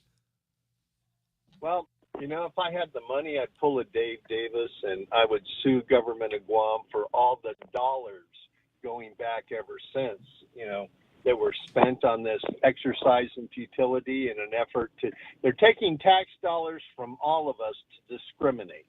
And that's illegal, as the Davis decision told us. You know, so maybe, you know, there's some enterprising attorney out there that would be willing to join me in this endeavor right here because I've got all my funds tied up in other lawsuits on government of Guam. I know you're trying to run for office, so whatever. We'll see how it plays. It's just kind of annoying that here's another editorial from another egghead telling the rabble here that we've either been misinformed or we're misinformed about misinformation about what the United Nations really is all about. Come on, we just want to help little kids. That's why we had little kids running around on Halloween with all that UNICEF money, right? You remember that? The sister would, here's your box. You got. It's for UNICEF. It's for starving babies in China or Africa or somewhere. Yeah, and I keep waiting for them to write the editorial justifying how all the money we're sending to the UNPO is going to save us from further oppression. At the same time, I'm waiting for them to justify why they want to invite the Spanish royalty to Guam to celebrate our enslavement. At the same time, they want to petition the UN to free us from our enslavement. It's a little bipolar, if you ask me. Well, we are a bipolar bunch out here, aren't we? Yeah. But it's whatever it takes to impress everybody except the taxpayers. It's like FestPac. And you and I have been round and round on FestPac in the past. I'm sure that at some point it's going to come up to be our turn, or we're going to have to send a group of people to FestPac. You remember when they wanted to spend $100,000 to send a bunch of people to go out to FestPac in Hawaii? I'm like, absolutely not. We've got problems here on Guam that we need real money to address. Why are we sending money we don't have to impress people that don't live here? How about do the taxpayer a favor every once in a while? Yeah, that's the same thing with the $1 million a year that the Leon Guerrero Tenorio administration sends to the Micronesian Development Bank to develop things in Micronesia when we should be developing things here on Guam. But God forbid that we use that $1 million to set up a fund to support small businesses and maybe an incubator here for people that want to get started. But it's very important that we donate that $1 million to a bank account in Bank of Guam that sits there collecting interest while we're waiting for some bright entrepreneurs in Micronesia to apply. Like I said, money we don't have to impress people that don't live here. Absolutely. And it was $300,000 that they wanted to use to send that troop of 100 people selected from a broad cross-section of Guam to represent us in Hawaii. Well, we got to find just the right guys to culturally appropriate everybody else's cultural-themed clothes to make it look like we've been wearing those for centuries. Yeah, and we know that basically, since the Rapa Nui team dominated Guam in every way, shape, or form. But that's still my goal. That is still my goal. You say what you want to about the Rapa Nuians when they came out here, but they turned heads, and that's the kind of thing you want to impress people that don't live where you're from. That's what you do. You got to get that little the headdress thing with the cartoon of people doing it on it, and the Rapa Nuian women. I mean, there was nothing wrong with those. That was state of the art. That was AR-15 style women. You know what I mean? Yep, absolutely. All right, don't expect a call from me later on today. But we'll do whatever we got to do in the emails and see if I can free up time on Tuesday to enjoy a Mystery Science Theater 3000 gubernatorial address where you got a couple of smart Alex in the audience talking back to the screen, going, "What? What? You gotta be kidding. Don't give me that crap again. My God, we've been listening to this nonsense for 4 years. I gotta go. But before I do, I'm going to tell you what time it is. It's 9:59 and change in the radio station. Have a drink, Dennis. Have a drink, Colin. And for Real Joe, Monica Silvatore, and Jerry Roberts, my name is Ray Gibson saying thank you so much for listening. Got a full week of broadcast days ahead of us, so I'm going to get all practiced up all weekend long. It should be better for it. If you see me out after midnight, send me home. Here's the news. Sarah, President Biden says too many places in America have become killing fields. And after many mass shootings, nothing has been done. The issue we face is one of conscience and common sense. The president says it's not about taking away anyone's guns, and it's not about vilifying gun owners. In fact, we believe we should be treating responsible gun owners as an example of how every gun owner should behave. The president is calling on Congress to act, saying we must ban assault weapons, and if that can't happen, we should raise the age to purchase them from 18 to 21, strengthen background checks, and put safe storage and red flag laws into effect. Some Republicans in Congress have said strengthening gun laws will not prevent mass shootings. Police in Racine, Wisconsin say multiple people have been shot at a cemetery this afternoon. A hospital next to Oakland Cemetery says it's treating an undisclosed number of victims. A not guilty plea from the man police say shot and killed 10 people, most of whom were black, in a Buffalo, New York supermarket. Peyton Gendron was officially notified of the 25 state charges against him, including murder as a hate crime and domestic terrorism, for which Erie County DA John Flynn says he needs to prove that 5 or more individuals were murdered with the intent of it being racially motivated. Buffalo Mayor Byron Brown says it's